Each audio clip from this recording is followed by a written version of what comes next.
time and I miss this feeling. It feels like freedom, it feels like healing. Floating off the floor, past the ceiling. The wind in my hair, I can see the light at the end of the tunnel as I'm taking flight.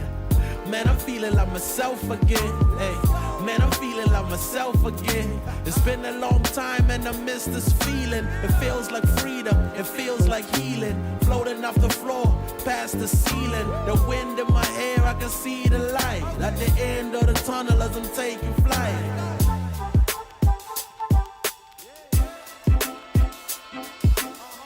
Man, I'm feeling like myself again. Hey, man, I'm feeling like myself again.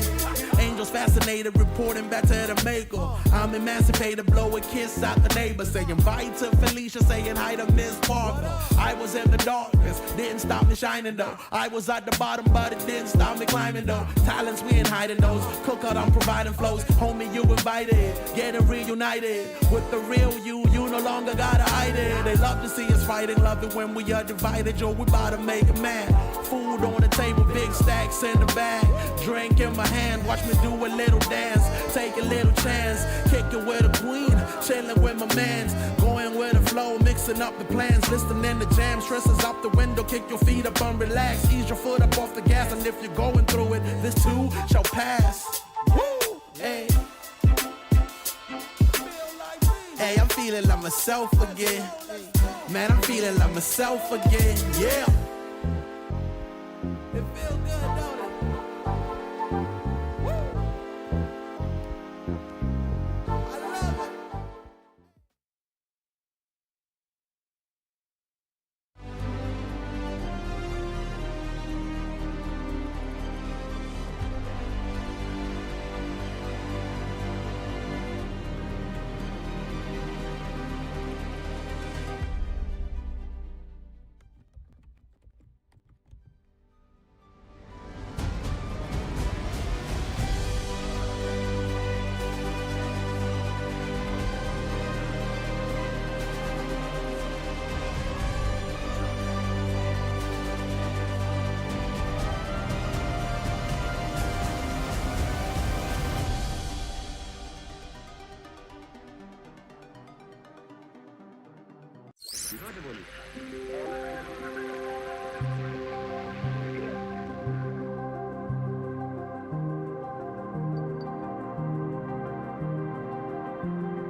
We are back for day number 2 of the Frag Ultra Mega Jersey live from Glassboro, New Jersey. My name is Happy, joined by Zeph for our very first game together and our very first game of the day. We had a couple of games yesterday. You know, it was a day one.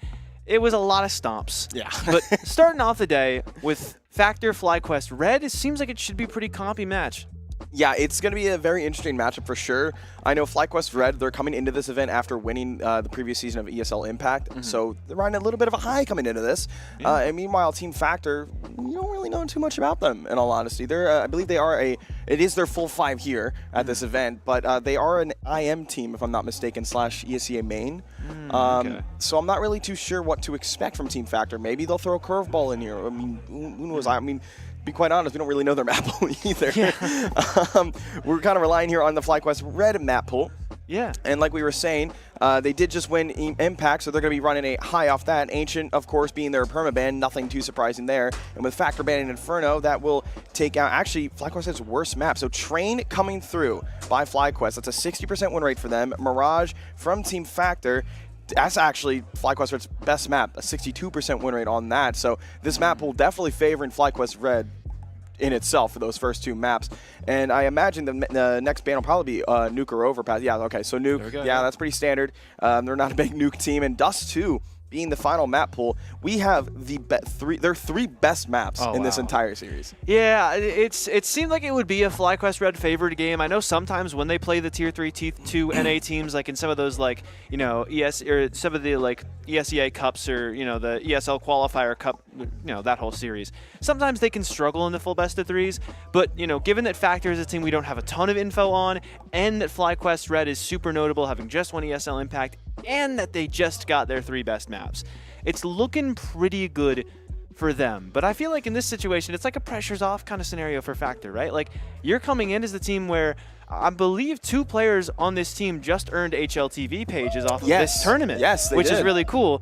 And it's just like, you know, hey, we got nothing to lose here realistically, so that could be a nice mindset to have going in, and they could end up playing with low expectations, and a team without expectations, especially once they get going, can get really dangerous. Absolutely, and I think Factor as well. I mean, we are at that VRS stage of the event. VRS points does matter here, and FlyQuest Red, they're currently number 179 in the world. Team Factor, if I'm not mistaken, they don't have any VRS points. So this is their first event with VRS for this core. So one could argue that maybe the pressure is more on FlyQuest Red to maybe not cause an upset here. I mean, they're not eliminated from the event at this moment. If they do lose this series, nobody's eliminated, thankfully. But, you know, you lose to a team that really doesn't have VRS points, that hasn't really made themselves known. I mean, things could get very, very sketchy, really. Yeah, and I think it's important to contextualize this within the context of the group, too. They're in a group with Zealous and Factor, 2 teams who don't have VRS points. You know, I believe Zealous also has a couple players who just earned HLTVs off of this tournament as well. So it's like, it's SAW are in this group too. SAW will probably win. And then FlyQuest Red feels like the shoe-in number 2, right? You're against 2 teams who, you know, have a couple players who've got some results here and there across maybe some Frag events, maybe some, like you said, main or open for ESEA, but it still feels like this is FlyQuest's second place to lose, and that could, like we've been talking about, put a little bit of pressure on them. But at the end of the day, all of this is to try and make it look like it'll be a close game. It still feels like on paper, especially with the map bans, FlyQuest are in a very good spot coming in. Yeah, and we looks like we have match admin Bernie doing some work here, fixing one of the PCs. Bernie. My goat, truly. And as we wait to get into Train, it's A-okay. And I think, again, you know, we mentioned VRS now in effect. Every single match from today onwards into tomorrow is VRS points are in play. I don't think we'll see maybe blowouts like we saw yesterday. I know we saw Saul play 2 back-to-back best-of-3s and only lost 4 rounds in those 4 maps. So it won't be that bad.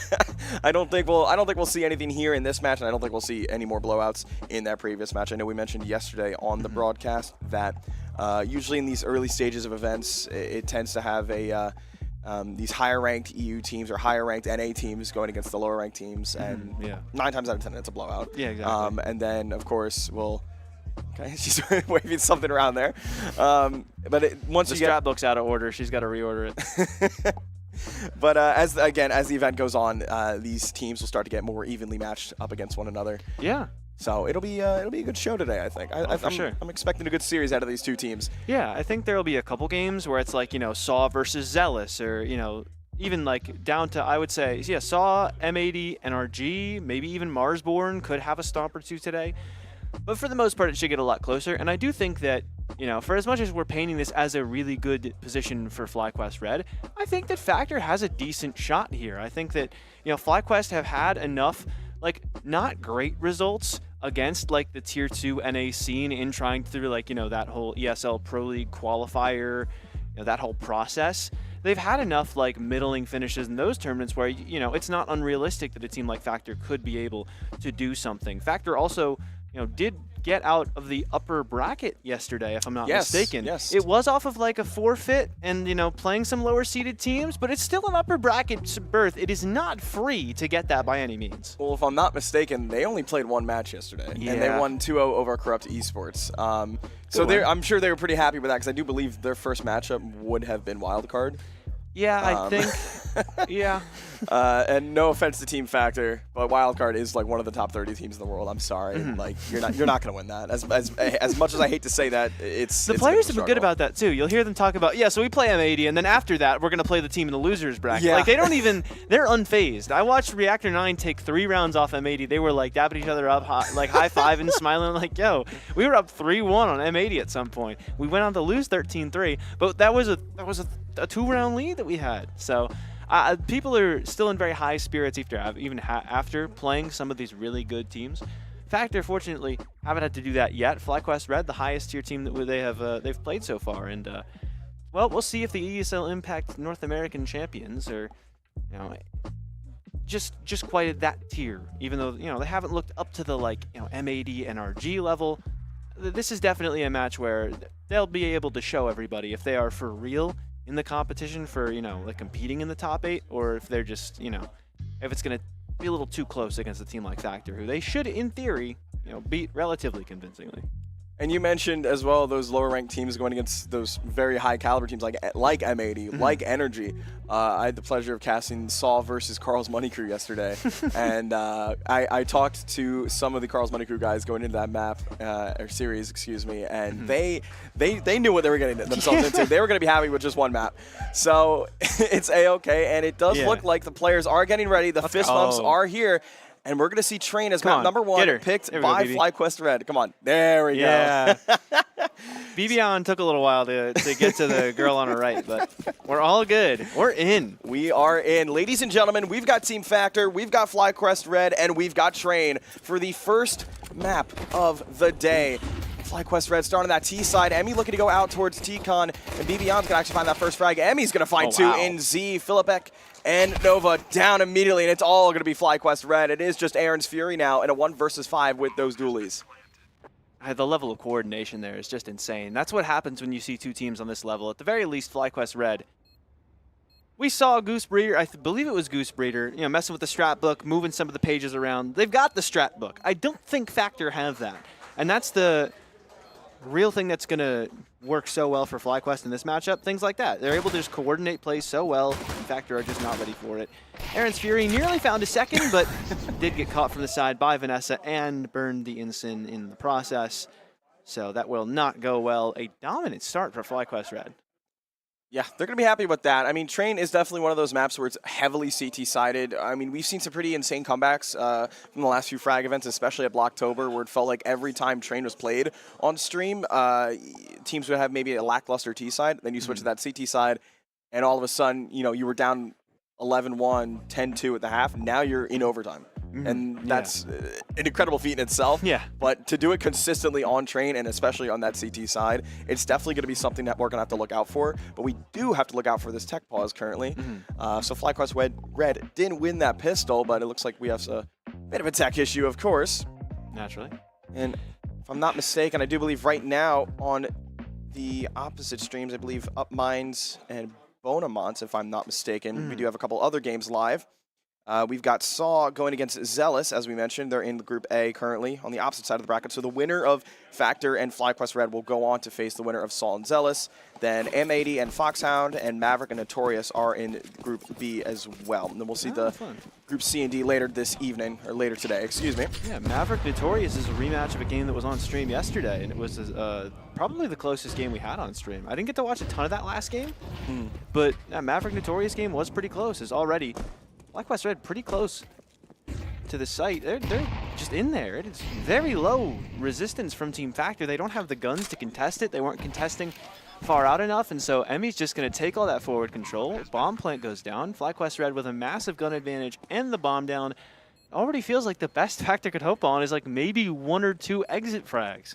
Yeah, and look at this from Factor as well. They're all going to group up here because in a scenario like this, you don't want to be that. If you spread up with these low buy pistols, you're not going to win that fight. I'm sorry, you have a very high chance of just not winning it. But that nade just might be the damage needed. Emmy's going to be playing very cautious about this. She's not want to take any damage, but she will go down instead. But Marie and Goosebreeder will farm with the MP7 and the Galil. Zen's actually going to find a second frag for the pistols as well. And Leodin's going to actually try and save this AK-47. So big. Despite Factor losing the round, that is a win in itself to bring that AK over on to round number 3. Yeah, you come in with 0 investment, you come out with an AK.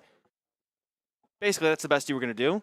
I think the real problem that you start to face at this point is if you can't get round 3, then it really gets dicey because like you were talking about, you'll see like 11-1, 10-2 end up in overtime with Train because it can be so CT-sided. You're the CTs you've already lost to.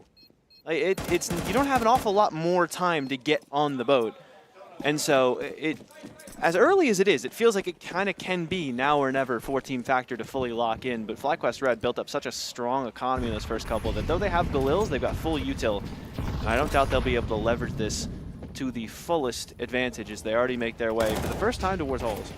Yeah, it looked like they were expecting some B Halls aggression as well from Factor, throwing that 3 HE grenades very early on towards the lower ramp, but no one was home, of course. But instead, we'll see the aggression over towards T-Con. Philipek is going to be making his way in there.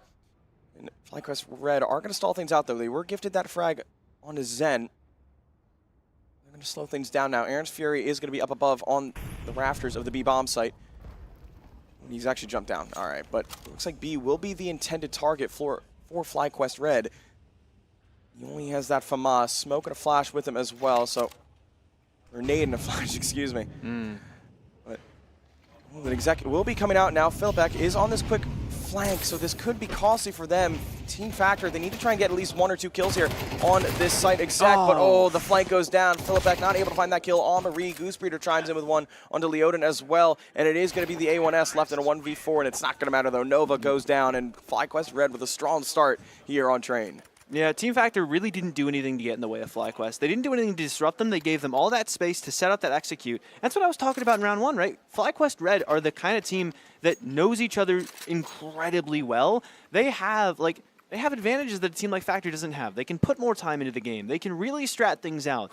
They can maybe even fully practice timing their executes perfectly, and that's what's going to happen if you give them all that space. They're going to set up so much util to dislodge you in the site, and it's not going to look pretty. As Goosebreeder already at 5-1, quite a nice looking KD, aggressive out T-Con, and will get the kill onto Philip. It's a very good start for FlyQuest Red as Marie comes from behind to try and find Nova. Will do just that. Emmy of 3rd.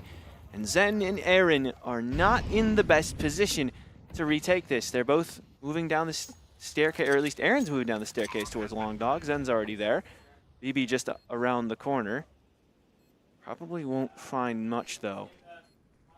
Yeah, taking their sweet old time here. And I mean, at this point, Aaron's Fury should just save the armor. I mean, he's got the upgraded pistol as well, so that could help a little bit going into round number 5. But Zen probably should just try and hunt here. He only has that P250, no armor to his name, and that's exactly what he's decided to do. He's going to try and take that fight over towards Beyond, but she is one of the only 2 players left on full health, and Vanessa locates where Aaron is residing and takes him down, and there we go. A flawless round for FlyQuest Red.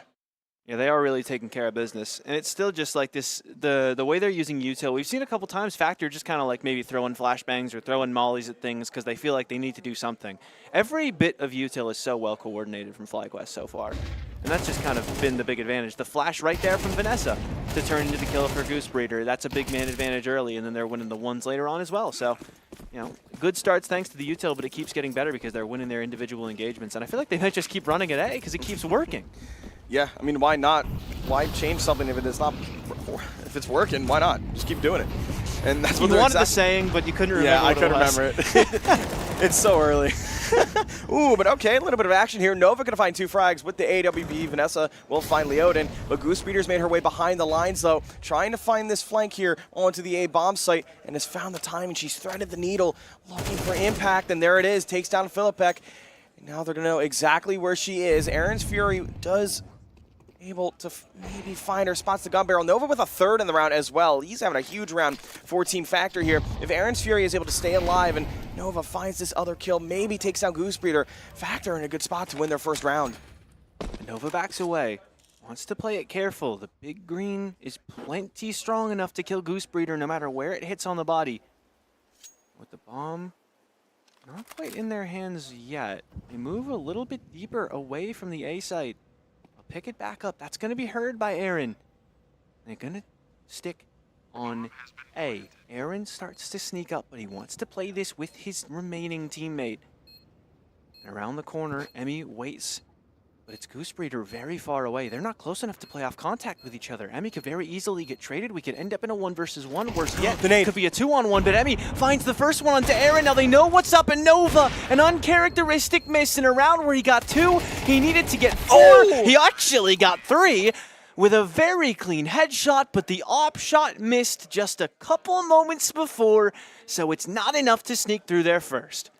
Yeah, he'll get the quad kill, but unfortunately he'll have to get the ace, and he just cannot do it. But under that pressure there, they played that very good. The 2v2 was very well played from Factor. They decided to group up together, try and play the quick trade, but unfortunately it just doesn't go their way, and they allowed Goose Breeder earlier on in that round to thread the needle and make her way through into the flank on that ace site, and catches Philipek off guard, and that's going to force him back into a low buy as well. Aaron's Fury has elected to go with the Nova, and he's going to go up towards top B site as well, so I'm hoping for his sake they go towards him, because I'd love to see a Nova kill here. Yeah, they are shoving A main because of how FlyQuest have been playing these attacks, and you can't really blame them. FlyQuest have finally chosen to switch things up. Still investing a lot of util, anticipating some B Halls aggression like you talked about. Still none there, though, as there's one guy there, and that's Aaron with the Nova. Oh, bad timing! He misses the first shot, too! He can't get away with that, and FlyQuest will probably escape the half with at least 6.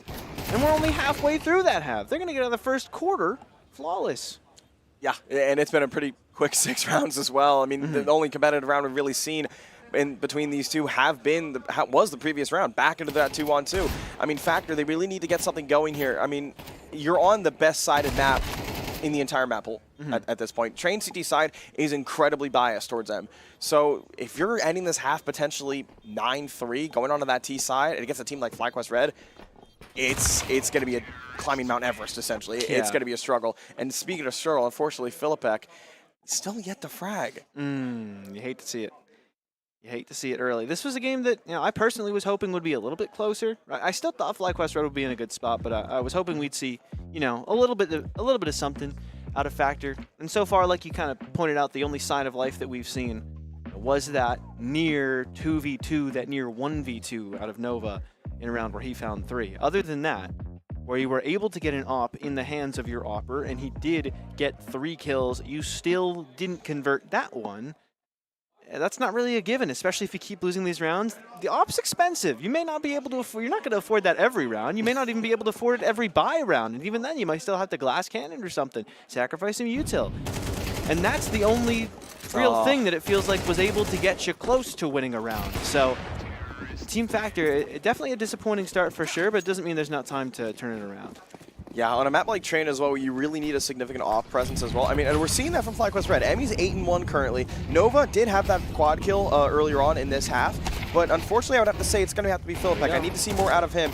Nova does get activated for 1 though, but there we go. Philipek finds his first, takes down Goose Breeder back into a 3-on-3. They're going to rush him down. Philipek does even better than that, stays alive and finds the second kill. Oh, but a missed op shot from Emmy could cost him. Leodin going to capitalize on this, and now it's Marie in a 1 versus 2. This is the best chance Team Factor have had to find a round in this map. And right now, at Marie, she's going to have to clutch this down to 24 points of health, and Aaron's Fury and Leodin know where she is. Aaron's Fury finds the kill, and Team Factor, they're going to be happy with that. The X Factor was Philip. Yes. He's on the board with 2. He finally that was all got it took.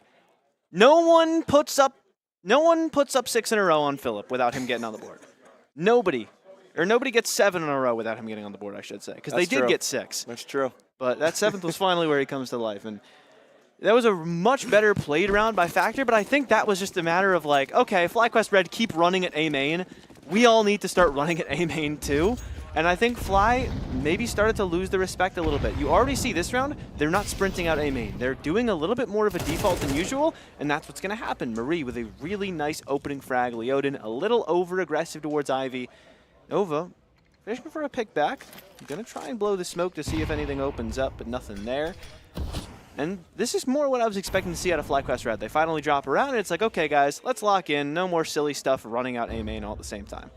Yeah, and I'm not really a fan of Leoden going aggressive with their Ivy without anyone to trade him. I mean, he's running all the way down. FlyQuest Red, they had the spawn. They are going to hear him running, so they were definitely prepared for that fight. I mean, I do believe we saw Marie and BBon playing a little bit more passive, waiting for him to swing into their crossers, and that's exactly what happened. It played right into their plan, and unfortunately for Factor, that now leads them down to a disadvantage. And looks like they've elected to maybe try and lean towards that Z area there. Trying to give off Ivy, and that could cost him, though. Zen is the only one here with the MP9, and while it does favor the close-range fight, he is going to find one, though. Headshot is good on Marie, but instantly gets traded, and these kills are all going back into the favor of FlyQuest Red. And there we go. It is going to be Aaron's Fury now in a 1 versus 4, and this is going to be, unfortunately, I think this is it for him. I don't think he's going to have a chance. He needs to save that AK in the armor. Yeah. You made a really good point at the start of that round that ended up being really prevalent later with Leoden just kind of making a solo play without getting traded. I think I can kind of summarize the main issue that Team Factor have had when you compare it to FlyQuest Red. I've constantly harped on this idea that, you know, Fly Red are such a coordinated team. They know each other so well. As Vanessa doesn't quite catch Aaron. He's going to need a little bit more time, but the railing will take away some of those shots. But it does feel like on the other end of that, where FlyQuest Red are doing a great job playing off each other, Factor really aren't. They're either winning a heads up and then getting traded, or they're losing the heads up. But they're not doing the trading that much. So that early death from Leoden. This play from Zen right here. He gets 1 kill, doesn't relocate at all. Of course you're going to get traded by a team like Fly Red there. So this is easy pickings for them so far. They're just playing good fundamental Counter-Strike. In fact, they are giving them so many ones. And even if they lose the first one, which isn't happening a ton, the trade's there immediately. Yeah, Team Factor kind of lacking there on the trade potential. I mean, prime example was that Leoden push through Ivy you just mentioned. Yeah. And FlyQuest Red, they've drilled that into their roster. They know to play these trade spots, and we're seeing it here clearly. I mean, every single time Factor are able to get that kill instantly traded, and then another one goes the way of FlyQuest Red. So now we are, again, up 7-1 in favor of FlyQuest Red. This is their map pick, of course, of Train, but they're on that T side. This is looking, unfortunately, a lot lackluster performance here from Team Factor. Not really something you want to see in the map 1 of this day, especially when you've made the playoffs and had the easiest route to do so as well, only playing 1 match yesterday against Corrupt Esports. Taking that 2-0, of course. But the B-bomb site will be hit now. Nova is here with the AWP. BBon will find the first on Aaron's Fury. Nova has something to say about that. Able to find that first, not able to find Vanessa. And Goose Breeder making her way close up to Z. Able to go up onto the train car and hits the spray. A little wild there, but Leoden able to find one before he's inevitably going to be taken down here. Now into a 1 versus 3. This is going to be a very costly round for Team Factor. I mean, look at the money. Aaron's Fury and Zen, $0. Philip, 50, and Nova, 100. And if Leoden can save this A1S, it would help a lot. And I love the name of that rifle. That is incredible. That is outstanding. The best part about casting is seeing what the players have named their weapons. And doesn't quite kill Marie. Yeah. Got the dink, though. That would have been big to save that gun, but Fly Red have also, they've had their cake and they've eaten it too. Not only have they been winning these rounds, they are not letting anything get saved through for Factor. Every other round is either maybe you saved 1 gun, or it is just a full-on, like, we have as little money as we could have with this big of a win bonus. So Factor are consistently getting put in these really uncomfortable economic spots, and that's just kind of Fly Red giving them no space to breathe at the end of these rounds, which is obviously something you love to see out of a team like this. Not just playing very good fundamental Counter-Strike, but they're even able to get really aggressive. And finally, that B-Hull's aggression, but Fly Red have been preparing for that for 9 rounds in a row. So the first time you bring it out, you better believe you are gone instantly. Philip barely even got to shoot at anybody. yeah, it feels like as well FlyQuest Red, they're very standard early T-side approach. They have Marie throwing that flashbang outside of T-Con towards that A site, maybe trying to bait an A hit, and then just throwing the triple nades and the Molotov over towards B site. And unfortunately, this time it does work in their favor, finding Philip without even having to shoot. Oh, Aaron, a gun. Ooh, Aaron able to find one onto Goose Breeder, though. A little bit of magic to work here. Team Factors. Looks like they will try to recover the rifle, and Aaron's Fury will pick it up. So something to work with at least. He does have the body armor, but no head armor. Only on Leoden. 5-7 in hand, and instantly killed by Emmy as he goes around the corner.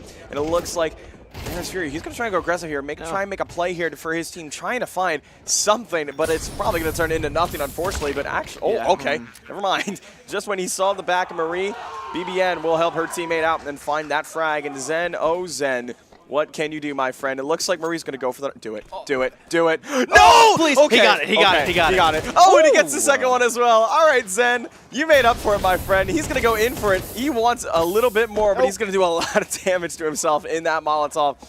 But if I'm feeling an AK, yeah, I'll take that. That's a little bit of a win in itself.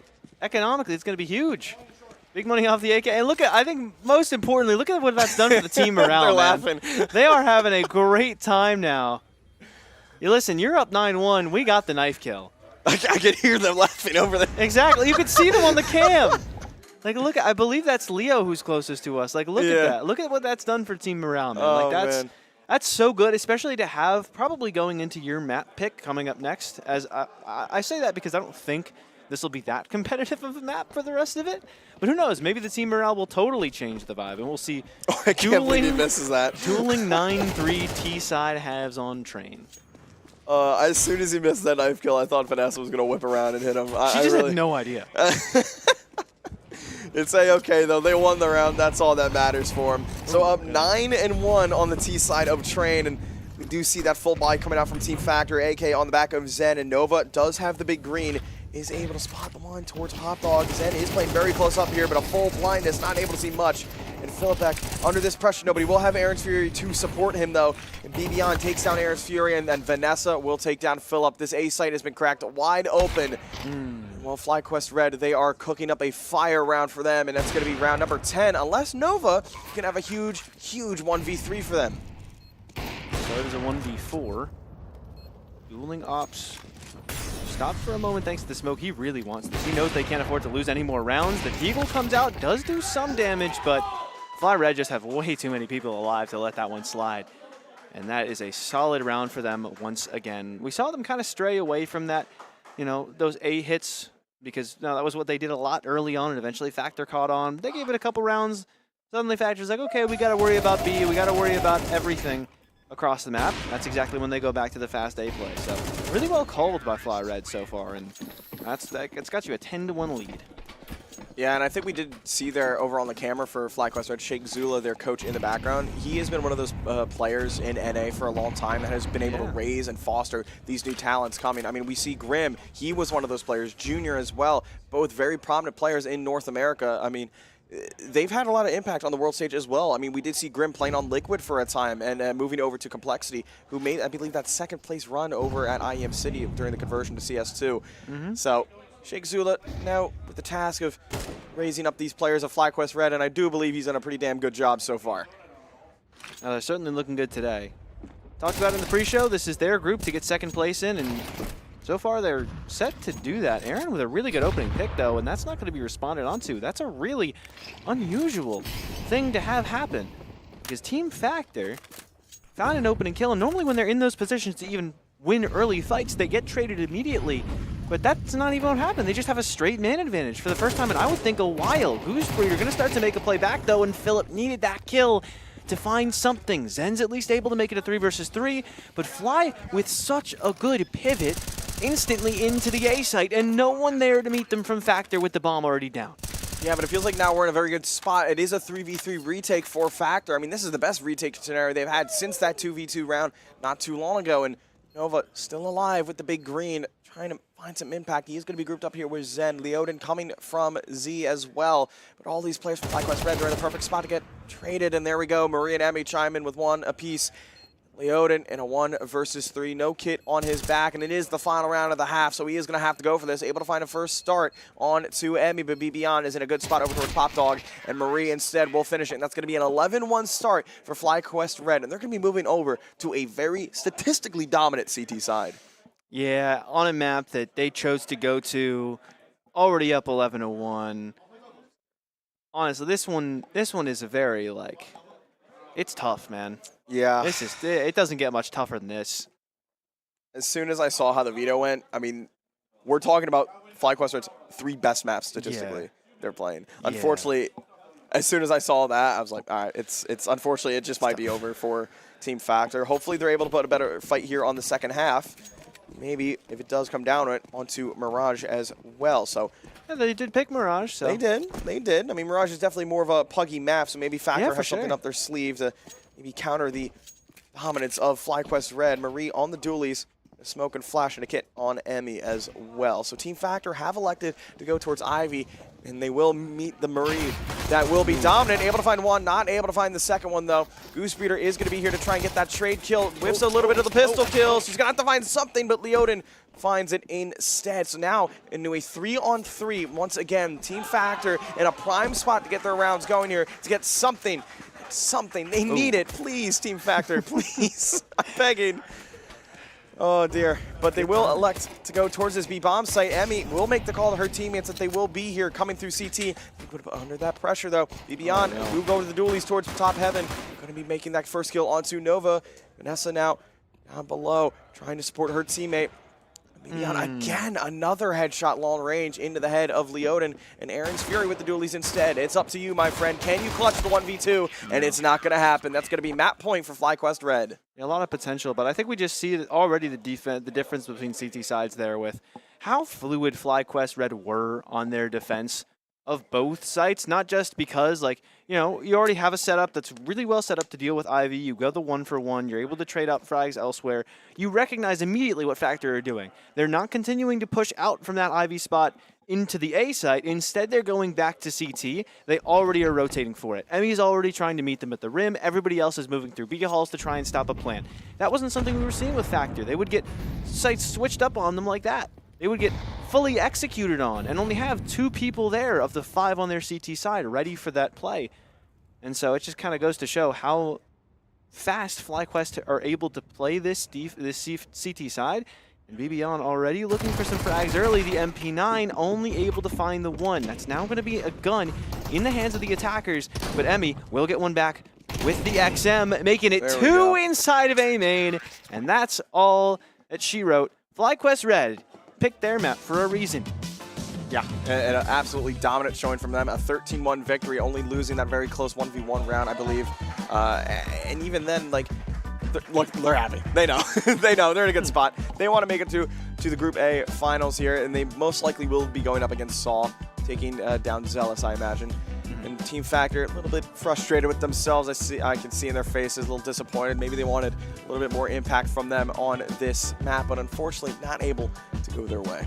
It's tough. It's tough, right? Factor, especially yesterday, it felt like they didn't really get tested. And it can be a blessing to kind of get that, like, sort of bracket blessing where you're able to sneak in upper bracket thanks to getting a first game forfeited. You only have to play one team, and that team didn't even end up making playoffs. So it's not that they aren't a good team that earned this spot. It's just that maybe they didn't have the competition they needed yesterday to be fully warmed up coming into this match, because they definitely didn't look their best there, and it stinks. Hopefully their map pick of Mirage will be a little better for them. And speaking of Mirage, that will be map number 2, picked by Team Factor. And we're going to send it to a break really quick, and we'll be right back with that.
was an absolute blowout on map 1 in favor of FlyQuest Red, but we've got map number 2 of Mirage. My name is Zeph. I'm joined by the wonderful Happy, and we've got map 2 here. We already have map 2, which is never a good sign when it's that fast, because that meant that the series is not looking super close.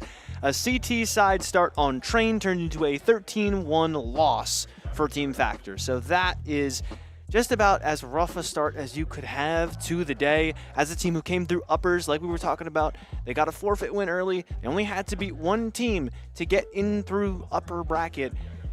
Already getting humbled very quickly. It is not going to be as easy as yesterday. If there's any consolation, though, we're getting to their map pick of Mirage, and Mirage can kind of be that place where good teams go to die because it's a map that so many teams, every single player, has played so much that the gap in terms of knowledge isn't going to be as wide on a map like this. So I don't hate this pick from Factor. I don't think they'll do great, but I'd imagine it'll be a lot better than Train. For sure. And just statistically as well, Mirage is FlyQuest Red's best map. They have a 62% win rate on it. And not only that, they 13-1 Shimmer on this map. Shimmer being the other top, I would say FlyQuest Red and Shimmer are the top 2 NA Impact teams. So the fact that they're able to do that on Mirage as well, I mean, that's a definite statement right there. So I do need to see if, FlyQuest Red are, I mean, they might 13-0 here.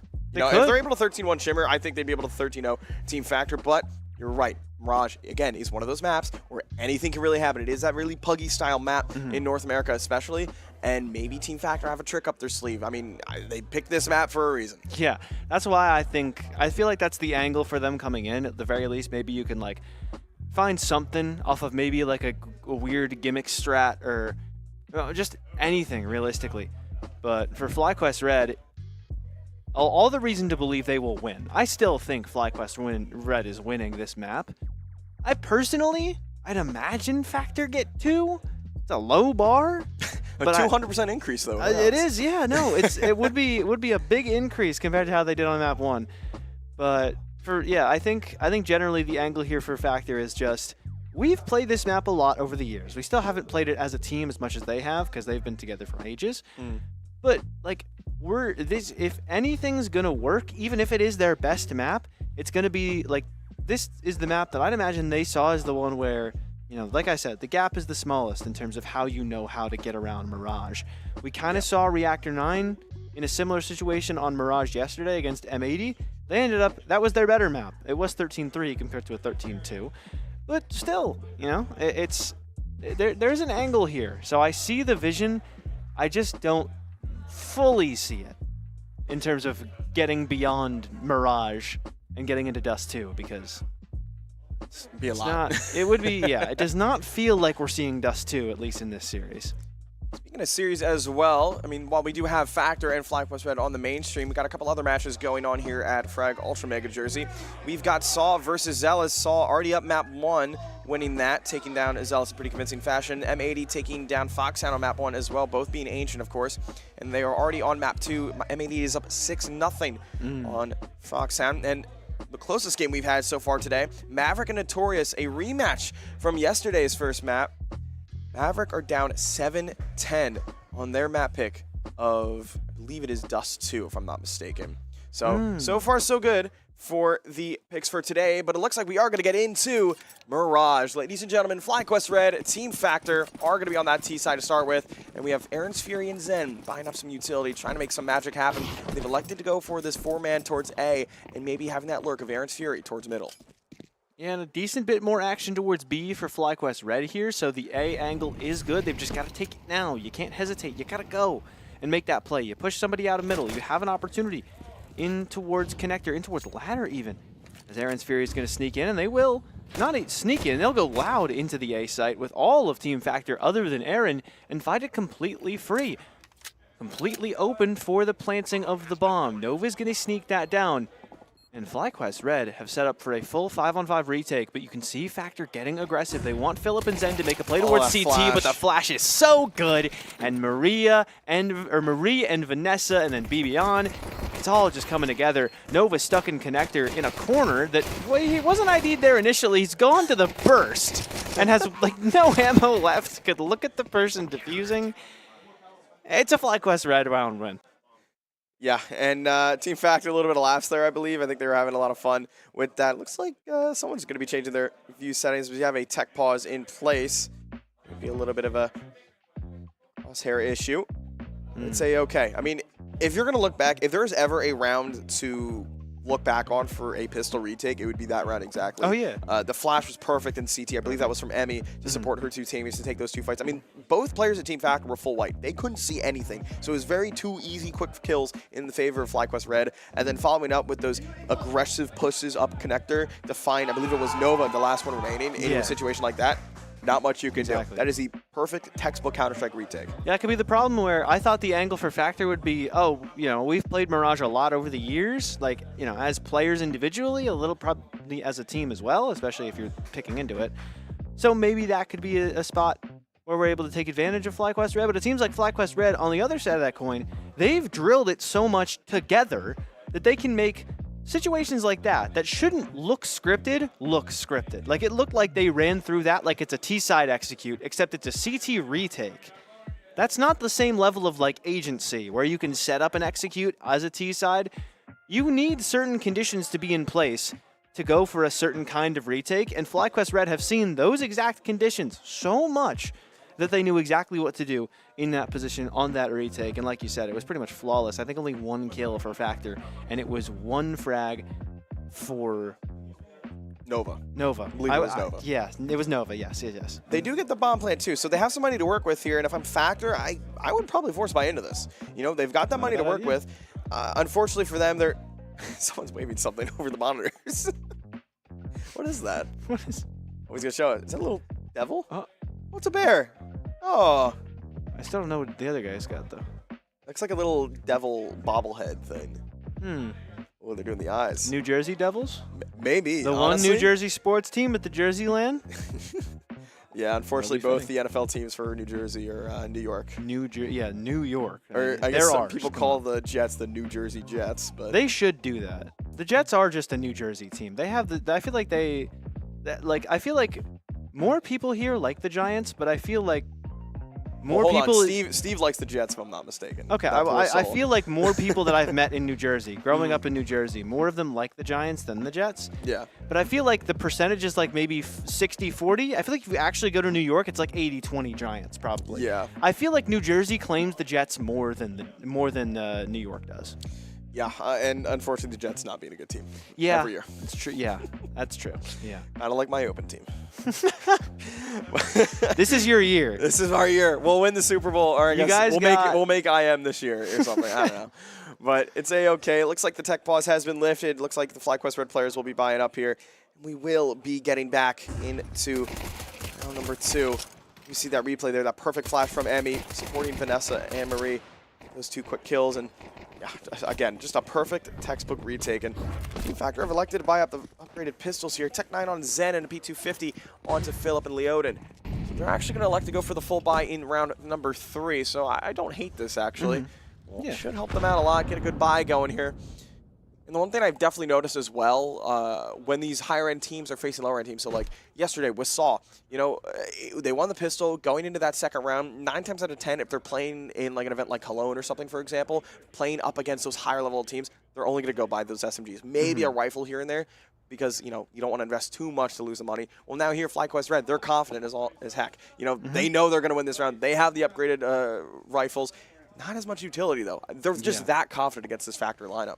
Exactly, and they have every reason to be, coming off of a 13-1, coming off of a retake that good where you gave them a plant in a 5-on-5. In theory, 5-on-5 plant should be pretty good for the T's. That's not how it looked in that last round. So Factor spend about a minute sitting in apps,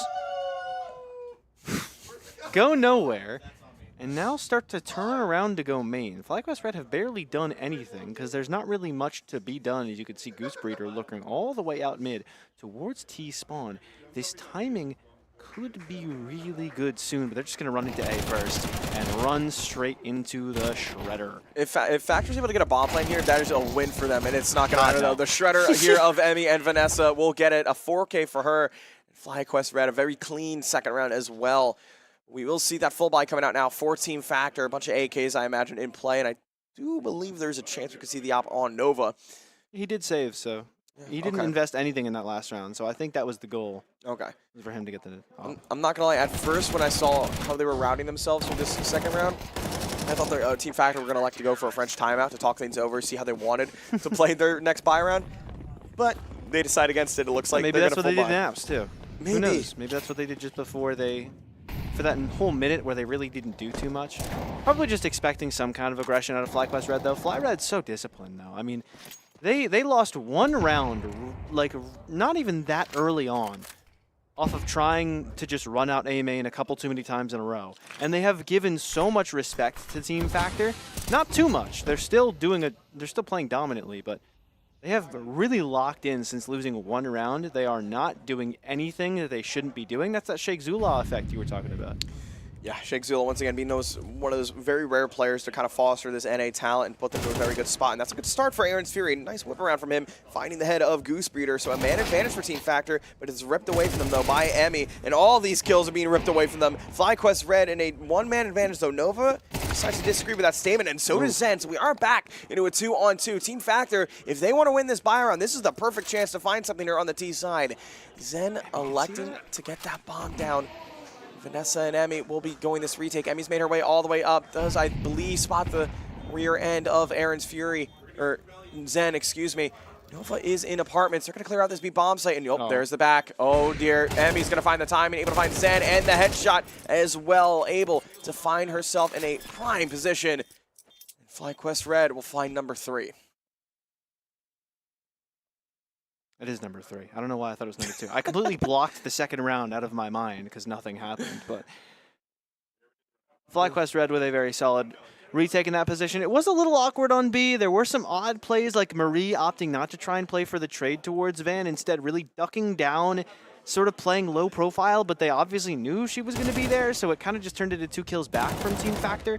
So what started off really well, like right here, she gets this kill and then she kind of ducks away a little bit. 4-on-2 turns to a 2-on-2. They give them a way in, but FlyQuest Red, even when they have a couple individual mishaps, are still good enough to recover. They're still good enough at playing off of each other to win out of those positions, and Team Factor just cannot convert even out of these even spots. They're trying to now go fast into A main, but Emmy's already shut down one. Another one for Vanessa. There's one trapped in the corner, won't die to the op, instead will die to the AK of Vanessa. A third for her, nice shot for Aaron. That's going to be just about all he gets out of this one. Yeah, I mean, he's able to walk away with one nice tap onto the head of Goose Breeder, but unfortunately for him, this round is done and dusted. Just a trusty deagle and some body armor. I mean, doesn't even have bomb, really. Oh, does he? No. He does not. Okay. I think they're like yellow if they have bomb, like in the little up. Gotcha. Okay. Bomb looks like it was dropped in... a ramp, like just outside ramp. Just outside ramp, yeah, in the little corner. He's going to go around the world and back again to that A bomb site, maybe trying to make some magic happen, but FlyQuest Red are not going to give him anything. They're going to play this perfect 4 position. Surround that bomb to not allow any sort of breathing room for Aaron. He can wander around the other side of the map, give him the control, but it's not going to matter too much. And you might just try and save the body armor here into the next round. Yeah, they're not going to expect the save in this position. Still 30 whole seconds to get through, though, so could easily be found. That was something FlyQuest Red did really well when they were on the T side, is that they did a really good job hunting down these final remaining players of Factor who were attempting to save. They are even accounting for the CT play as Marie jump peeks in with the AUG and is able to find a 4th for FlyQuest Red. So just very easily able to put a cap on that situation. I at least like the fact they were trying to do something fast. It felt like they hadn't really done too much too quickly. At least immediately off rip. Was worth an effort, but did not work. Yeah, unfortunately for them, just a nice hat trick really from Vanessa, really to kind of hold the line there towards ramp. Nice shots. Where you get a little stylish with that kill there. Been a while since I heard those noises. The old end stays. Oh man, that old like 2019 time where the Krieg and the AUG were like the best guns in the game. That was crazy. Speaking of crazy, Nova finding that first frag onto Emmy, taking down the Opper, FlyQuest Red. So this is a good start for Team Factor. And I like this patience from Aaron's Fury. He's not going to go aggressive here towards Palace. He's waiting for this aggression, and there it is. He spots Vanessa. Fire exchange, and Lex back off, and Philip back, able to find Goose Breeder as well. A double-man advantage for Factor now. So far, so good for them. And a 3-man advantage instead. Wow. All these kills in the favor of Factor. Oh, okay, 4. All right, Factor. This might be the best round they've had in this series so far. And it is a flawless round for Team Factor. And they're going to love the confidence for them. And the coach in the background clapping his hands just behind the blue curtain there. I think it's a girl. Oh, is it? I believe it's a girl. Okay. Apologies. I could not tell behind the curtain, of course. But yeah. Here we go. Team Factor with a round. They find a second one. Already did better than map 1. Yeah, and that was already, like, I think just by winning that round like that, they're already doing better than map 1. Last map, the one round they won was like a 1 versus 1, might have been like a 2v1. This time it was a flawless, nobody even died on their team, and Nova's going to keep the hot streak going. They expect some aggression out middle as well, so Leoden is ready for this. BB tries to play off the flashbang, ends up getting the kill onto Leo. BB goes down right after though to Zen. Good trade elsewhere. Vanessa finds Philip. They don't know Goose is still aggressive. He's in the middle. She's in the middle of this smoke. Dies to Zen. Only found the 1. And it's Emmy 1 against 2. With the bomb still in T-spawn, Factor can recover that and play this together. Not just important to know that they can leverage that 2-1-man advantage, they're also leveraging against an AWP, which has a really hard time killing 2 people if they're right next to each other. Well, we mentioned as well, Team Factor, if they want to have a better chance getting into this map, they need to start winning these early round conversions. And right now, we're seeing it perfectly. I mean, a minute left on the clock. They've got plenty of time to get that bomb down on that A site. And look at the money on FlyQuest Red as well. Emmy, she's going to have to save this AWP to bring it into the next round. The money all over FlyQuest Red is not looking good. So even if Emmy does go down here, we're looking at Factor having a very good chance at potentially tying things up here. Wow. We really are. Yeah, I'm a little surprised by that. Yeah, a lot of util in pocket for Emmy. And also, this is like, you know, it's not like, you know, it's not, I don't think it's as bad as Train's T-side, but, you know, T-side Mirage isn't the easiest thing in the world. Like, obviously, FlyQuest Red chose to start on CT for a reason, right? So, you're able to string together 3-4 rounds like that for Factor, you could certainly have a case. Yeah, absolutely. It feels like as well with Counter-Strike, the meta's kind of shifted more towards that CT side, especially with the removal of Anubis being such a T-sided map. My personal opinion, Anubis should not have been the map to be removed.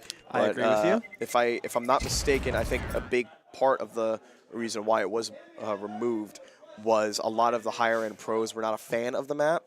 So I guess I can understand that, but I was kind of hoping to keep. Obviously, I wanted Anubis to stay in there. I really like the strategy on that T side. CT side Anubis, that's a different story. It was the hardest CT side you could play in the entire map pool. And, all right, Nova, through the smoke, a little cheeky with it. Zen and Zen a double kill there. That really saves the round for Team Factor as well. And look at this, the buy. We said this. Emmy's gonna have that hero AWP and a couple upgraded pistols as well for FlyQuest Red. So Team Factor need to play this slowly and surely to not really throw this round away. This is a big chance for them to get things going here on Mirage. They're going to send Lone Lurker, Philipek, a 1-5 for him. A full belt to util. Use that molly, clear out lower. You could molly out Vanessa, find that first frag, and that's not a first frag you'd want to see. BB able to take down Leoden. That's going to be the Deagle, winning the fight against the AK.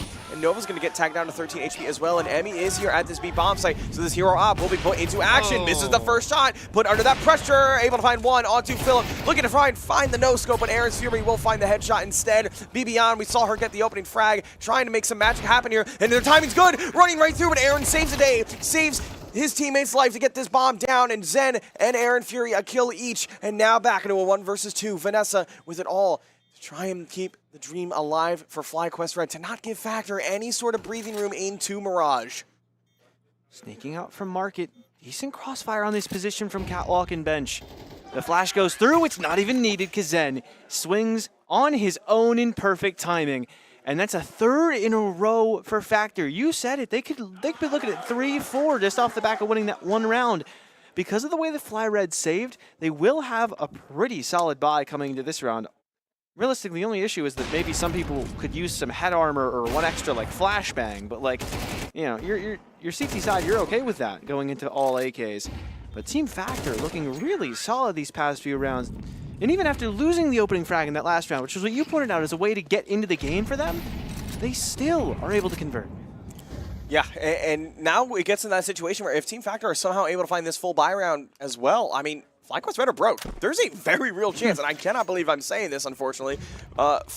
Team Factor might take the lead. I don't want to get too ahead of myself, though, as they are trying to exec onto this A bomb site, and then will meet the absolute demon that is Emmy on this AWP, and another missed off shot, but that is a very hard angle to hit, though. Mollied out, Leoden gets that first kill as Goosebreeder takes down Philipek. Now to a 4-on-4. Goosebreeder trying to track through that smoke, not able to find anything, though, but look at Vanessa. She's in a prime spot in Palace. This is a round ender right here, and they're going to elect to go through in towards that CT area with the bomb being planted, though. Vanessa going to take her time, not activate too early. They want to try and distract the remaining members of Team Factor as much as they possibly can. And here they go through the smoke, and there we go. Nova able to find that kill. Goosebreeder chimes in with the one as well, and Vanessa gets activated. The lurk is good. Nova in a 1v3, able to know where Vanessa is, trying to find that opening frag, but a couple missed options, so trying to put under that pressure, but not able to find it, though. Team Factor will lose the buy round, and FlyQuest Red with the bounce back. Oh, there we smack go. talk. All right. You heard. I saw Factor getting a little into it, especially when Emmy was going for the save on the op. I think Goosebreeder's a little tired of hearing them talk like that. We 13-1 you map one. You cannot be talking now. And that, they earned it. They earned it with that round. That was really solid. You can see Factor tried to accommodate a little bit for not having Palace control. This is why they're doing that triple CT stack, because you got to stay out of the line of sight of Palace, but you can only do so much when you don't have firm control of Palace, and there's actually a CT in there. Not just that you not clear it, but there is someone taking advantage of that actively as well. You really can't play that post plant safely anywhere inside the site until you clear that spot out. And that's something they regretted not doing last round. Yeah, and a little bit of note as well. We called out Philipek in map 1 to need to see more out of him. He's not so good of a start here on Mirage 1 and 7, but the last time we talked about him, he ended up having a hat trick round. So maybe we'll see some magic here from him, and that's a good start from Team Factor. 2 kills in their favor. And once again, a 3-kill round. Okay, Team Factor, they're not giving FlyQuest Red any chance to breathe. This is the Team Factor we were hoping to see on map number 1, and a nice shot from Emmy, but it's going to get instantly traded by Philipek, the man of the hour. A double kill for him. This is 2 times in a row now. We've mentioned we need to see more out of him, and he's come alive. Call it a caster curse or a blessing. That's a blessing. But it's going to be a curse for FlyQuest Red, as they have to give yet another round to Team Factor. Team Factor executes so quickly, and that's the advantage of the quick plays. If you're recognizing that FlyQuest Red aren't playing as aggressively, they've kind of been a little more passive early on since that mid round, because everybody got aggressive in mid. Factor were able to turn it into a pretty winnable situation for them, because Fly Red are running right at them. It turned into an aim duel. The one thing that Factor can step to Fly Red in is in terms of, as individuals, they are pretty talented. I don't know if they're as individually good as Fly Red are, but the real advantage Fly Red have is those strats, is that structure, is their ability to play around each other. So it feels like, to me, like Factor are recognizing that they want to be really close to each other and taking advantage of that by running really fast into the A site. HE into market after Emmy already got 2 exit frags, but that will be all that she is allowed to have. One thing to note as well, if I'm not mistaken, this Team Factor lineup has been together for quite a while, maybe about a year or so, and that is a definite advantage for them. And look at that, FlyQuest Red. They're actually have to take a tactical timeout here, talk things over, get Mr. Sheikh Zula on the mic, maybe bring some ideas to the CT side to stop this aggression from Team Factor. But going back to the roster thing, I know a lot of these ESEA teams kind of coming up in North America, they have a tendency to make a roster change after like every season, if not play a season together as a team and then disband. And they haven't really given a chance for them to all really blend together. One season of ESEA isn't enough. And I feel like we're seeing that now with Team Factor. It's a perfectly good example. Sure, you got blown out map 1, 13-1. But look at this now. You're on Mirage, you're only down 1 round, and you're on T side as well. And the trades have been like so much better. This is an entirely different lineup, it feels like I'm watching right now. Yeah, and we've got to talk about Philipek after that round. I mean, it's 2 times now that he was 0-7, I think, or I don't know if it's 7 specifically. There we go. Again, no kills Nova. last time. This time he was on 1 kill. He's found big rounds right after. And Nova again. Nova has been very individually impressive on the AWP so far, but the AWP of Emmy is there to respond immediately onto Leoden. So at least holding B down for now. That walk-up catwalk was not safe enough for Philipek, but Aaron's there for the trade again, and they have B fully under control. Vanessa jumping out with the USP, not allowed to get away with that. Goosebreeder back in for 1, but needs 2 more for this to be a Fly Red round. You saw she wanted to turn around for a bit, but she recognizes that if they lose this, they're 5-5 against Factor. You can't let that happen. You can't let Zen go unpunished, and she won't. Now the smoke to cross through. Aaron towards bench. Should be ready for this. Goosebreeder down to 10 HP! but that's all she needs, and Fly Red will not give up this lead just yet. The Canadian superstar will win the 1v2 and save FlyQuest Red, because there is a real possibility there. If Team Factor are able to convert that round, that's a 5-5 scoreline, and even then, they could run away with the half, and oh, that was a close one for them. It was right there. That could have been. You saw for a moment, too, she's like, I should, wait a minute. We're about to go 5-5. We're on CT side, and this is a game that we realistically should be winning. And she has a kid as well. Yeah, exactly. So every, instinct might have said, play it careful, just play it safe. Odds are against you, but the odds weren't as bad as she had maybe thought at first. And, certainly looked like they were in her favor with how she played that. We'll see the scout buyout here from Nova. Mac 10 on Philipek. And, they got to slow things down here. Maybe try and find some information. And it looks like they're going for a standard A exec, having that lurk over towards underpass, but Emmy's going to get activated. She's been having a hell of a half, 15-4 on the big green. Decides to elect to go for more as well. Goose Breeder will chime in with one, and Emmy with another one in the round. And this Team Factor T-side is being picked apart one by one, but they do have something in retaliation. Aaron's Fury and Jen will immediately find one in their own favor. Now only down one man. FlyQuest Red in a prime spot and through the smoke. Goose Breeder has heard this. Zen is making so much noise. Goose Breeder not going to go push through this smoke here. Any second, though, Zen will be found out. Spots the gun barrel. Zen, don't make the move, my friend. You're going to get caught out. Goose Breeder, the patience is absolutely outstanding, but the wallbane won't be enough for the kill. And that will allow Team Factor to live and fight another day. Aaron's Fury will rotate over towards that T ramp and will meet the crosshairs of Vanessa, and Goose Breeder finds Zen. So Aaron's Fury now in a 1v2, but Emmy closes it out, and FlyQuest Red will bounce back with number 7. They keep it going. They keep the momentum going, or something they desperately needed to. Factor very close to make it at 5-5, but instead now FlyQuest Red back on the boat. That was, I think, their most convincing round they've had in a hot minute as well.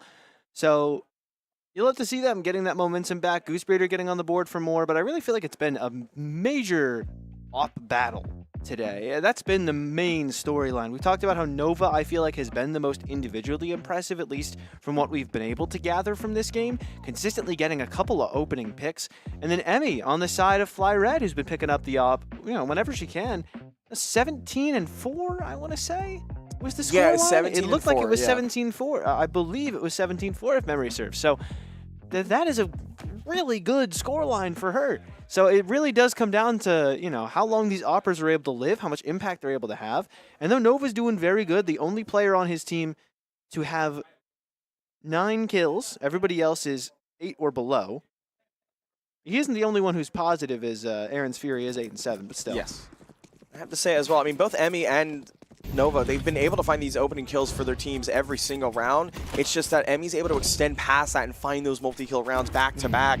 I mean, especially that round 10, I believe, where she was on that B bomb site playing the hero out. She single-handedly won them that round. I mean, of course, Goose Breeder was put into that 1v2, but without those triple kills from Emmy, that round might have been done and dusted for FlyQuest Red. But we are on round 12, last round of the half, and Emmy, we said her name, and there she go. Once again, another frag for her, and Team Factor have elected to run down this B-bomb site, put that pressure on to Marie, able to not find anyone, actually. Instead, Bibian is actually going to get taken out as well. The long-range Tech 9s will pay out, so it's going to be a 3-on-3 retake now, but a nade from Emmy could do a lot of damage onto Nova, and it will. Bomb is down. Got to go and get collected, though, and that's not something you want to see, though. Emmy, once again, finding the double kill in the round. She's going to run him down with the Deagle, but Leoden, we said his name once or twice. He's been able to stop the kill from them, and now it's Zen in a 1v1 against Goose Breeder. Goose Breeder winning these clutches back-to-back, and there we go. FlyQuest Red will bounce back. We'll have more momentum going into this half. An 8-4 for them. That's solid. Goose Breeder not quite up to the Emmy scoreline yet, doing better than the rest of her other teammates, but most importantly having that impact. That's 2 times in a row where, although that was against the Tech 9 on 23 HP, it wasn't as impressive as the 1v2, but that's a couple times now where if she's not in the right place at the right time, could be, 6-6, even an advantage to Team Factor coming out T-side Mirage. So good on Goose Breeder to kind of be the veteran of the squad, holding it down when she needs to. Been in the women's comp scene for a while. Yeah, quite a while, actually, if I'm not mistaken. Yeah. So it's good to see her sticking around and playing this wonderful, wonderful game of Counter-Strike. We do see the pistol here for FlyQuest Red on the T side, Team Factor on that CT side, and Zen elected to do some tapping, trying to hope for a headshot out middle. Not able to connect, though. Smoke towards Catwalk from Goose Breeder. It looks like FlyQuest Red are electing to do a fake towards that A site. That is going to leave Aaron's Fury over on balcony. Instantly removed by BBN, and Philipek able to find one with the dualies. Not able to connect, though, onto Marie. So this should be a done and dusted round for FlyQuest Red. The 3-on-4 retake for Factor might be a lot to ask. I mean, they do have a kid on Zen, but no utility to work with. I don't know if we're peeking out of these positions either. The first person's going to play contact as soon as they get spotted. Though Marie dies, Vanessa trades it, but Leo actually back in for more. They're actually tapping the kit. They are very close. It's got to be Goose Breeder from Catwalk, but it doesn't even need to be because Bibian has everything that she needs herself. They had Goose Breeder once again playing on that very, old reliable, furthest back roll of if you got to win, if you got to clutch up for us, go ahead and do just that. But it's all under control with everybody else on the roster, and BB starts to boost those stats a little bit. I do believe there's a bit of banter going back and forth between the two teams there. Nothing personal, of course. They're both having fun here at Frag Ultra Mega Jersey. We're all having fun here at Frag Ultra Mega Jersey. We are. It's been a great event so far, of course. And round number 14, FlyQuest Red on the full buy. Team Factor electing to save and gift FlyQuest Red that round number 10.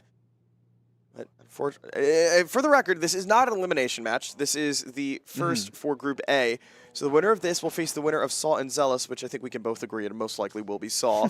And the loser, again, it does not get eliminated. They drop down to the lower bracket for Group A, and they will go to face Zealous. And even if they win that game, then they have to face the loser of, I believe, Saw versus FlyQuest Red, because I imagine FlyQuest Red will win this.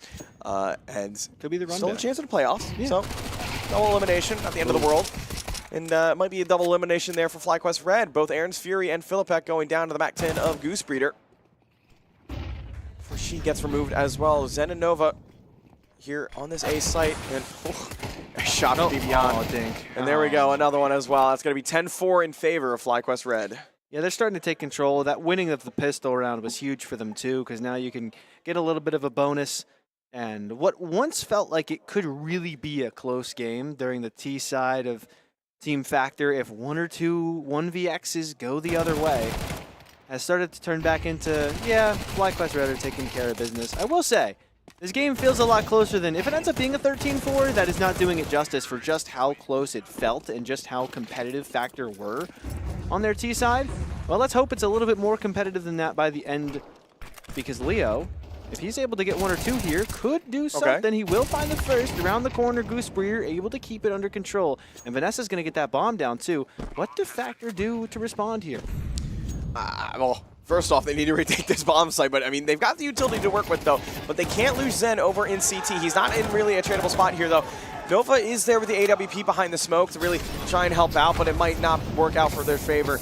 Oh dear, Zen's going to burn through that molly. Nova be put under that pressure. Aaron's Fury decides to run through that smoke, and a nice shot from Nova, but it won't win them the round. That's going to be FlyQuest Red winning 11, 2 rounds away from meeting Saw, who I just believe won their series, and I do believe, if I'm not mistaken, Notorious just won their map pick as well.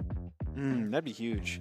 Because that game was supposed to be very competitive. I don't know if that game's being streamed. I think we have 4 streams up. Yes, I do believe we have the main stream here. We have UpMind streaming. I believe Bonamont is streaming as well.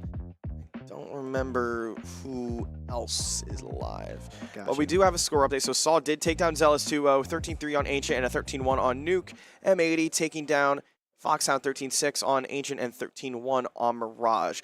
And outside of that, we do... 6 is good. Yeah, 6 is good for them. And, okay, so we do actually see for the other series that is left in this current time slot, Maverick versus Notorious is up 5-4, and Maverick are up a map. Maverick are up a map. That's interesting.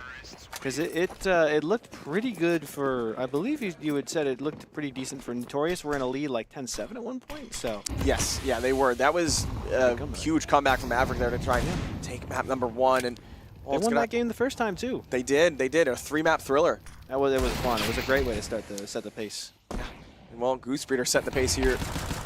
An AD there onto Leoden, and these kills are all just in the favor of FlyQuest Red, and it's going to take an absolute dream and a miracle, and on a win and a prayer for Team Factor. Going to to come back going here. This is going to be FlyQuest Red hitting round number 12 on map and series point against Team Factor. Yeah, they're playing for the 8-round comeback there. They upgrade a couple pistols, but the general idea is if we're not able to get our best buy, it's kind of not worth half buying through the last 2 rounds. Let's at least make sure that Nova's able to get the AWP in his hands one more time through the rest of this series, not just this map, but like as we hopefully know. If you didn't know, you can look at the little white marks underneath the team names, and that's who won a map. It took me a while to find yesterday. I'm kind of embarrassed to say that. But, it's all good. But hey, yeah, so I mistook, I think when a player dies, it shows their number. I mistook that for a bomb. So I thought the bomb was down yesterday, so you're all good. But no, so Fly Red, if they win one more round on this map, at least of the next 8, they will be moving on to these winners finals, and that might happen fast. Yeah, they're going to be going up against Saw, and Bibian will be the one to want to start things rolling, try and make Saw their next opponent, but Aaron's Fury will find a kill there to make it back into a 3-on-3. Goosebreeder chiming in, taking on Philippek. Mac 10 on Goosebreeder. Make some damage done. All 3 remaining members of Team Factor are going to be in market, though, with a quick flank from Vanessa. Should be the knife in the back for both these players. Able to spot the gun barrel of Aaron's Fury, and sooner or later we'll see the Odin, and there we go. That might be the end of Team Factor's run here in the upper bracket for Group A. Aaron's Fury in a 1 versus 2. He's going to have to get the quad kill if he wants a chance at winning this round. Goosebreeder has to go get that bomb and plans for empty towards the back site of Hartman's.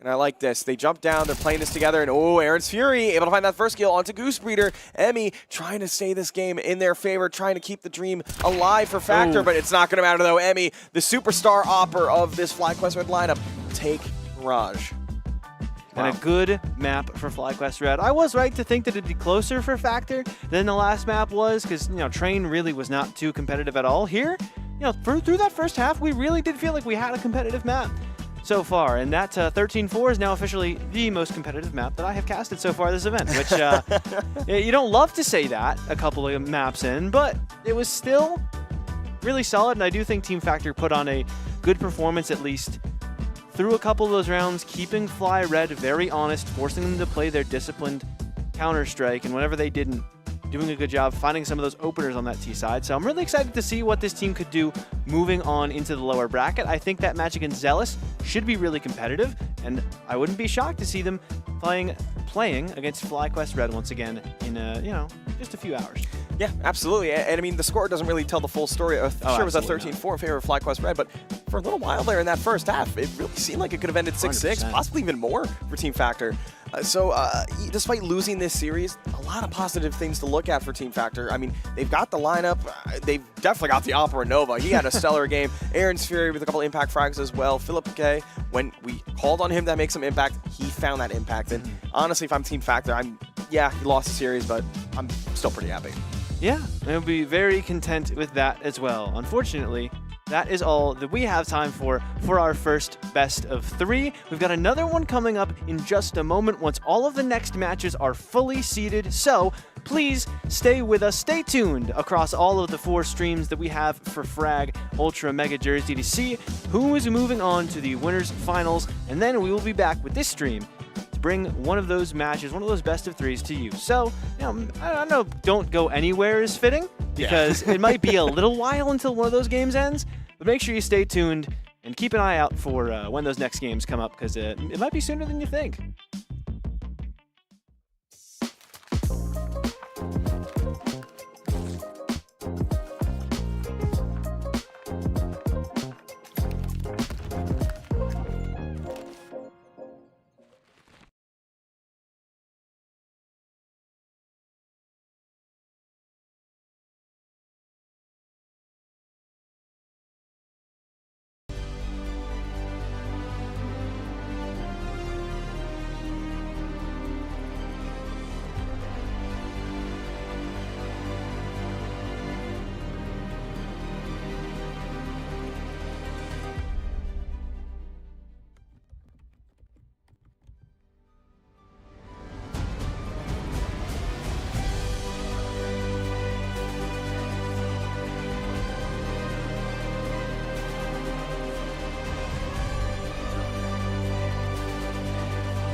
Ladies and gentlemen, welcome back to Frag Ultra Mega Jersey. My name is Zev, and I am joined by the wonderful, the handsome, All In Gaming 23. How you doing, my friend? I'm doing great. It seems like a lot of these games have been going pretty quick this morning early on here, and now we got kind of a tale of the two giants that have just been kind of storming their way through early on this morning. Yes, indeed. FlyQuest Red going up against Saw. Again, we did see FlyQuest Red on the stream in the previous matchup. That was a 13-1 and a 13-4 taking down Team Factor. And I believe Saw take down Zealous 2-0 as well, and 13-3 and 13-1, if I'm not mistaken. Yes, yeah, that's what. So pretty much same scoreline for both these teams. So obviously very strong contenders for the playoff spot, which this is actually a game for the playoff spot as well. So nobody, neither Saw or FlyQuest Red, if they lose this, will be eliminated. They drop down to the lower bracket of the Group A. And we are going to get into this veto actually right now. Ancient and Inferno both being the bans. Pretty standard, honestly. Ooh. Both these teams. Well, actually, the ban from Saw is interesting because that is not their perma. Their perma is Mirage. And that's actually going to be picked by Saw as well. This is a bold play from Saw. Is this just kind of a let's get in their heads and not let them expect it? Because FlyQuest are a solid training team. They 13-1 their last opponent, I am fairly sure. Yeah. And not only that, Mirage is FlyQuest Red's best map. They have a 62% win rate on that across 16 maps. So that's very intriguing. I'm wondering. And Dust 2, I feel like, is kind of a toss-up for both. Yeah. I don't think they particularly favor it, but they don't care.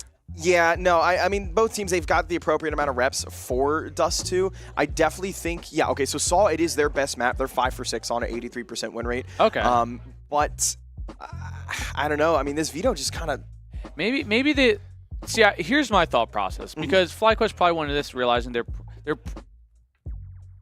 Okay, never mind. I guess we can hold on that. But, I mean... FlyQuest, again, strong team. Saw, obviously, the top team here.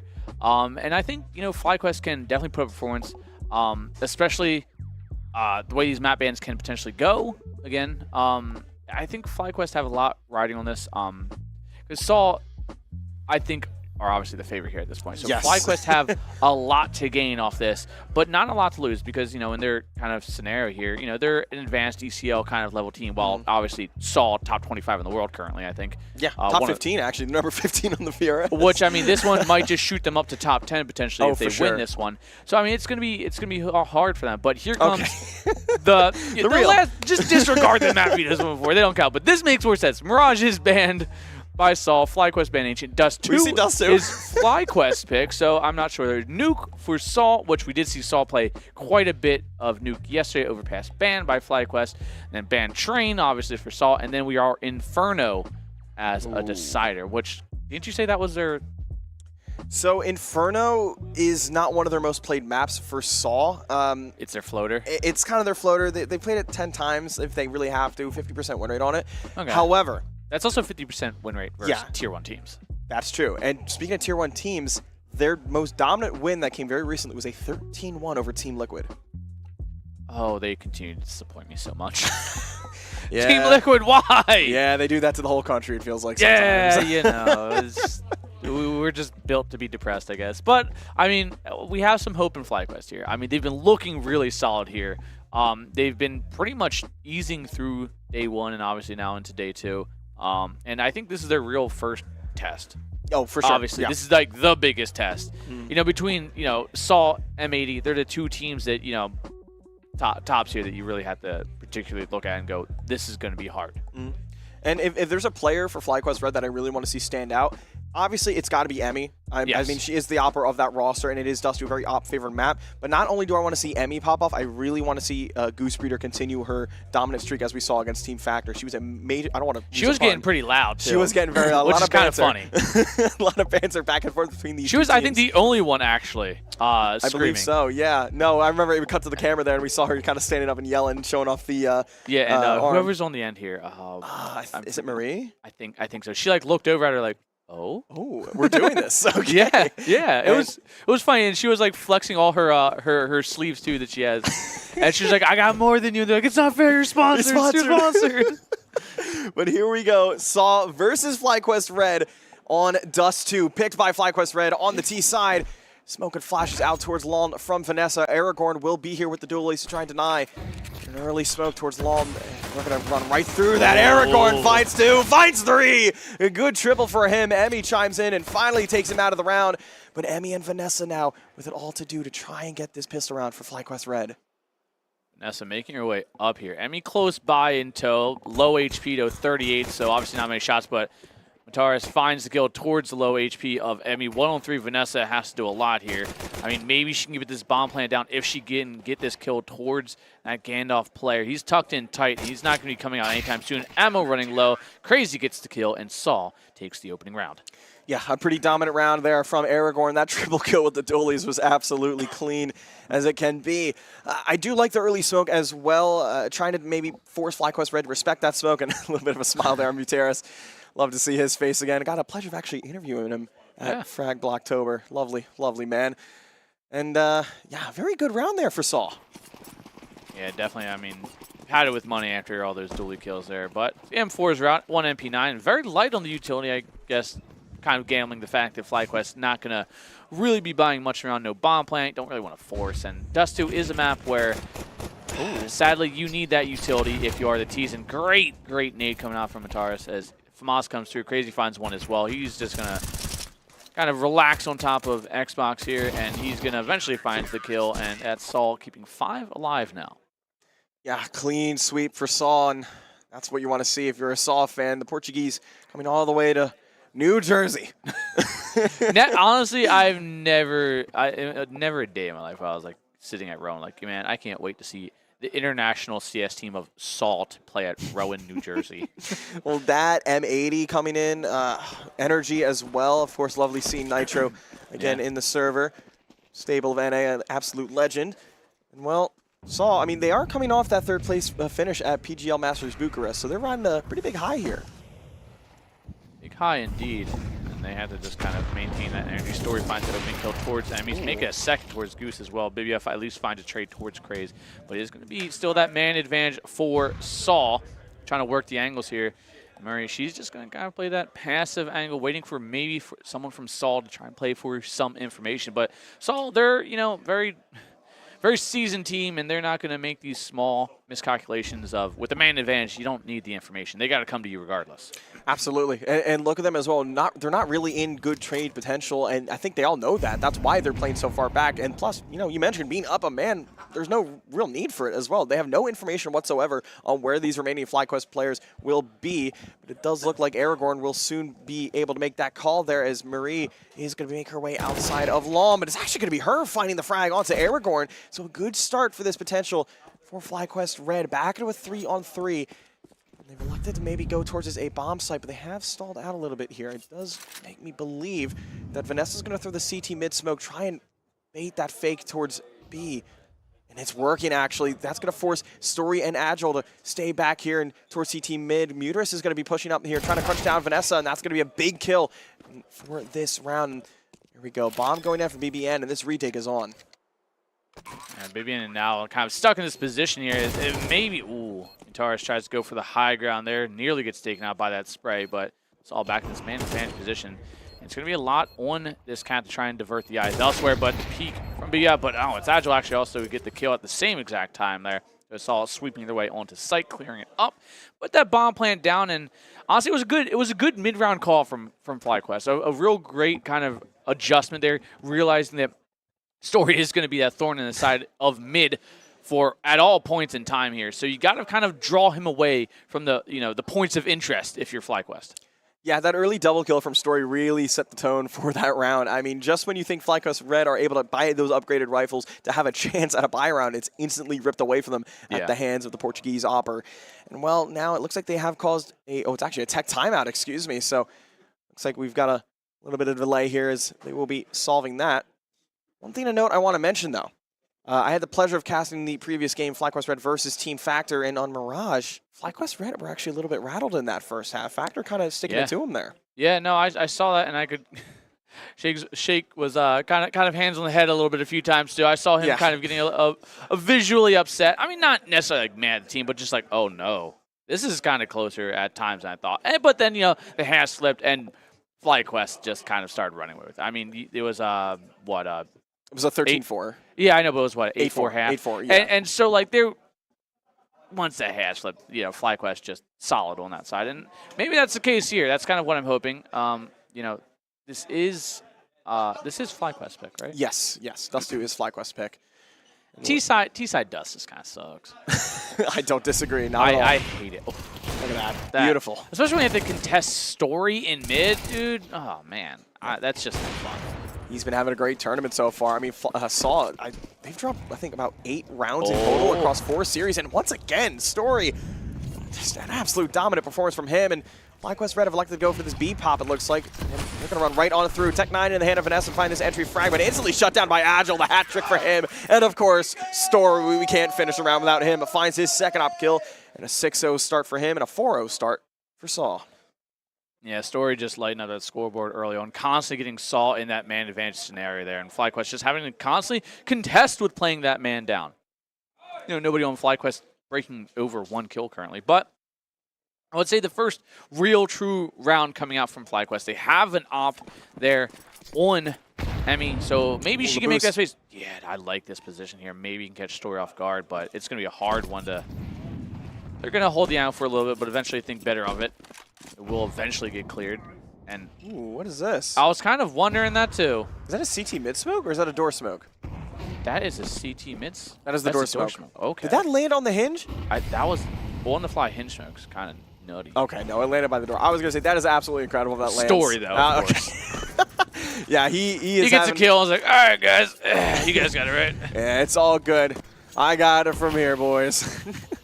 7-1 for him. Another entry in the round. And if FlyQuest Red really wanted a chance to get into this, you can't get picked off by Story like that. And unfortunately for them, that's how the story goes. No pun intended. A little bit of banter going on. I think that is another game going on for Group B. But FlyQuest Red now 4-on-5. Looking to maybe make a dent in this Saw defense. It looks like they're electing to go for this mid to B split potentially. Are we going to be smoking that mid to B smoke? They do have Goose Breeder up in Catwalk, holding for maybe any sort of aggression coming out from Muteris, but it's not going to be in play.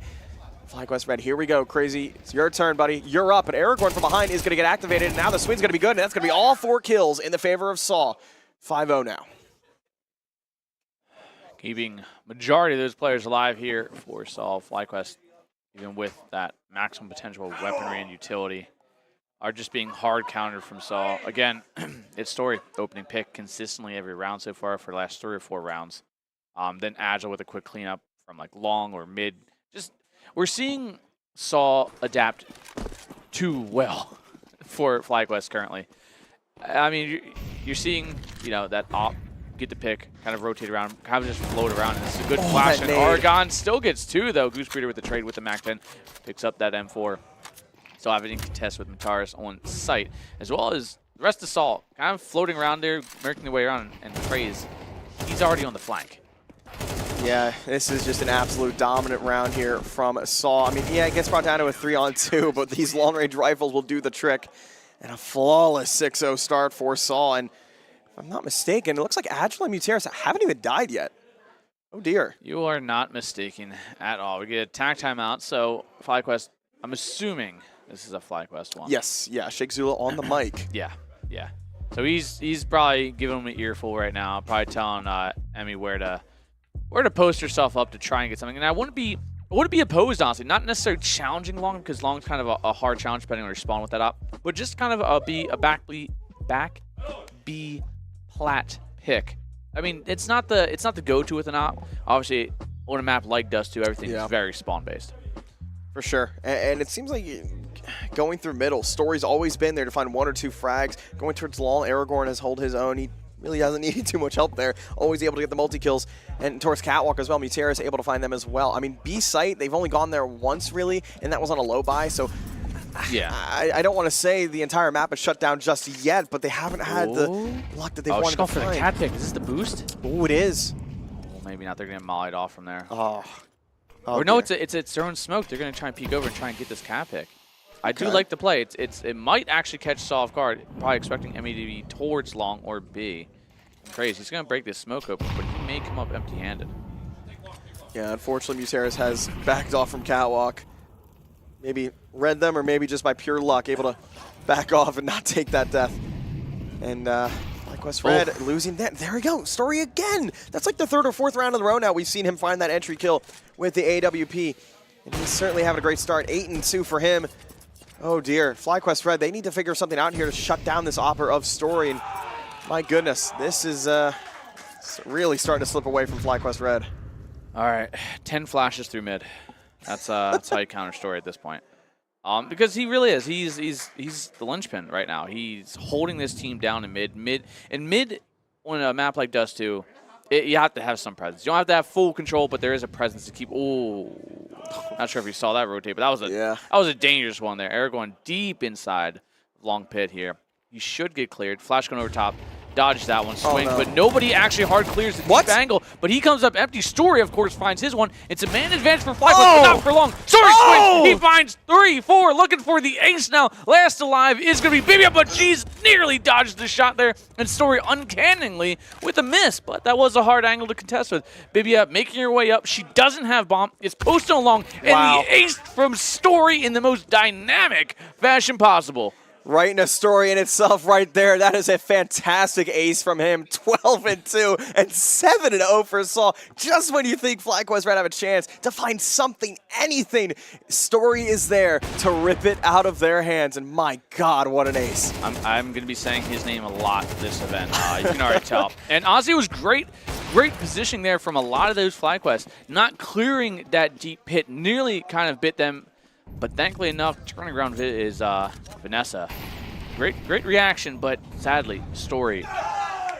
He's not closing this book anytime soon. No, he's not. His book is wide open, and he's still writing the story as it goes on.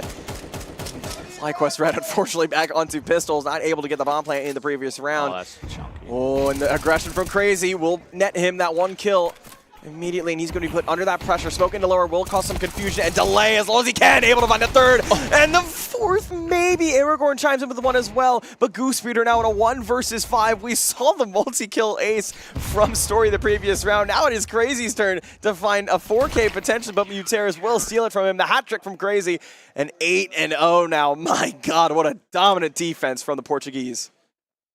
They are just stonewalling FlyQuest right now. No, they just can't be broken on all angles. We do see FlyQuest, they're at least attempting different angles, different positions to work with here. But Saw are just countering them. Positions, timing, accuracy. Like, it's just, Saw are looking unbreakable. Yeah, and it seems like no respect either. They're up 7-0, 8-0 now at this point. They're going to go aggressive on all fronts of the map. We saw them go aggressive on long. We saw them go aggressive towards lower and middle. I mean, Saw, they're really not really playing defense anymore. They're more on the offensive side of anything. Yeah, and they're kind of showing that international gap right now. This is what a top 15 in the world team looks like. Not like FlyQuest can't put up some numbers, but it's a hard thing to contest. But Story pushed off his angle. For a second, he was not sure if that was going to spread, but it does. Goosebeard through under, may get 1, but Agile just too quick. Emmy finds a kill towards Story, so that's something to look forward to, but quickly traded, leaving just Emmy last alive. And what little glimpse of success we saw for just a flash, gone right before our eyes by none other than Agile, who's 12-0, 12 KD. Oh, man. This is an absolute murder. Someone call the police, please. Says, Sar just murdering FlyQuest Red. I hate to say it like that, but 3 kills. 3 kills is the most we've seen on a player from FlyQuest Red. This is not the FlyQuest Red I was expecting coming into this map. Oh, dear. Yeah, I mean, I did say they were the favorites, but I didn't think FlyQuest would be put out kind of like this. Yeah, especially on their map pick as well. Oh, dear. I was expecting like 3 or 4 rounds on that side. And that's a good start to the round from Vanessa, able to find Muteris. What, Crazy? What is happening here? How are you behind Emmy? Are you serious? He walked up long? This is incredible. Oh my God, the time is going to be perfect. Able to find 1 and the second one. Oh no, not like this FlyQuest Red, but they have an answer back. Goosebeater Marie will chime in with 1 apiece. Now it's the man advantage, and we saw a round like this before, but Story, we can't forget about him. He's still alive. This man just doesn't leave mid till he gets a kill, then he goes long. It's like the consistency is actually crazy with this man. That's exactly what it seems like he's doing. I mean, this is a perfect demo review if Opper maybe wanting to learn more on how to play that CT side Dust 2. Story Just would be sit the in player. mid. Yeah, sit 90% of your time is mid. Then you go to the other part of the map where you use the op. Long. I don't. This is Yeah, like he big. went long. Yeah. There He was we like, go. all right, I'm smoked off. Can I go to one of my 2 spots right here? And then once somebody gets any action towards B, he's going to get down towards CT and watch the cross. Agile with a good timing here. Mike Fire, and he lines up 2. It's Marie last alive. Hopefully, maybe she can inch this bomb forward into sight, but it is dropped. Oh, she walked past it. She didn't scoop it up. She's going to try and challenge this one, and she might get. Do they bump shoulders? They do. Oh, my No, God. no, they didn't notice. Or maybe they do. Or maybe they heard something. I don't know what they heard. But Marie at least gets herself into a 1v1. Story watching it cross. Doesn't get the timing, thankfully enough. So it's going to give her time to reposition. Story dropping that utility in her face early on here to try and slow down this play. Yeah, Marie really needs to win this one-on-one to give FlyQuest Red a chance, but it is Story able to find the pistol. Oh, my God. I think he caught her shoulder as she was walking through the doors. I think he did. Oh, dear. Just absolute domination from Saul. Sure, Agile dies there for the first time, but 14-1, and that double kill lineup for him. Honestly, if whoever was top mid that got that double. Crazy. Crazy. If he wasn't there, that was around for FlyQuest. Through and through. Yeah. That double didn't happen. Look at that. Oh, my God. Exactly. And I mean, that's like, you don't expect, maybe you do, maybe you do, I don't know. But in my mind, if I smoke off long, I don't expect a guy to just walk all the way around through spawn, up through suicide, directly behind me. I don't really suspect that. Yeah, and that early on, too. That's like some At Fury least he didn't art go for level the knife. aggression. Yeah, that's true. We did see, I believe it was Vanessa who got knifed by... Yeah, Zen. Zen missed the first Zen, one and yeah. then ran forward and knifed her and then got a kill. Oh, okay. All right. Aragorn taking flight a litlittle bit there, but unfortunately crashes right back down. And now FlyQuest Red in a 4-on-4. Good spot to be in, though, but oh, dear. 10-0 lead for Saul. The best FlyQuest Red could do here is a 10-2 half. I don't know, Anthony. This is, unfortunately, not looking their favor. I mean, look, there's Story again. Posted up towards long. Granted, Agile died for the first time. So Yeah. maybe it's all down from here for him, but Story misses that shot towards that pit player. It's going to be a smoke in for the cross. He's going to throw a little flash, maybe get himself over towards Goose. But he knows that player towards pit, most likely still there, just misses the time there. And I'm assuming that's probably Emmy down there with the SG. It is now out of her hands. Lines up for one more, nearly gets a collateral, but just a little off on the angle. Like shooting ducks. This is just aim training, it feels like, for Story. 15-3. it is Goose. Oh, my goodness. What a headshot on the Goose Breeder. Story keeps writing his book This every is duck single hunt, day. dude. This is Yeah. duck hunt for him. Oh, man. Vanessa in a 1v4, and it might not matter, though. 11-0 for Saul. My God. What a CT half. Well, it doesn't seem like Saul's having any trouble adapting to the New Jersey vibes over here. As, again, they're a strong team. And this is kind of what you expected, but not at this scoreline, I would say. Yeah. Oh, dear. This is really unfortunate. FlyQuest Red, I don't want to say it's over, but... Hey, there's map 2. Yeah, there's map 2. You're right. Dust 2 might still be in the cards, though, but the aggression from lower, we saw this earlier, does even out into a 3-on-3, though. Not the end of the world, though. Oh, but a nice flick from Story on to Emmy. 17-3 for him. that Cannot nade, too. keep saying his name enough. And Vanessa and Goose Breeder, dynamic duo now in a 2 versus 3 to try and find a round, have some life into this FlyQuest Red roster. One Dust 2, and it's really starting to fade away from them here. Yeah, but maybe they can find something in the half, but again, I think at this point, 11-2 split. It's kind of rough to recover. Maybe you can rally up a little bit, get a few rounds, and not necessarily, like there's a chance, but maybe make it more comfortable where you don't feel so defeated.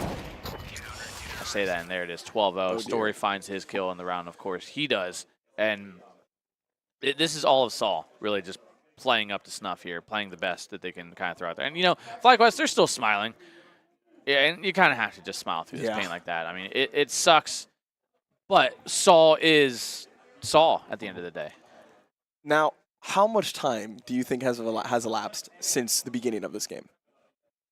23 minutes. 19. Shit.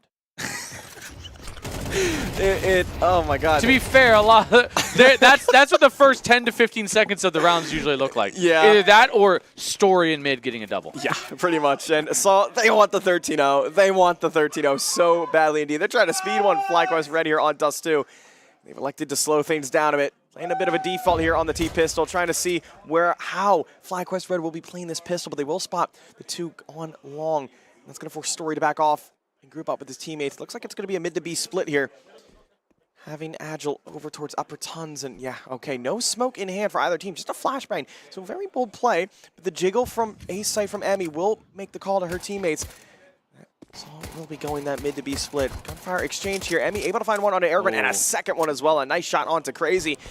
But it is still a 3-on-4 and now a 2-on-4 instead. Muteris and Agile trying with it all to do. Will find this bomb site and a bomb plan at least. So not over for them. But the trio of FlyQuest Red on for the retake. Muteris, jiggle beacon towards window, spots up player, lands the shots Murray out. 2-on-2 and Agile in a great position. Goosebreeder making a little bit of noise, should be seen. Shoulder check gives out the info that he needs. He waits the timing, baits out the flash and gets her down. And it's down to just Emmy in a 1v2, sadly falling, and that is 13-0. Saw. And FlyQuest, there's kind of a lot to digest there. Yeah, that is their map pick. Yes. Not a single round going their way. I think that's even the second 13-0 of the event so far, if I'm not mistaken. And there's probably a handful of rounds where it was like 1v1, 1v2. Last round there was some chances, but then you kind of look at the storyboard and you see Story, you see Agile, just again putting up that iron wall defense that is you just can't crack. Yeah, I mean, that entire CT side was perfect Counter-Strike. You could not get any cleaner than that. And every time it seemed like FlyQuest Red had a chance of finding something. There's Story, there's Muteris, there's Agile, Aragorn, the whole roster just ripping it away from them. It's just absolute domination from beginning to end from that solid lineup. And they're looking to extend this. They want to make the playoffs. Yeah, and I mean, at this point, they did. They pretty much did. At this point, it's on to their map pick. It's on to Nuke. And it's the uphill battle for FlyQuest. For sure. That is going to be map 1. Obviously, Dust 2 picked by FlyQuest at 13-0 in favor of Assault, and we'll see you guys on Nuke.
Well, welcome back after Dust 2. Kind of a little bit of a concerning performance from FlyQuest. A 13-0 for Saul. And, we expect Saul to put up some numbers. We expect them to have these kind of performances. But I expect maybe a little more out of FlyQuest.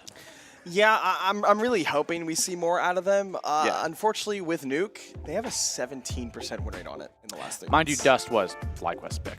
Yes. So with Saul picking this map, it is kind of Yeah. expected. They have a 62% win rate, if I'm not mistaken, coming into Fragadelphia. But, I mean, there was really no signs of life, it felt like, on the side of FlyQuest Red on Dust 2. So I don't know how really they're going to be able to translate into something more positive onto Nuke. To be fair, it's not like FlyQuest had much of a chance. They played one round on CT side. That's So maybe now they can get their preferred side on Nuke, and maybe they're just a very heavily sided team to their favorite side, which there are teams like that. I've seen teams get 3 rounds on their unfavored side and then just roll all the way through. So there's a chance. Do I think it's going to be a great chance here on Nuke for FlyQuest? No. But, I mean, after 13-0, it can kind of only go up from there. Yeah, I mean, Saul, number 15 VRS ranking in the world. Not only that, I would not be surprised if we see them make the playoffs at the major in like a month or so. So it's nice to see them come to Fragadelphia. They are probably going to be the highest seed in this event, and a lot of yelling in the menu right now. I think that's that's probably the nut game, or one of them, or the factor game. I'm not really sure, but someone's feeling angsty. Yeah, I wonder if it's the M80 game. It might be a little bit of banter back and forth. I did see Lake laughing a little bit there. But it's A-okay, and right now... I think that's Wiz's team, so sounds about right for him. And we've got Nuke, we've got Saw, and we've got FlyQuest Red ready in the server. Ladies and gentlemen, map number 2 of Nuke. See, they're still smiling. Yeah, so they're fun. Yeah. So We've worked R2-D2. Yeah, I just heard. I think that was a girl screaming. I'm not even sure, but yeah, they were war cry screeches, I think. Well, that's something they're going to need to see here on Nuke. And oh my goodness, looking down at the floor is Buteris and Dinks Marie as well. How the hell does that even happen? But they will find the early frag. Story able to take down Marie. Emmy gets that trade, though. Finally eliminates Story, what felt like was an impossible task on Dust 2. And the 1v1 over towards the A site will go in the favor of Vanessa. But it's a 2-on-3 for FlyQuest Red, trying to hold this defense as long as they can. But Saw, they have control of this lower bomb site, and this should inevitably be a bomb plant. It is, and Saw played up through heaven there, trying to freeze these CTs in place. Vanessa on the obviously slower rotates here, trying to make sure no one dives down from heaven from behind. And Argon, he's in a solid position towards ramp, probably going to be unchallenged here. So it's going to be contact from Crazy as Goose Breeder and Vanessa attempt to retake from control. Yeah, Goose Breeder with that USP looking to make some magic, though. Crazy is over in clock. He's not really trying to take a fight here, but he actually likes to do so. Tags Goose Breeder down to 4 HP, but is going to get taken down by her instead. And the 1v2 is not going to happen, though. Agile closes out the round.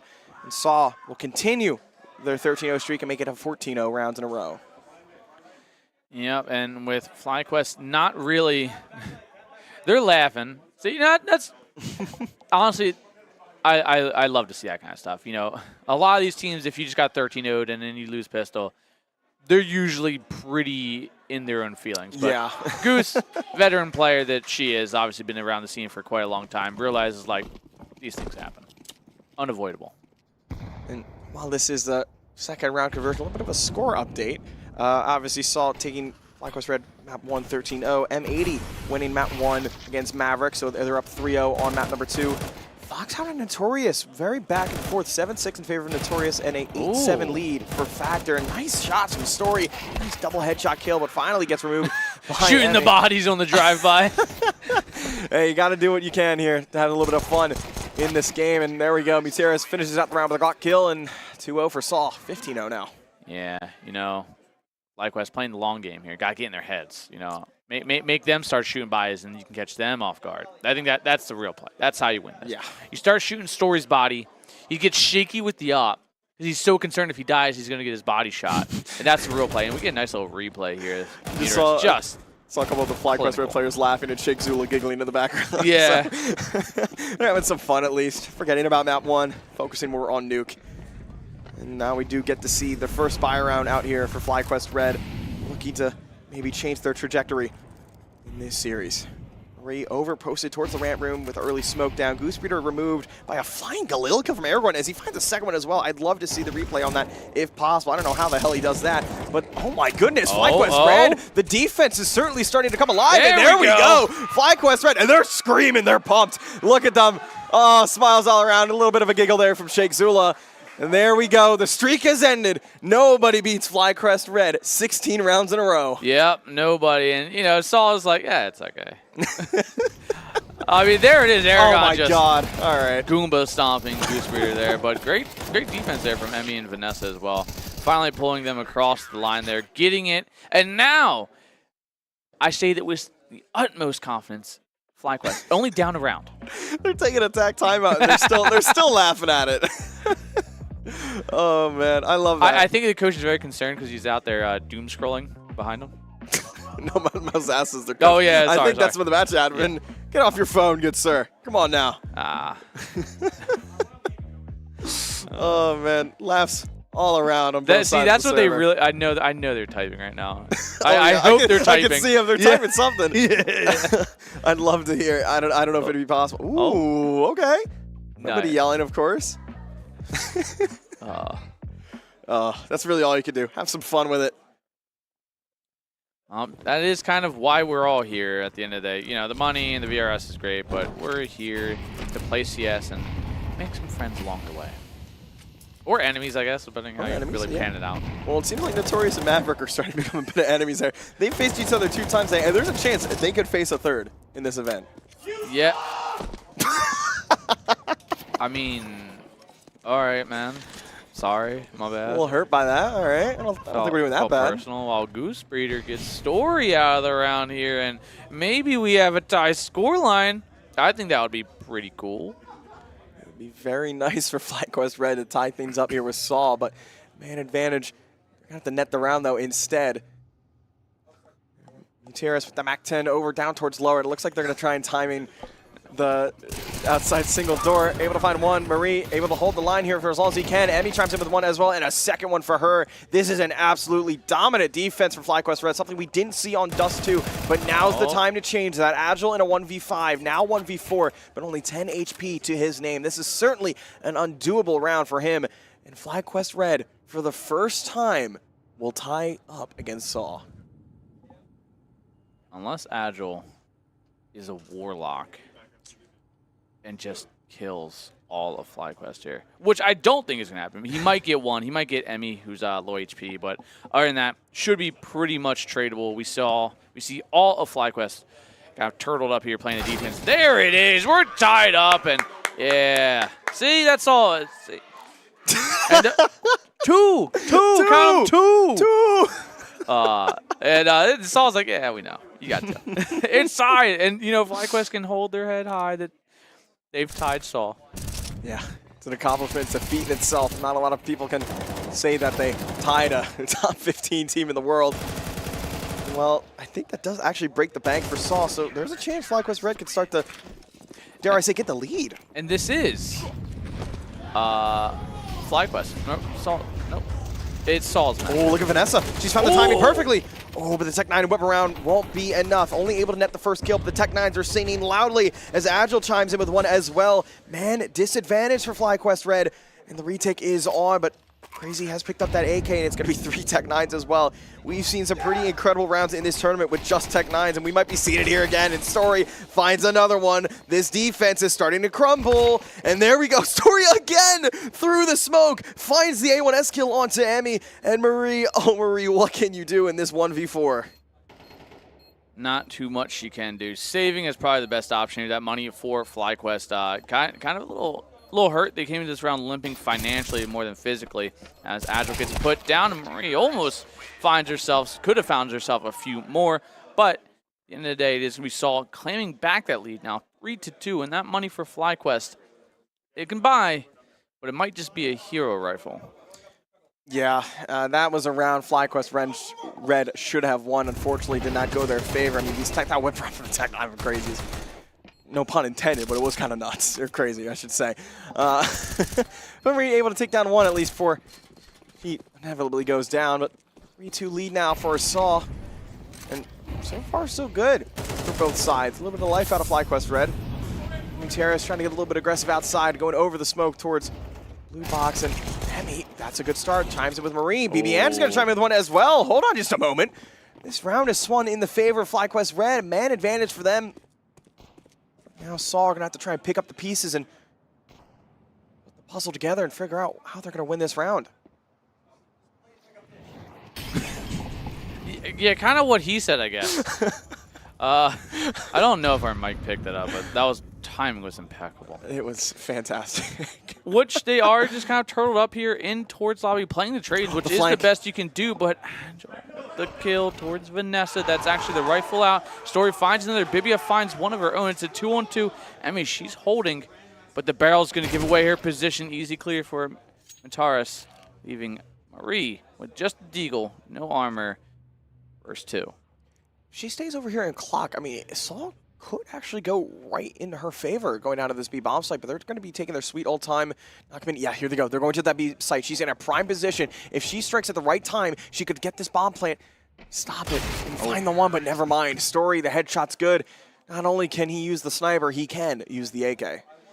Well, another close round there for FlyQuest on a very minimal purchase other than that single hero rifle really being bought. So FlyQuest, they're looking literally twice as good as Dust. A 200% increase, dare I say, in the amount of rounds they won. That is a very accurate number to be putting out there. Buy high, sell high. This man's just printing money. I already know it when he goes home. Oh, man. But round number 7 underway as Vanessa's in a prime spot to take down Agile, but only able to tag him down to 19 points of health, and the drop down masked by the gun barrel will be good. BBN is going to get aggressive over here, and Agile low HP. The timing's going to be good for her, but will she look up above? Ooh, actually going to be going up the ladder. This is perfect, right up towards T-Roof. The flank is going to be good. BBN is in a prime spot to really change this round and put it in a good spot, and it will be gifted that frag. Agile not expecting the ladder pick from her. With a man advantage now, FlyQuest Red. Oh, prime spot, but looking crazy. Making his way, threading the needle out towards his A bomb site, and might find the timing, and he does, taking down Vanessa, molly towards heaven, and this should be the A site taken for free, essentially. It's only the sacrifice of a few people to get here. Goose Breeder finds herself another, and oh my God, gets the timing. She's making noises though, and she somehow still finds it. Mataris last alive, 1-on-4, and maybe we see a 300% increase this time around. He does have the bomb. He fakes the double door push, but he might just make his way back up through vents just to get this bomb plant, because I mean, we take a look at Saul's money, and it's not as great as you would have to assume it is. Just like the government shutdown, FlyQuest Red are shutting down Saw here on round number 7, 3-4 in the favor of Saw. But FlyQuest Red slowly but surely getting some momentum, gaining that momentum indeed. And yeah, look at this. Saw, not a lot of money to work with. Some upgraded pistols again, maybe a hero AK to play with, but oh dear, this is a lot closer than we anticipated, it seems. A lot closer. And when FlyQuest win these rounds, we're seeing like 3-4 alive, so the economy for the CT side yet not broken. We'll take a look at Saw, and they are just barely getting by right now with Tech 9s, Galils, and only a single AK on Mudris. Yeah, you have to start to wonder if you're one of the Saw players. I mean, you're number 15 in the world. FlyQuest Red, I mean, I want to say they're what, I think they're 170 in the world. I mean, this is a big statement if they're able to make this a close game for them. But as I say that, Saw will find that double entry kills onto Goose Breeder and BBN start the round off. So, double man disadvantage for FlyQuest Red to try and figure out how they're going to adjust to this. I mean, this is once again a statement win, but actually looking at it now, everyone on Saw is very low HP besides Mutaris. So not out of the realm of possibility FlyQuest Red could steal around from them.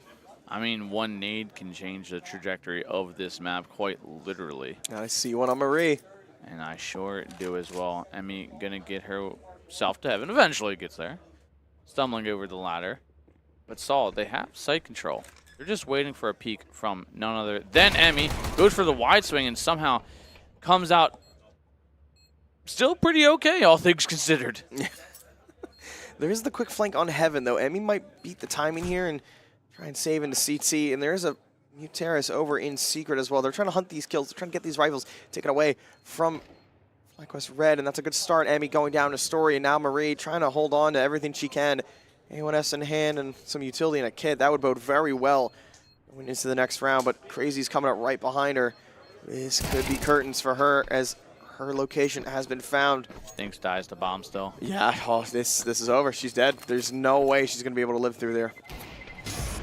Oh, dear. Lift off straight into spawn. Well, Saw back to that 2-round lead, but they're never really out of the woods thus far.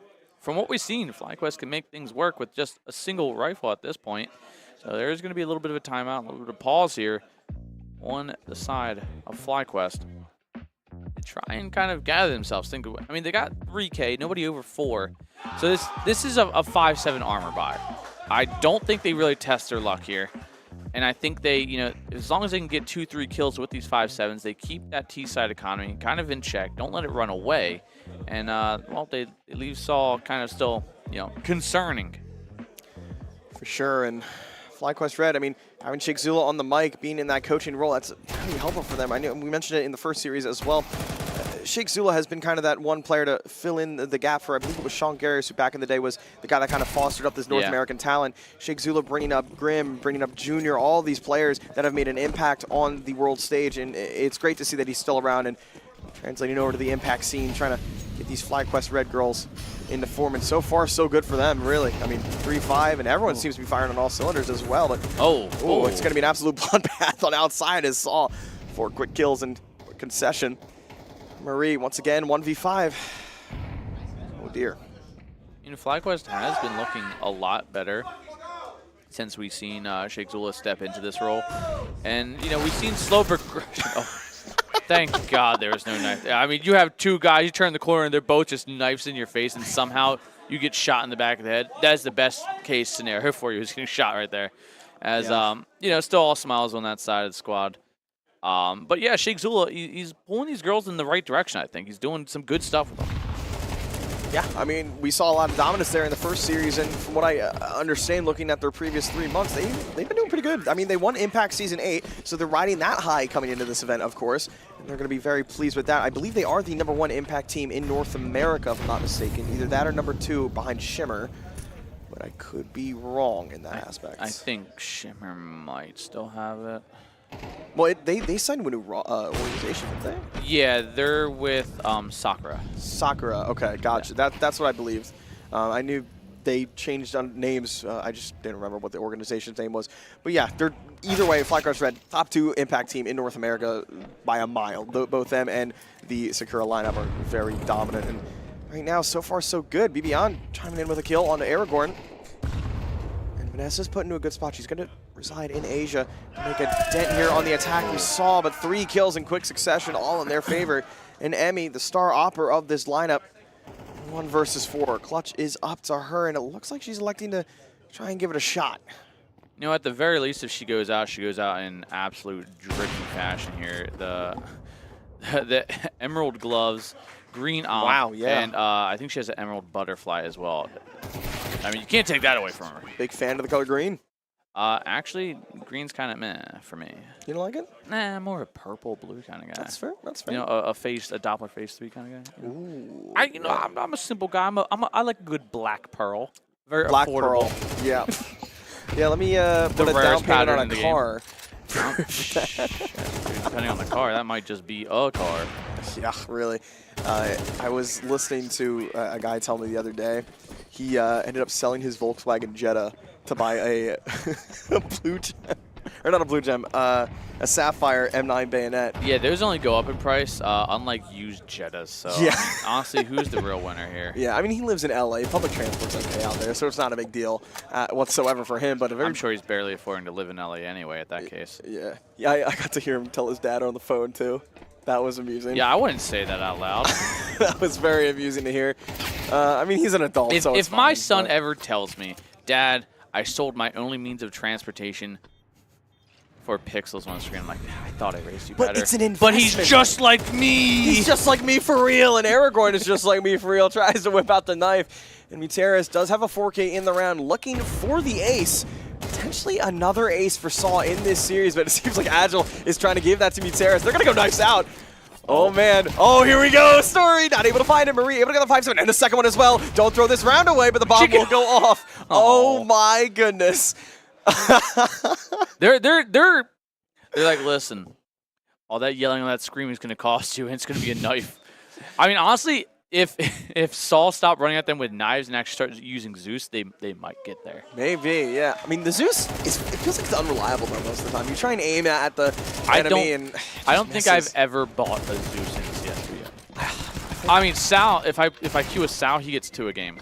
He does. I have noticed that. I think It's I played this so a couple annoying. times. As soon as I see him with a Zeus, I'm like, this is going to work. I know it, and I hate it. And he doesn't react at all to it. He just goes, and that's it. Yeah. Like Peter. Peter, Oh, man. stop Zeusing people. Stop Zeus and stop Peter. I can't do Lois Griffin. I can't. Oh, dear. Well, there we go. Marie finding an opener on the round. 11-8 for her. A good start, but an even better start for Story. Putting the playing field back into an even situation. And Marie, once again, a double kill. So Story and Marie both getting a double to start things off. Now back into a 3-on-3. Saw looking to make some impact, but once again, Muteris is trying to find something here onto Marie, but Goosebeater will find Story instead. Does look like FlyQuest Red will look to find their 4th here. Definitely better start on Nuke, and there we go, Goosebeater. That might be the nail in the coffin for the half for Saw, but Muteris, we did see him get the 4K in the previous round, almost the ace if Mary didn't die to the bomb there. He has bomb on his back as well. 48 seconds to play with. B bomb site is wide open for the taking. Doing a little bit of tricks with the bomb. With that door being open, that's the sound cue. Bomb play underway, and here comes FlyQuest Red to try and take this round.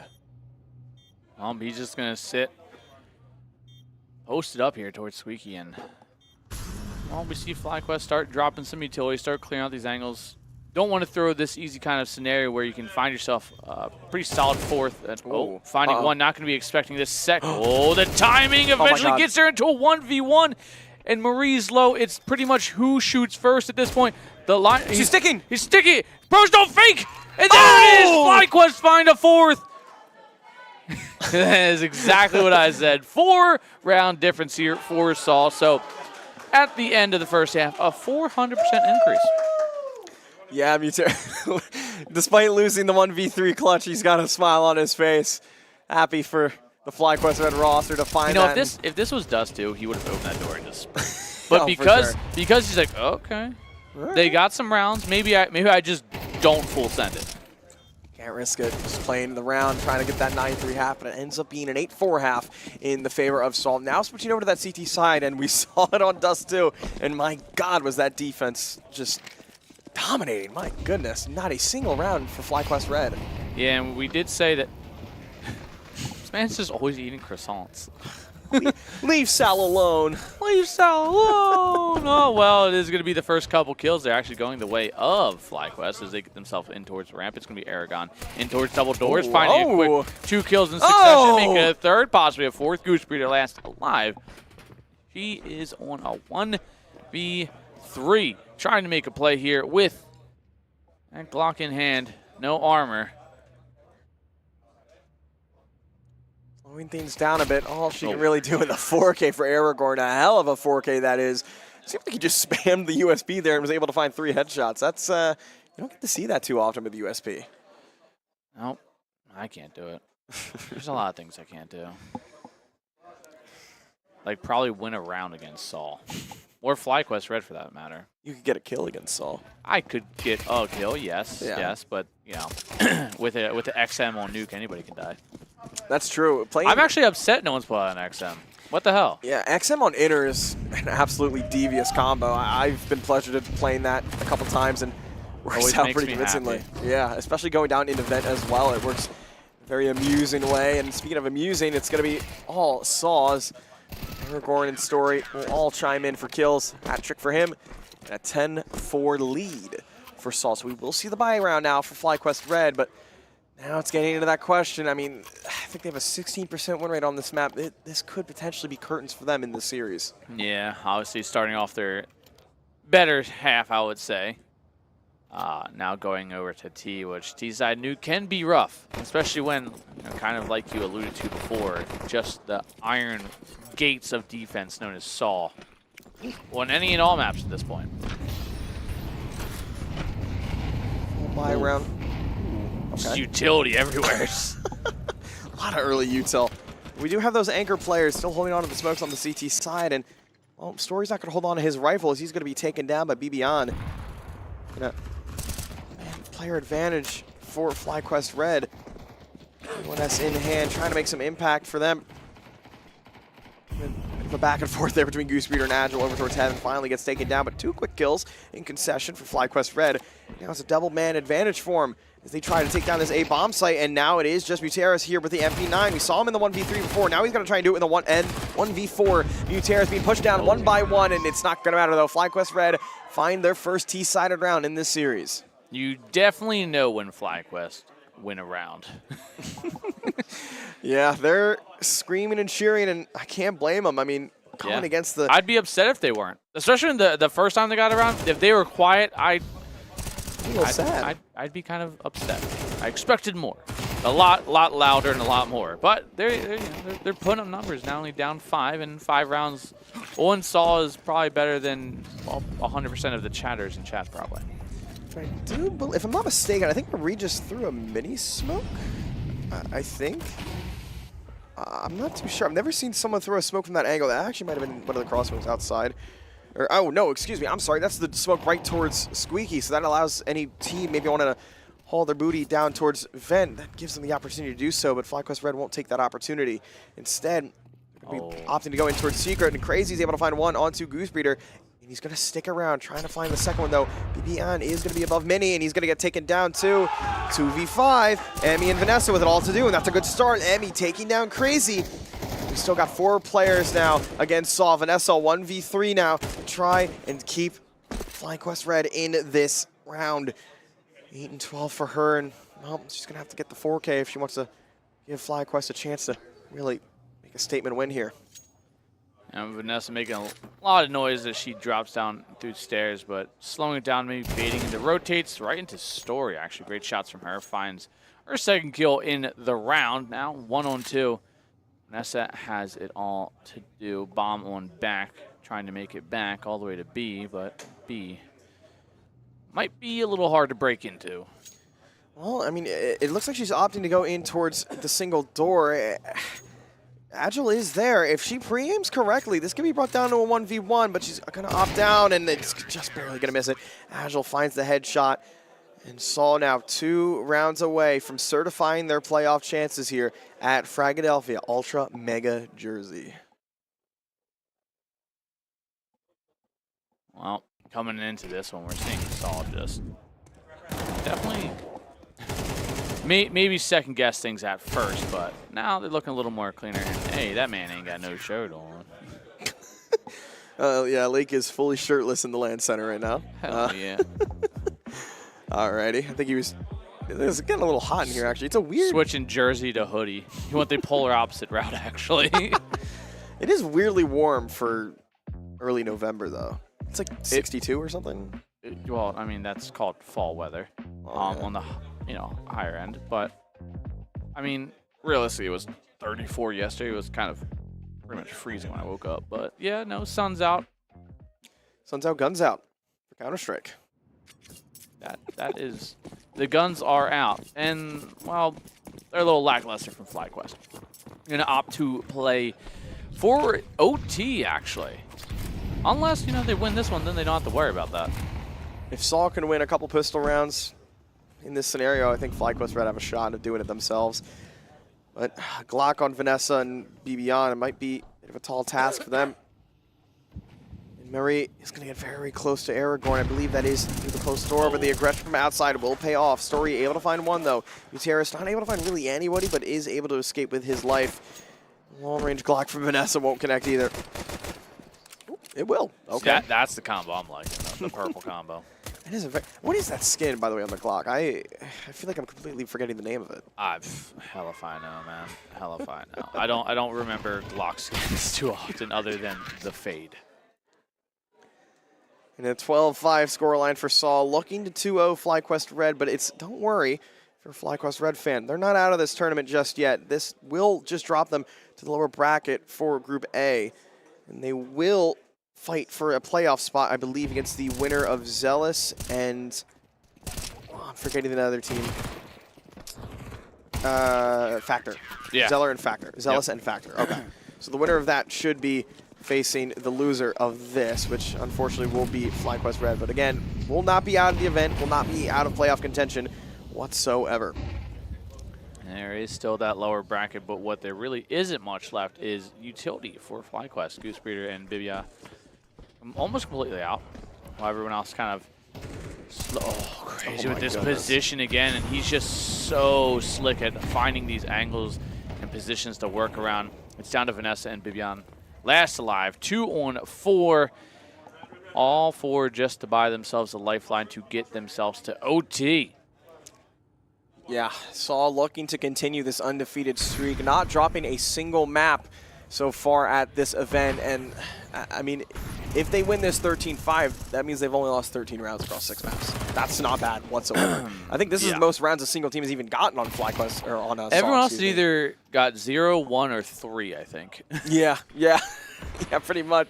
I mean, Saul, they're ready and raring to go. They want this trophy. They want the VRS points that comes with it. Now, 2 players is all that stands in their way. Vanessa and BBN trying to fight against Saw to keep them going for a couple more rounds. And Terrace, that might be the nail in the coffin for them. Now it's a 1v4, and it's a 0v4. Saw will take 13-5 on Nuke in the series 2-0. And there we go. They've just certified their playoff chances. Yeah. And, I mean, FlyQuest definitely put up a good performance there on Nuke. Having fun, taking some rounds away from, you know, top 15 team in the world, as FlyQuest can probably only, you know, it's all up from here. Obviously, like I said, map 1 was a little rough, and they did. They showed up. They put up some decent fights, some good performance. Actually, at one point, tied it up. Made, you know, maybe at some point, you know, Saul might have been sweating a little bit, but overall, Saul did things, performing exactly how you'd expect him to. Yeah, absolutely. And good on FlyQuest Red to kind of bounce back there on Nuke. I mean, that 13-0 Dustu, nobody really wants to. That's what I'm saying. They're still smiling at the end of it, so it didn't break them. It obviously didn't. And, you know, once they got that first round, they started chirping a a little bit, yes, they which did. I do love to hear. Yes, absolutely. And it seemed like when they were fist bumping there, we saw all smiles across the board. So far, I would say overall, not bad from FlyQuest Red. Yeah, and now they're going to go into the lower brackets, probably going to be playing... Most likely, I think it was Factor. Again, Factor. So. And they've just got done beating Factor, actually, right? Yes, they did. They and beat that them was 2-0. that was 13-0, 13-3. 13-1, 13-4, if I'm not mistaken. Okay. Yeah. So FlyQuest, they can have this deep playoff run, and maybe, just maybe, in some fashion, they can meet up in the grand finals. Yeah, and that'll be it for Anthony and I today. That was Saul taking down FlyQuest Red 2-0, 13-0 on Dust 2, 13-4 on Nuke. See you guys for the next series. Take care.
time and I miss this feeling. It feels like freedom, it feels like healing. Floating off the floor, past the ceiling. The wind in my hair, I can see the light at the end of the tunnel as I'm taking flight. Man, I'm feeling like myself again. Hey, man, I'm feeling like myself again. It's been a long time and I miss this feeling. It feels like freedom, it feels like healing. Floating off the floor, past the ceiling. The wind in my hair, I can see the light at the end of the tunnel as I'm taking flight.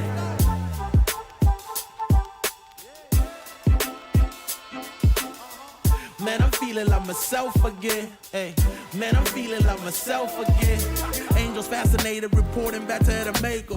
I'm emancipated, blow a kiss out the neighbor. Saying bye to Felicia, saying hi to Miss Parker. I was in the darkness, didn't stop me shining though. I was at the bottom, but it didn't stop me climbing though. Talents, we ain't hiding those. Cook out, I'm providing flows. Homie, you invited, getting reunited. With the real you, you no longer gotta hide it. They love to see us fighting, love it when we are divided. Yo, we bout to make it mad. Food on the table, big stacks in the bag. Drink in my hand, watch me do a little dance. Take a little chance, kicking with a queen, chilling with my mans. Going with the flow, mixing up the plans. Listening to jam, stresses out the window. Kick your feet up and relax. Ease your foot up off the gas, and if you're going through it, this too shall pass. Woo! Hey. Hey, I'm feeling like myself again. Man, I'm feeling like myself again. Yeah. It feel good, don't it? Woo! I love it. Hey, it's been a long time time and I miss the feeling. It feels like freedom, it feels like healing. Floating off the floor, past the ceiling. The wind in my hair, I can see the light at the end of the tunnel as I'm taking flight. Man, I'm feeling like myself again. Man, I'm feeling like myself again. It's been a long time and I miss this feeling. It feels like freedom, it feels like healing. Floating off the floor, past the ceiling. The wind in my hair, I can see the light at the end of the tunnel as I'm taking flight.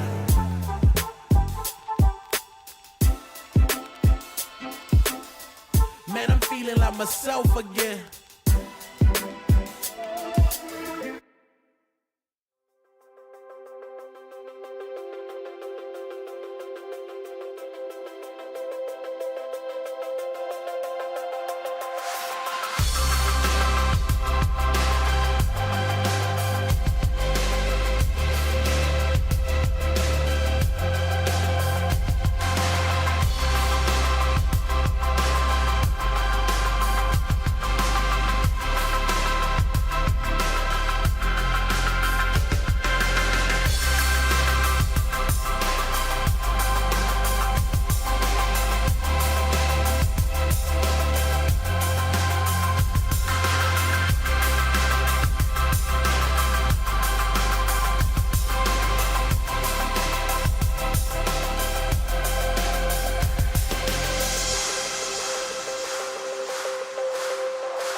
Ladies and gentlemen, we are so happy that you're joining us back for Fragadelphia, day 2 of Ultra Mega Jersey. My name is Evan, joined on the desk by Happy. We have an absolute banger series coming up. These two teams, a lot of history at this event today. This is Notorious and Mavericks' third time playing each other at the event. This one's for all the marbles. Winner advancing to playoffs, loser going home. It really doesn't get any bigger than this. No, it hasn't gotten any bigger than this through the last couple times they've played, as well as you could tell by the fact that they're both still in the tournament, they haven't played against each other with elimination on the line yet. Just some advancement further on in the brackets. They played earlier this morning. They played in the first set, the first game on stream yesterday as well. So these are two teams who are going to know each other incredibly well, and that's what makes it so exciting. Now, for those of you who didn't catch either of those games, it was a 2-1 Revel win yesterday early on, or Rebel / Maverick. They've been going under Whatever- both names. Whatever you want to call Yeah. them. It's that team, and like you said, 2-1, and that was Yeah. a thriller, absolute Oh, yeah, it was thriller great. on day one. And today it was 2-1 for Maverick, so they've gotten the better Notorious twice. Let's see if Notorious can It get was theirs. 2-0 today, wasn't it? It was 2-0, yes. 2-0. It was 2-0, so we'll see if Notorious Even can better. get theirs back today. Yeah, so it seems like Revel's getting better with time. It seems like, the more time you give them to get used to the matchup, they're getting better and better. They did drop a map yesterday, didn't drop a map this morning, but to me that just sounds like 4 maps worth of notes that Notorious have to go off of in terms of what we need to do better. And when it comes to, what maps they play versus what they don't play, there's a decent chance we're going to need to see something get repeated given that they've already played 5 maps against each other. And Nuke, a map that we did see yesterday in their best of 3, that's Notorious picking into that. Then Revel chooses to pick into Inferno. Mirage was the first ban, Mirage map they both played against each other yesterday. And then Train will be the decider for our map number 3, should we need it. And for the first time for myself this event while casting, there's a decent chance we're going to need it.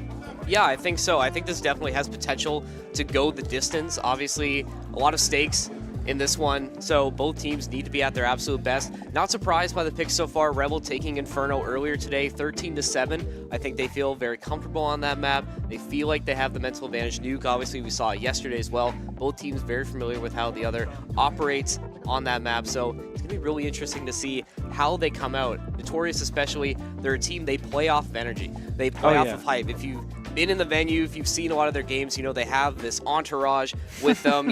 They're the loudest team in the venue right now. You can usually hear them screaming all the way from the other side, so they're definitely going to try and get into the heads of Rebel, try and be just disruptive, just get that energy up. That's really going to be their strength going into this one. Hasn't been a big strength for them against Revel in the past, though, because no matter how much momentum, how many good vibes they come into the game with, they come out of it with a loss. So something has got to change for Notorious coming into this one. Now, it seems like their change could be Train. No, they did play Train, too, so we've actually seen all of these maps, as we saw 2 of them earlier today. Train being a 13-11 win for Revel, and then Inferno being a 13-7 win, and then Notorious picking into Nuke, which I believe is the map that they won on yesterday against Revel. So, we're seeing a few repeats. In general, it seems like the map ban phase slightly favors Revel, just because they've already beaten Notorious on these maps twice. But Train being a 13-11 and being left up as the decider map here, that could get really interesting should we need it, and it could get even more interesting if Nuke or Inferno goes the opposite way to how we saw it go last time between these two. Absolutely. The other thing you want to consider, too, is that Revel, like you said, they already beat Notorious today. They're fresh off of a loss against M80 in order to get here, so they want to get theirs back. They want to get back in the win column because, like you said, loser of this game is going home. So this has to be your best game of the entire series so far, and I'm really hoping to see a good one today. Yeah, we're seeing a best of 3 of best of 3s between these two. Their potential for 8 maps to be played against one another alone by the end of the tournament. This has been one of the more fun storylines to follow along a series of more dominant performances from some of the M80s, some of the Saws, even the FlyQuest Reds of the world, kind of dominating the teams who are more Pug-esque or maybe haven't had the scrim experience that those higher up teams have had, don't have the aim advantage in a lot of those gunfights. We've had a lot of those on stream, but this has been one of the most fun stories to follow. 2 teams who seem so evenly matched, going up against each other time and time again, and I am so glad that we got the last chapter of this saga, I should say, live on stream, because as I've hinted at, I haven't had very close games so far. My best map's a 13-4. Yeah, So. a lot of the top teams have just been absolutely mowing their way through the brackets here. It's been really exciting to follow, like you said, some of these lower teams, some of these ESCA teams that are trying to make their way into the playoffs of this bracket. But both of these teams, like you said, have had a really good tournament so far. A lot of history, an unstoppable force meeting an immovable object. Elimination match, I mean, it doesn't get any better than this. And I mean, if you want to talk about predictions, I mean, you thought that the map mix might have favored Revel just a little bit more, I'd say but so. let's dive into that a little more. Do you think Revel is going to take this in 2, or do we actually think it's going to go to 3? I think it'll go to 3. I feel like there's been way too much for Notorious to go off of in terms of understanding how Revel's gonna play. They've got that whole entourage with them, like you talked about. They're gonna be not just players, but also I haven't got to talk to the Notorious guys, so I don't know if it's just like a bunch of friends or fans of Notorious who were just coming with them on staff, or if they have a coach, maybe they have like an analyst, or if it's just org people. But I'd imagine that they're starting to pick up on stuff too, telling the players about that. And so I really think that between that fact, the fact that they've had so many opportunities to pick up on things that Revel are doing, and the fact that they got Nuke back, the only map they have won on against this Revel squad, it's starting to, I feel like we'll at least need 3, and I could even see Train swaying Notorious's way. I don't think this is as Revel favored as you would imagine, given that they've won 2 times in a row. No, absolutely. And I mean, it's going to be, that first map, Nuke, is going to be the real litmus test for the rest of it. You know, we're going to see how both teams are coming out of this. Obviously, Notorious feeling confident with their map pick, starting on Nuke. You know, we'll see how they come out. Hopefully they'll come out fresh. You know, we're hoping for a fiery series. For sure. We want to see some trash It's Notorious. talk. We'll get it. I mean, we're going to get it. I mean, we already are expecting some, you know, some loud trash talk between both of these sides. Yesterday, we're going to have to go back and watch that VOD because it was just, it was insanity, some of the trash talk that was going back and forth. Both teams really, really getting into it, and I think that's why mental advantage is so important in this series.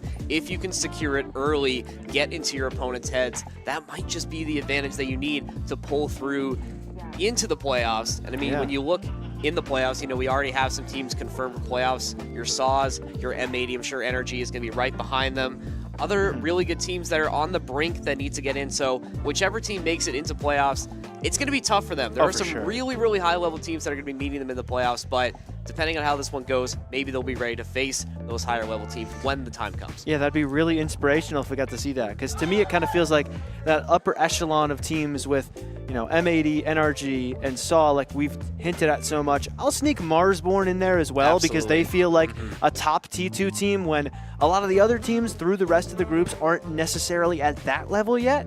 And I think that, I'd imagine that's a pretty good idea of what the top 4 is going to be. I'd be shocked if we don't see NRG, M80, and SAW in the top 4, and then Marsborn seems like a fitting 4th. But for no matter what happens, no matter who wins this game, it's going to be a tough match up to come, but we can't worry about that yet. We cannot get caught up in who we're playing in quarters, because we're not in quarters. We got to earn our way there, and we're going to have to earn our way there by beating our rivals of the Ultra Mega Jersey land. It's Notorious and it's Revel one final time in a best of 3 to see who gets to top 8. One last dance for both of these teams, like you said. Revel starting on the CT side, Notorious opting to go for the T side. We'll see how aggressive they want to be and how much space they're going to take early as Austin getting set up on the top of Hut with those dual Berettas, waiting for that potential swing. Sharpie, open up the door. Knock, knock. 4 members of Notorious waiting on the other side. Toasty with that first pick for Notorious. Great start for them. A very good start. That also reminds me that we have 2 Toasties in this lobby, so we will call, I've heard big and little Toasty, so Big Toasty's got the capital T. Either way, Austin, dualies, 2 kills is what he'll be able to find. He managed to trade out Messiah, but Jackro coming through, able to shut down 1. That's Luke gone, but that's the bomb planted. Saiyan shutting down Austin in response is going to make it good, but now Saiyan's got to do it himself. He wants to isolate the fight on a Jackro, but he gets dropped on by Dupe, and that is a solid start. Revel letting us know early and often why they've already won this best of 3 twice. Yeah, and I think that was a really good retake from Revel as well. You know, you give up some space on B, but a perfect retake. Excellent work to plant the bomb. And you know what? Like you said, Battle of Toasties here. I think whoever wins this series is going to be able to keep that name forever. I think that has to be... We've already made that joke twice. Oh, I mean, we love... But this is the really important one. We love reruns here on Frag Jersey, and we're going to rerun this tech pause here as well early on. Something going on the side of Notorious, but you know, like you said, really good start from Revel. That's what you want. You really want to get these early rounds going your way to just build up that econ, just build up that confidence as well. And so far, Revel, really, really solid start for them. Oh, absolutely. That's where you want to be. Obviously, after round 1, you want to be 1 round up. Start your CT side of Nuke off strong. Heavily favored in this position. So you lose that CT pistol round, and suddenly, you know, 2-3 rounds can get away from you like that. And then if you slip up on 1 or 2 more, it's close to an even half. So securing that pistol round gives you a little bit of breathing room later on. Because though you are on a favored side, obviously Notorious, a capable roster in their own right, should be able to get a couple of T rounds here and there. So if you had lost that pistol, lost the subsequent, things could have gotten sketchy. But this is a very nice start for Revel, especially given that they're coming into this with all the pressure on them, sort of, right? Because they're the team who's won this 2 times in a row. You don't want to be the team who won until it mattered. It's very true. And, you know, if you look at the side of Notorious, yes, you do lose the opening pistol round, but you plant the bomb, so you have a little bit more cash to work with. So definitely not dire straits as of yet. You know, you do have a chance to respawn, have some things to work with. Not sure if we've solved the tech issue yet. We have some admins checking in on all the players. No Rebels ready to go. They're already starting to buy some util. They just want to get this one going. They are hoping to keep this train rolling. Yeah, FAMAS UMP with, like you said, a lot of util on the side. Hit on Sharpie as well, so. Seems like Revel not really fully investing in the rifles. We saw that happen. I got to see that a lot. Last series, I was casting FlyQuest Red. When they were starting their CT side, they were very confident they were going to win that follow-up after the pistol, so they full invest in rifles because they want to be prepared for round number 3. A team like Revel can't be as confident, again, especially against a team like Notorious. You know they've already kept you close a couple of times. You can't fully invest in those rifles for round 3. Instead, we buy up MP9s and UMPs to try and see if we can farm a little econ, but like you said, Notorious, it's not dire straits after round 1. They've got a decent buy here. And we're going to see how much space they elect to take in yard. We have Messiah trying to get those smokes lined up. Revel letting them take as much space as they want, not being over-aggressive, just waiting for Notorious to come to them. Jester, get some space on the ladder here, rendezvousing with his teammates. Sharpie taking that position on Hut. Toasty joining him as well near A. More util going out from both sides. No team making a move early. Just waiting for somebody to make a mistake and waiting for that opening of the defense to show up. Not a ton of presence towards yard. That could be a free lurk forward for Messiah. That paired with the ramp play could go huge, and that seems to be Notorious's only play for now. As it's 4 towards ramp. The util goes in. Jackro shots go out, but Toasty's able to get the better of him before he even does anything. Dupe can't get the trade back either. And he's going to get mollied off of that position. So the play goes into B, and Toasty's going to have to duck into the AC unit to try and fix something. HE's going to help. That's going to do big damage. It didn't quite kill Luke tucked in the corner, though. So now he's going to be stuck here with Jester. The Flash is going to do a really good job. Luke goes down. Good trade for Jester, but Toasty's there. But then Saiyan is there to keep the advantage to Notorious. Austin trying to make a play out from Squeaky. Good kill for him, but will he expect one up above? Not quite. It's Big Toasty with a big 2-piece, and Notorious get their first round of this series. 2 rounds in, we already are going blow for blow. Yeah, really, really good response there. I want to talk about that molly coming through from Notorious to let them take that space on ramp. How huge was that to deny Doopy the chance to get the refrag to potentially stall that push onto ramp? That was exactly what they needed. Good trades coming up from both sides as well, and that's all Notorious needed to get that done. We're going to take a look at this next round here. Both sides at 1 now. Now Revel in a tough spot now. A bit of an eco from them. I mean, not a lot of cash to work with now. And Notorious getting to plant that bomb 2 times in a row. Still have a lot of cash to work with, but a bit of an eco from them as well. Still have some rifles. Toasty stealing an M4 away from Revel. So advantage Notorious in this case, but one pick from Revel could swing things in their favor. Yeah, they've got 3 Deagles. MP9 UMP fully forced into this as well. So this is a round win for Notorious. They'll be off to a big lead. Could turn into 3, maybe even 4, thanks to the rough econ for Revel. But like you said, 1 pick onto the right isolated player could ruin this round. And Notorious recognized this, though, so they're doing a great job staying paired up and playing it very carefully. But Luke could easily get caught. Great flashbang. And little Toasty comes through for a kill. Austin and Sharpie with more. That's just Jester left. He's got to keep doing his best, and he will. 2 kills back to bring it back to 2-on-2, which should have been way better. But now Doopy grasping at straws, looking for picks to get back into the round. Jester's tucked in the corner, trying to smoke it off. So the Doopy can't quite do too much, and the shots with the smoke aren't going to do a lot, so Notorious will get that bomb back. Yeah, huge for them to get that bomb back. Big smoke coming through from Messiah and Jester. Now they're going to reposition here, but it looks like called that fake going down into vents, as now they're trying to rush into B site, but Revel waiting for them on the other side. Austin waiting behind Pillar with the Deagle. Misses the first couple shots, but it doesn't matter as he connects on Messiah's head. Revel, big round win for them to give them a little bit more cash to try and keep things going on their way. And that is such a pivotal round, and who but Austin the one to do it? He was such a big performer in game number 1. It is a really nice thing to see him getting active this early as well, as it's really, really solid to get him on the board nice and fast. He's kind of the veteran of the team. He's had a lot of really solid results, and getting him active early and often is going to really, really matter. He's already at 6-2, so that is a wonderful way to start this game off. And Notorious, we're going band for band with dropping rounds where you have the weapon advantage. Now Toasty's looking for something towards Squeaky. He's able to get the first one though, onto the MAC-10 pushing onto him, but Big Toasty will get the better of him, and the M4A4 misses the shots. The A1S won't though. Austin and Doopy coming through for more. Toasty in the corner. It's just left to Nias in a 1 versus 3. That could have been disaster for Rebel there, whiffing a couple easy shots, but thankfully those refrags were so clean. Austin cleaning up the rest of Notorious. Rebel, another round going their way.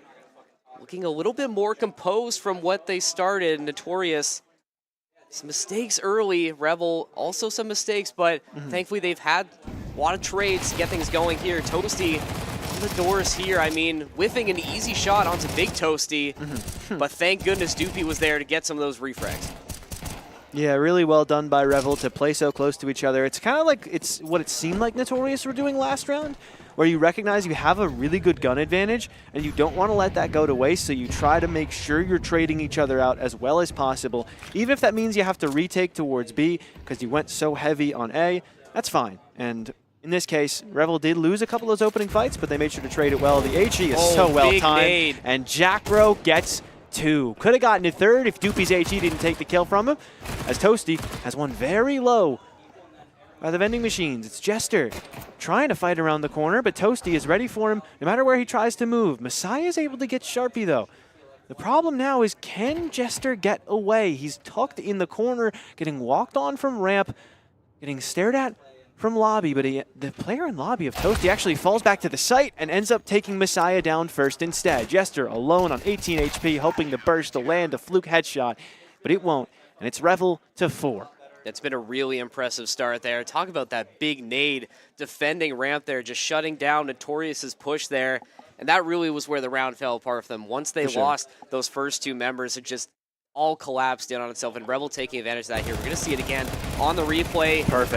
Perfect opening from Revel. Messiah, 1 shot, 1 kill on a Sharpie, but Revel just too strong in picking off these final members. So been really impressed with what I've seen from Revel so far. They've been able to match that energy, and you know, we talked about Notorious and how loud they get and how they play off of energy, and they're pretty quiet right now. They're really shutting them down and trying to play into that. Smoke in the yard now as Austin trading shots through the smoke. Gonna back off now as Nias and Messiah trying to take space in the yard. We'll see how much space Revel decides to give them. Waiting for those smokes. Molly get a clear. Austin out from behind.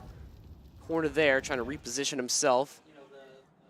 Nias holding secret now, giving Messiah a chance to join him as they head down to B. The rest of Notorious still a little split. Jackro, the lone member of Rebel, down near the B side. Yeah, rough start for Luke. 0-6 through the first 6 and opening death in the 6th round itself. As Nia is sneaking up, nearly able to find one. The head taps are just a little bit off the mark. And so back we will fall towards radio for Jackro, and we'll back up the staircase for Nias. Good shots for Austin. He continues to dominate outside. He's up to 10 kills through 6 rounds and still 3 more T players to eliminate in these last 35 seconds. And Notorious kind of feel like they don't fully have a game plan. Jester tries to sneak into A, and he will get Sharpie, who had just taken down Big Toasty. But now Nias is going to need to do a lot. Effectively a 1 versus 3, technically a 1 versus 4. 2 players stuck in heaven. And Nias ready for the play-in from Squeaky, but not going to win the fight anyways. Jackro makes it 5-1 for Revel. Yeah, and the other thing you want to point out too is Notorious had to full buy into that round, losing that round, not even getting the bomb planted as well. Not the best way to try and keep yourself in this series. If Nias was able to get the bomb down, you know, you get a little bit more bang for your buck, but just not going to happen, especially in that 1v3 situation. And Notorious, rightly so, taking a timeout to try and figure things out, because this start on Nuke has been disastrous, to say the least. Their map pick too, so it's scary.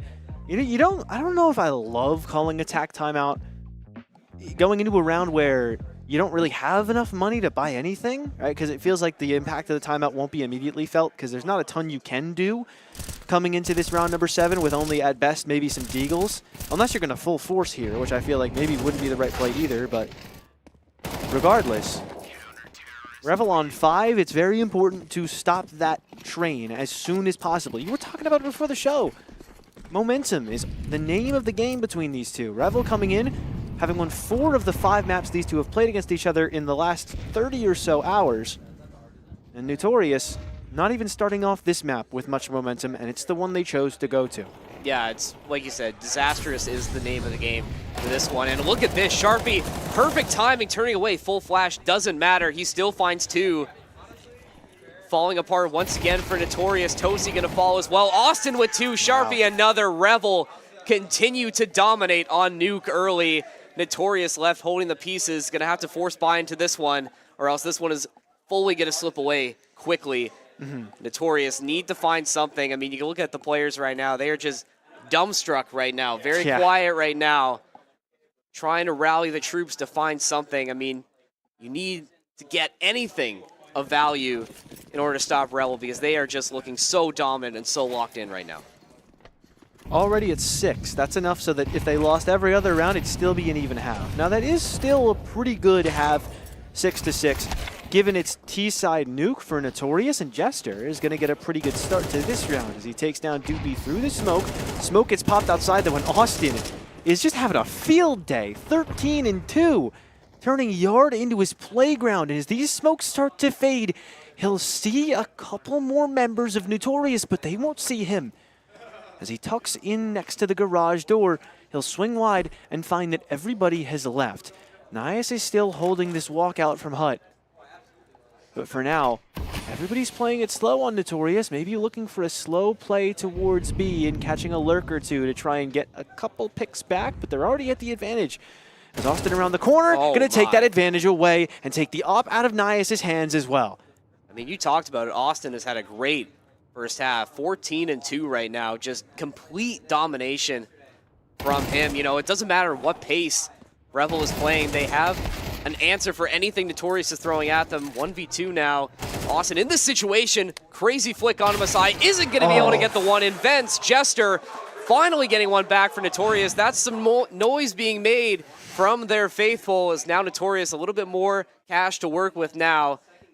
Maybe we smell a comeback early. Have a couple more rounds before the side swap. Like you said, even if Notorious were to run the table here, still would be tied, but you have to think Revel still wants to steal a couple more away to make sure they can secure this in the second half. Yeah, especially since you're starting off, not your map pick, you get to choose where to start. You want to come out of that first half with a lead every single time. Unless you're choosing to start on your worst side, which I don't think Revel is doing, starting CT side nuke. As Notorious, realistically, you get to maybe like 4, you're not in the worst spot in the world as long as you can secure that CT side pistol, much like Revel did to you. And Notorious have started to turn these attacks into very slow burn processes. Really, really waiting for Revel to try to make the play first.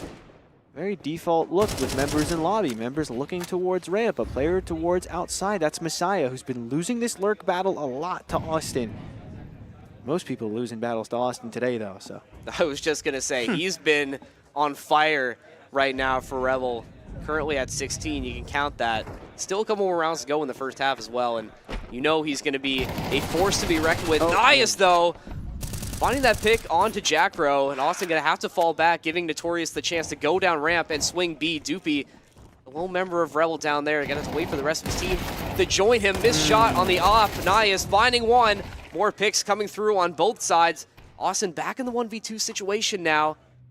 Take space onto B. Notorious still not able to get. They don't have bomb either. Austin, oh my goodness, whiffing the shots on Toasty, but does not matter. Messiah the one to win it for Notorious. Their second round in a row, trying to finally build a little bit of momentum on their side. yeah, Toasty left on 7 HP there. He gets that kill, he can know that the next player is coming from the right. So maybe at least a chance for Austin if he could have landed that last shot onto Toasty, just done a bit more damage. But it wasn't meant to be. He still wanted that kill on the Toasty, but he tunnel visioned on the double door and looked away from the door to his right, where he you know, got swung pretty predictably, I would say. That's pretty clearly going to be the play from that player on the left side to play off contact. But that's good to see it in Notorious. They're able to leverage these man advantages when they get them. So maybe the focus now for them could just be trying to find some more picks early. Trying to find picks early, trying to get those opening picks as well. I think that's been one thing Notorious hasn't been as strong with so far, and that's a good way to start it. Luke, with his second of the match, he's been quiet, but making an impact so far in round number 10. Austin on the outside looking in of that smoke. And had to back up, giving Notorious space once again to push down into B. And try and calm that to his team, Messiah. Getting a bit of that flash in the face. Toasty on this big work. We're going to have to keep an eye on him to see what he decides to do. Now Austin trying to hold Vents. Notorious slowly but surely making their way down. We got Toasty here, going to drop that flash. Down to the top of ladder, making his way on top of Silo. Going to give his team some overwatch to get into Secret potentially. Oh, look at Notorious. Taking their time, taking their sweet time. Maybe trying to pull this fake. 40 seconds left in the round. That's going to give Rebel an audio cue now. Sharpie has to be ready on the A site. Yeah, they know where this attack is going. You're not breaking that glass to just kind of walk around in CT spawn. You're going into A. You're coming out from heaven, and you are getting rinsed by Austin with 3 kills with the A1S. Nias now left alone. Some util stranded on the floor in front of him. Picking that up and running might be his only play. Save your op, save something out of this round for Notorious. Because with 10 seconds and not a bomb in hand, you are not winning this round. And he's given up on that as well.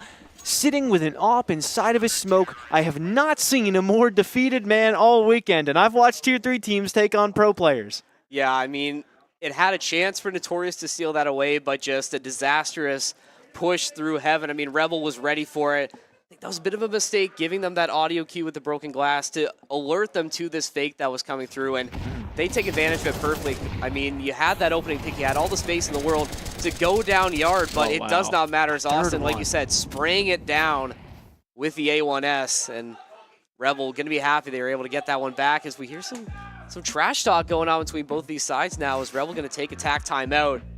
I think that's what do we think of this call here? I mean, you have the momentum here, you're still in the lead. Yeah.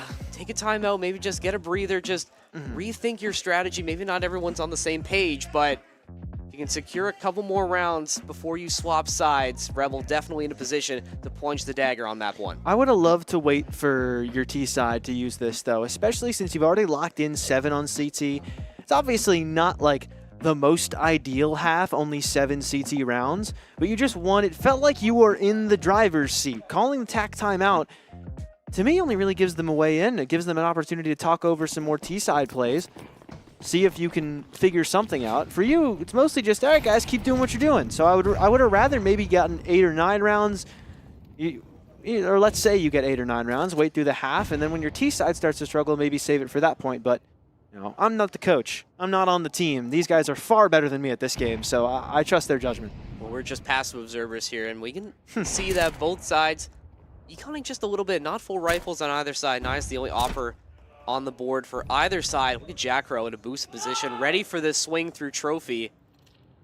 Notorious use that util to try and get some space. Flash is coming out, but Jackro will not waver. He's waiting for this push to come through. Lucas gonna get that opening, but gonna get traded up by Jackro immediately, and Austin adding another one as well. Notorious gonna have to rethink their strategy. Toasty backing off, going through vending in a rendezvous with his team. Try and think about where they attack next. Toasty on the other side of that smoke is gonna whiff completely and gonna let Notorious slip down through the ramp, or through vents, I should say. Another one through the smoke as Sharpie, Jester left holding the bag with attack 9, all alone in vents. Does manage to find the bomb. They will hear him pick that back up. So what can you really do? Maybe sneak a plant on B. Austin's already on your case, though, walking down secret. And Jester with the Tech 9 won't even find the first onto Sharpie. Shutting it down, our Revel. That's an 8th round for them. And already with a very good half to start this off. But I do think that when Notorious and Revel played this map last time, it was a pretty CT-sided affair between the two of them. So this is, you know, the expectation, right? We see Revel doing this well off the start, especially after winning the pistol. And it doesn't feel like, you get this ominous feeling that 8-3 seems like it's a deceivingly big lead. given how quickly this can switch, especially once the sides switch in just one round. Like you said, last time these two teams played, it was very CT-sided, so you definitely want to make sure you can secure as many rounds as you can when you start on CT to just give yourself a little bit of a cushion going on to the T side as Revel, once again, finding another opening pick. Nice. Flashed out. Austin, though, waiting in the wings. Can only find one, though, before he gets taken out by Luke. Is now Notorious given space to go through Secret Messiah. On the outside looking in. Once again, Doopy, the Opper, be up in that heaven position. Another pick coming through for Notorious now. It's all Toasty left with the Scout. Is going to find one on his way out, but does not matter as Little Toasty ends it for Revel. 9-3 as we swap sides. Dominant from Revel so far, but now Notorious get a chance on the favorable side. Yeah, Austin 22-5 is the story of that half. Sharpie is 13-10. Toasty positive, and Jackro and Doopy are even so far. But Austin is basically doubling the next highest fragger. He has double the kills that the top frag on Notorious has. And he was just kind of chilling in yard most rounds, consistently finding at least one. A lot of them very early, if not straight up opening picks. So Austin really making his presence known, really showing how valuable a player he is. As Sharpie going to get straight through Squeaky, shut down Messiah already. But Nias, Jester, and Luke are already there to respond, with Jackro and Doopy now left wondering what they could possibly do out of the 2 versus 4. Let's play this carefully here. You don't know that Jester is waiting on the other side with those dualies, and they're going to be careful here, going to wait for this opportunity. You have Toasty up in heaven as well. It's going to be a really tough site for Rebel to take, and I think wisely dropping down into the vents as Rebel, but that is going to create that audio cue. Now Jester spraying and praying, isn't going to find anybody, but going to rotate back in. Nias now, the lone defender, is going to find Jackro. Doopy going to use that smoke cover to plant the bomb. It's back up, though. 1v4, though. Not going to be able to win it. Nias clutching it up, defusing the bomb. Rebel, though, does get a little bit more cash for that bomb plant, but good start on the CT side for Notorious. And again, keeping the CT side strong for both of these teams so far. That's what we expected, right? Yeah, coming into very much Nuke, so. especially after how these teams played before. It's that 9-3 lead that can look so deceiving. When you get that pistol round as Notorious, you're already getting your way back into the game. One by one. You can't let this get you too excited, though. We say, oh, we're back on CT. We can easily win a few rounds in a row. We can easily just not drop too many. All it takes is a couple of unlucky round losses, and things have quickly turned against you again. So, Nuke not one for Revel, but Notorious. Just because you're on CT doesn't mean that you won it. You can still have players like Jackro lurk very far out yard, going completely undetected into Secret. Definitely going to have to be careful with those players going down. Luke just left by his lonesome, trying to defend ramp. Naya selecting to swap back down to ramp, but Revel, maybe Luke's patience will be rewarded in a similar spot to what Revel was able to pull off of them. Doopy is going to get him off, but does not matter. Sharpie, the only man left standing. Notorious, 2 rounds in a row now, starting to build that momentum. It's getting a little bit louder on their side of the stage. They're feeling that confidence back, but still a lot of work to do if they want to tie this one up.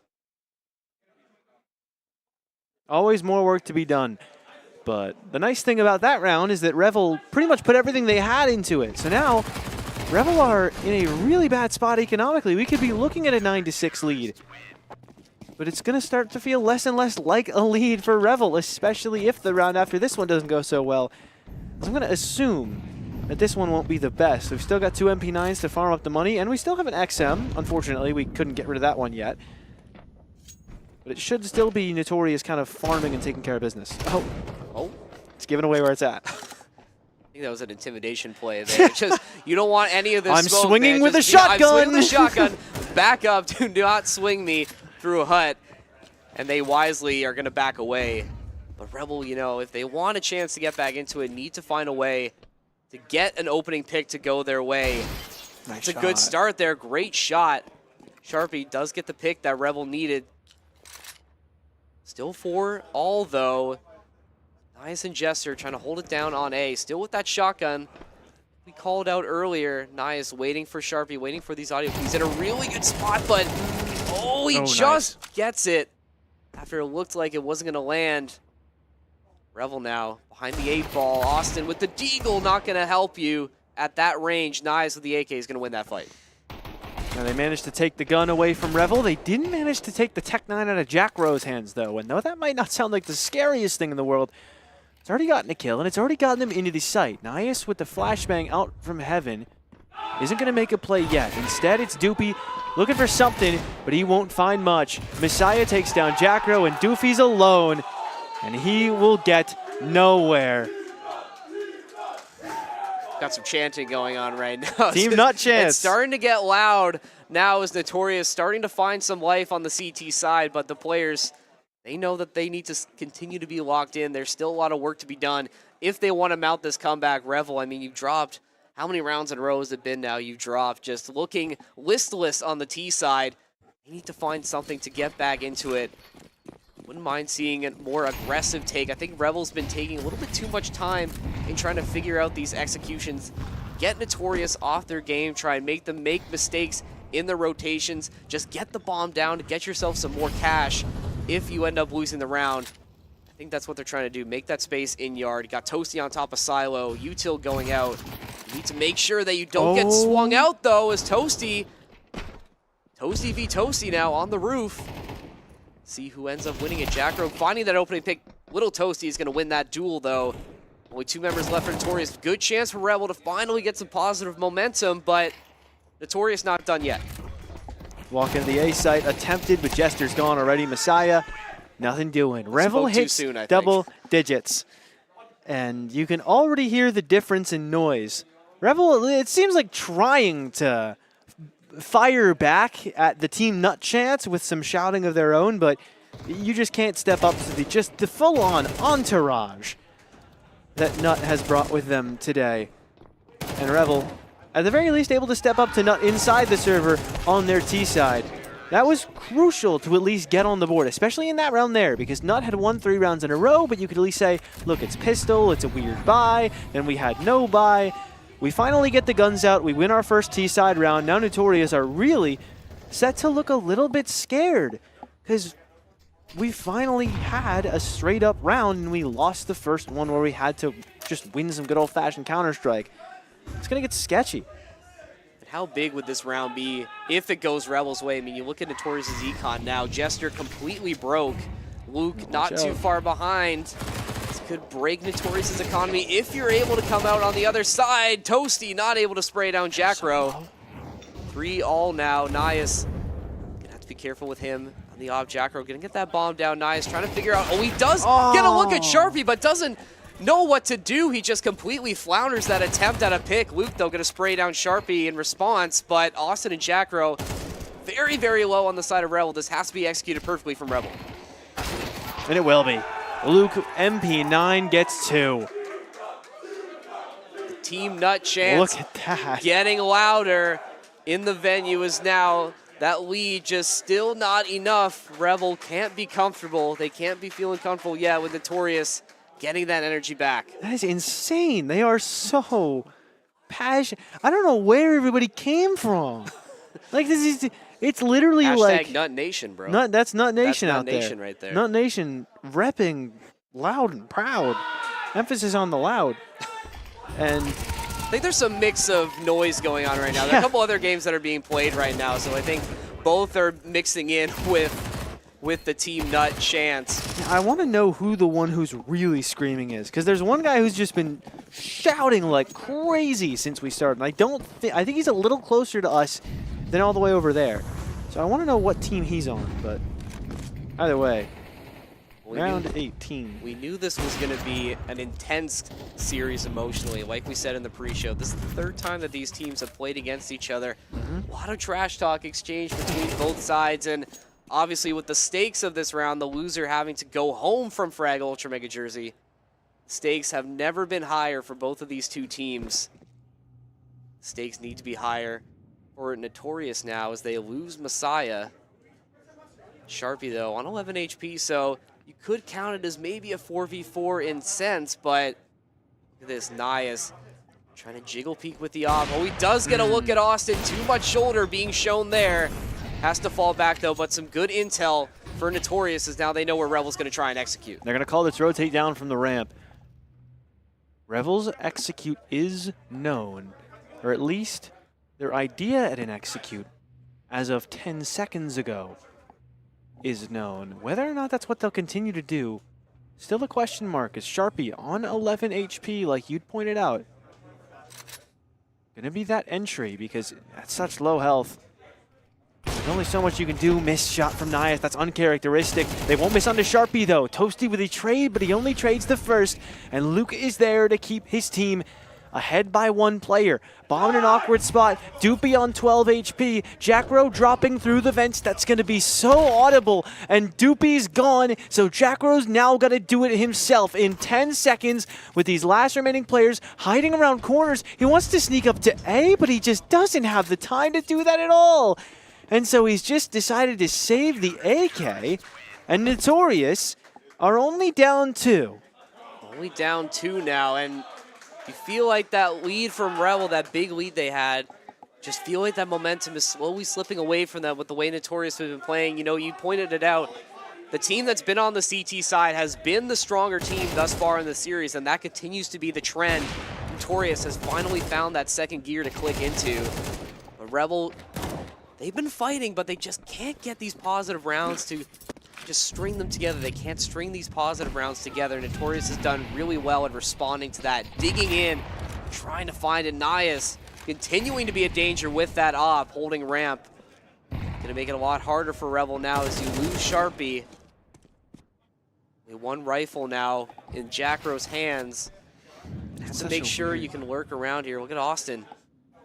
Oh, Play through the vents here. Could be an A execute for Revel. Going up and down on the ladder. I think he did get a look at Jester up in heaven. oh, Jester is still getting baited by this guy, bobbing up and down on the ladder, but he shuts down Jackro with a headshot. Now, Little Toasty waiting for just a bit before he gets his chance, back in with the Tech 9. Bomb is down as well. So 3 versus 4 doesn't look that bad. The big problem is the guns. You need to try and pick somebody off, but Notorious recognize this. They're playing it with 3 players coming out from the same spot. HE on Toasty's head, he's gone. It's just left to Doopy and Austin now, just Austin. The only AK in this 3 versus 4 has got to try and stand up loud and proud, but nobody can stand louder and prouder today than Nut Nation as it's 9-10. Slowly but surely making their way. Those Team Nut chants, like we said, continue to get louder the closer that lead gets.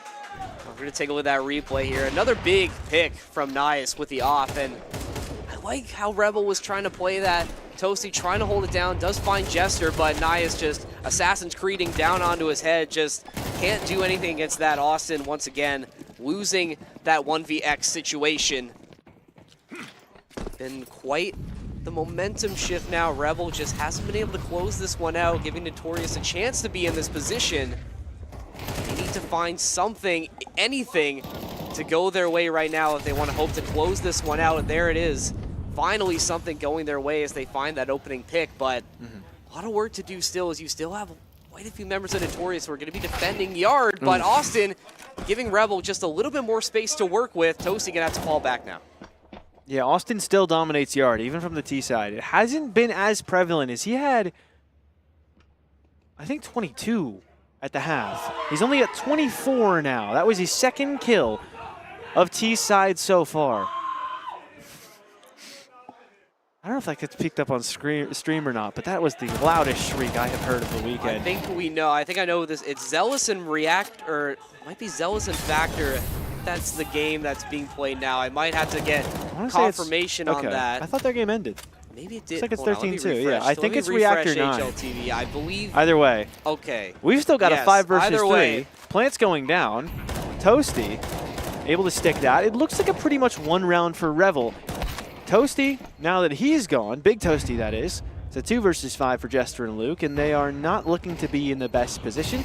Jester out from Hut, somehow able to get 1, but that is not going to happen. Lil Toasty, not just planting the bomb, but defending it too. He gets 2 kills, and Revel 11-9. They're barely keeping their heads above water here. Yeah, treading water is exactly the name of the game, and we did get confirmation. It's Reactor 9 and Take Flight. That's the game that's going on right now. So both of these teams in a similar situation. R9 is right in front of us. Right so in no front wonder of they're us so right loud. now. So we are getting lots of feedback from them, but good feedback from Toasty and Austin there. Teaming up to find that final pick is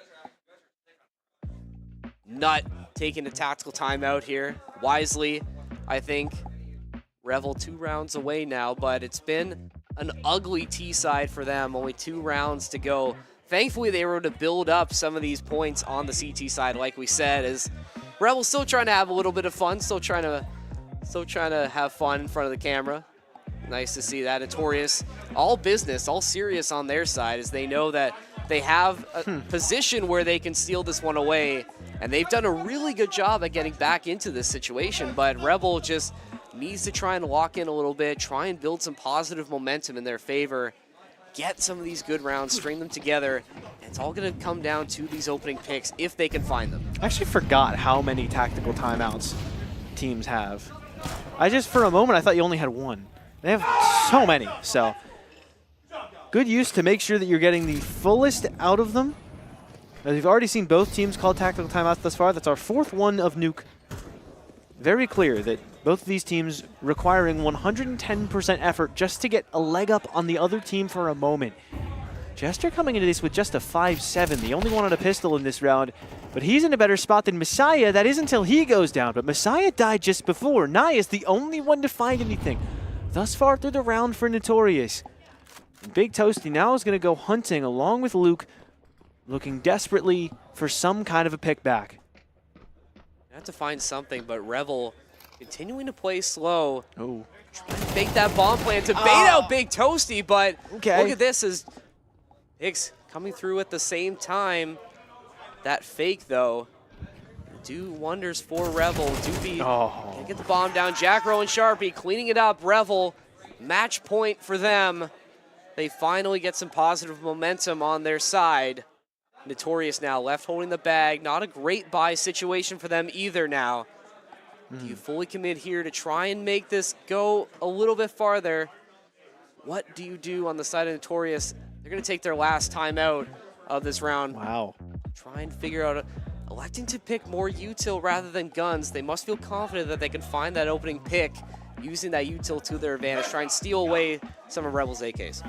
Yeah, this is a dangerous economic spot to be in. 2 rounds in a row from Revel has left Notorious broken. This is the only map that Team Nut has beaten Revel on.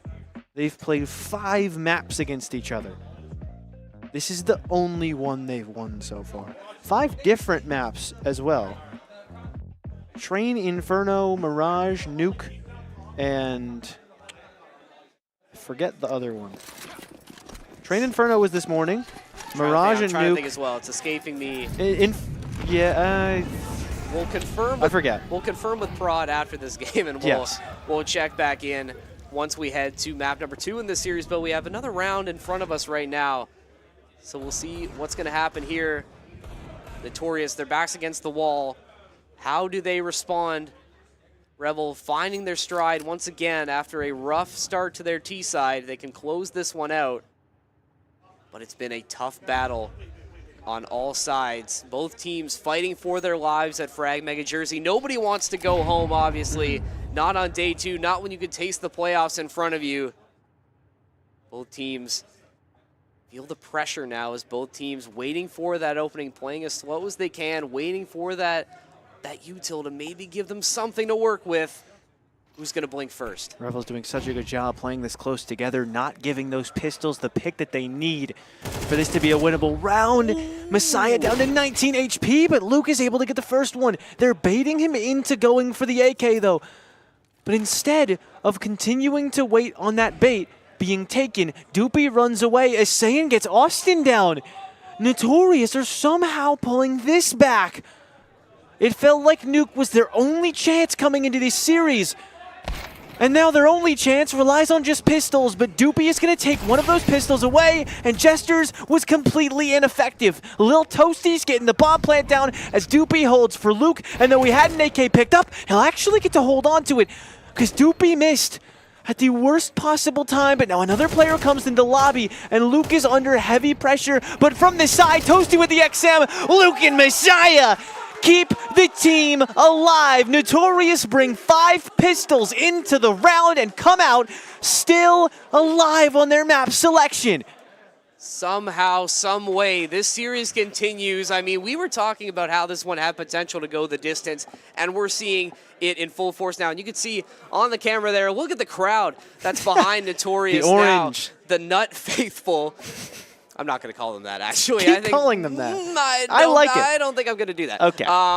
We'll watch on the replay here. It all starts with Luke's pick in admin. I mean, that was a big brain play from them, you know, trying to bait out that AK. I mean, if you're Revel, you have to find that first pick onto ramp. You have to find that pick on Messiah. Just able to get away. That was a huge swing in momentum. Now Revel, they need to end it here because now Notorious have rifles online. Doopy, though, finding that first pick, but from what we've seen so far, just getting that opening pick is not a guarantee that it's going to be an easy round from there.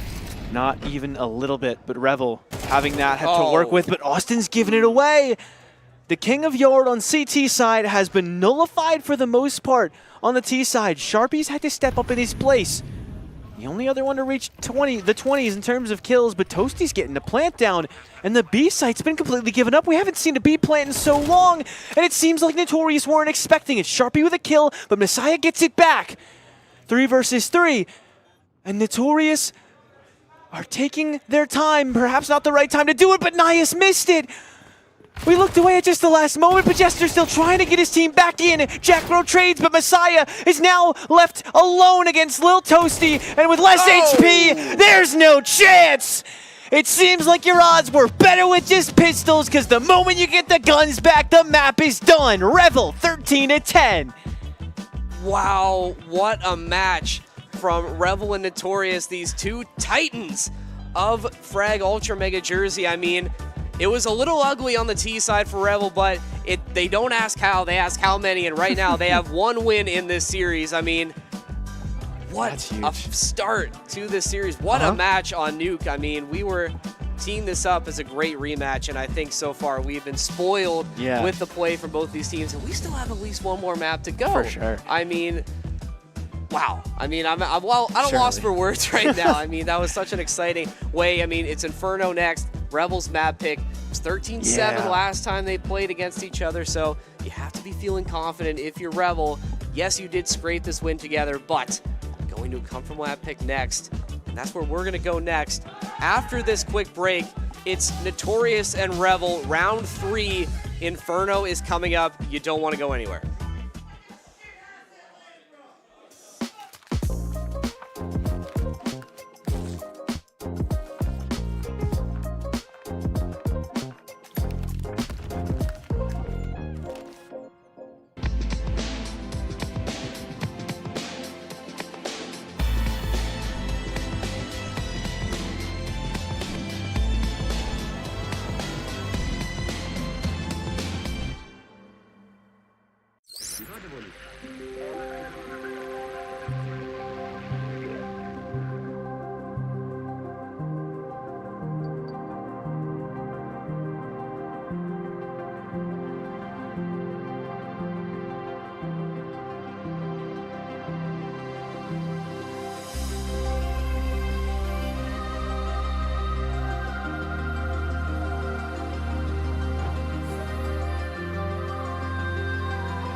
We had a barn burner of a first map of the series, and it's safe to say our expectations are set pretty high coming into Inferno in terms of how competitive it's going to be.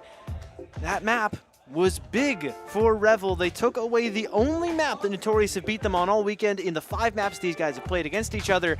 So now, Notorious are going to need quite the comeback on a map that they lost to Revel pretty one-sidedly earlier today. It was 13-7 for the side of Rebel earlier today, Yeah. and I think that's why they're so confident going back to Inferno.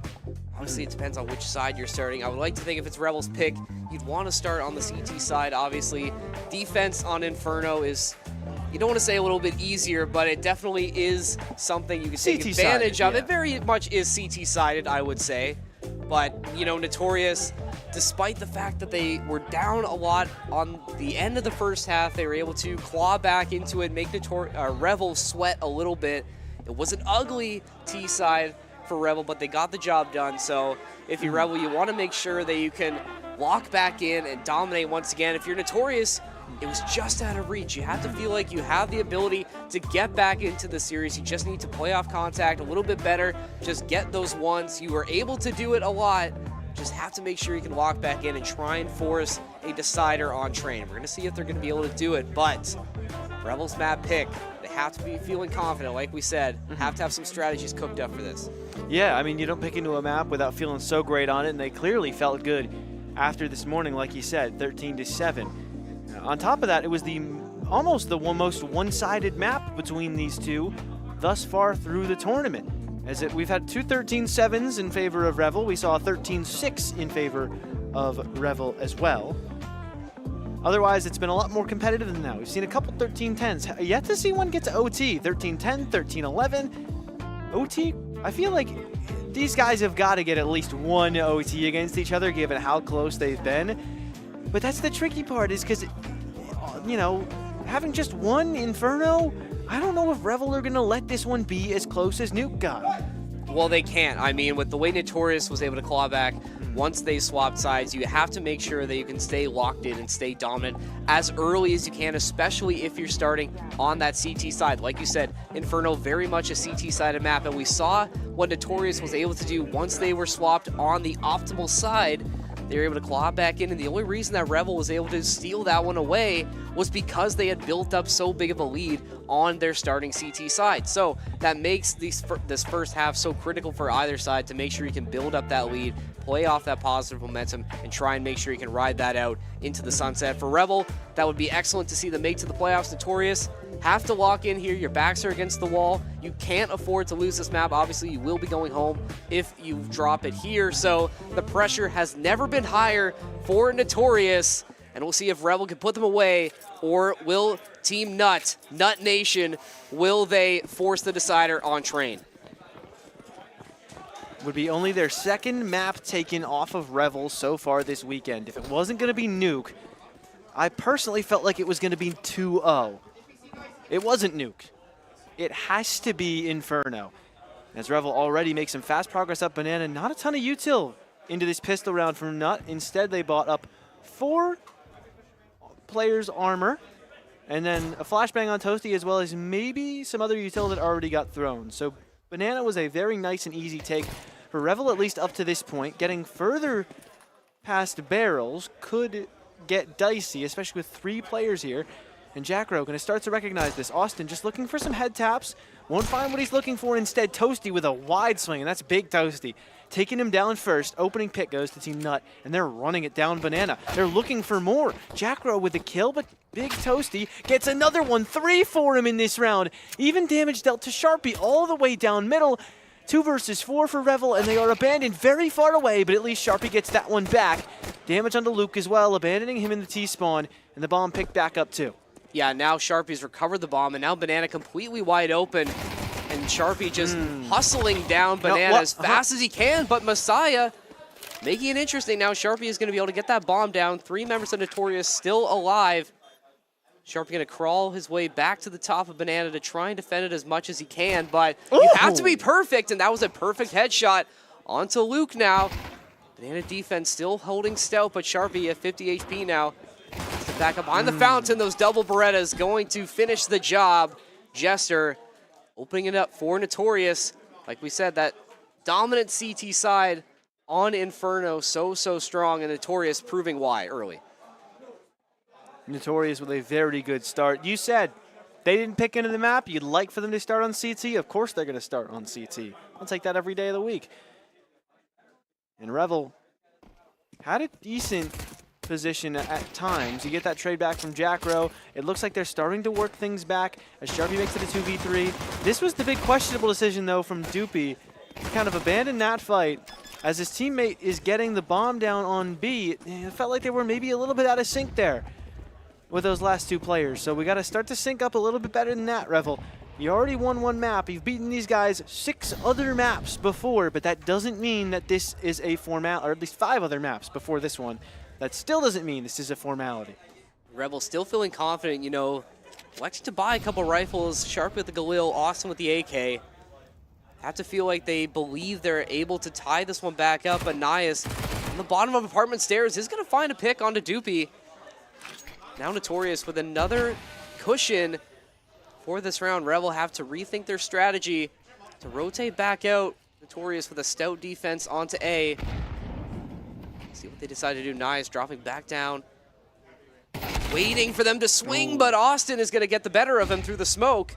I don't think they know that Luke and Messiah waiting on the other side, going for that pinch, but Luke getting taken out as well. That flashbang doing dividends is now Rebel taking some more space, and they are going to get as much as they want. As now Jester is the next to fall, and so does Messiah.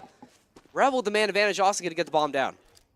A big Toasty in a 1 versus 3. No longer. Never mind. No. He is dead.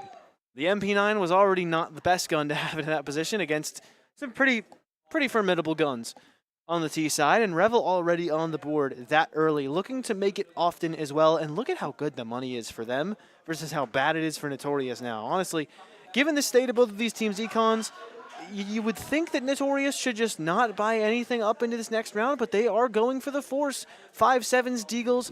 Someone got an MP9. That's Messiah.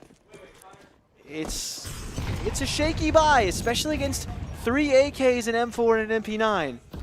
But that CT side could be quite good.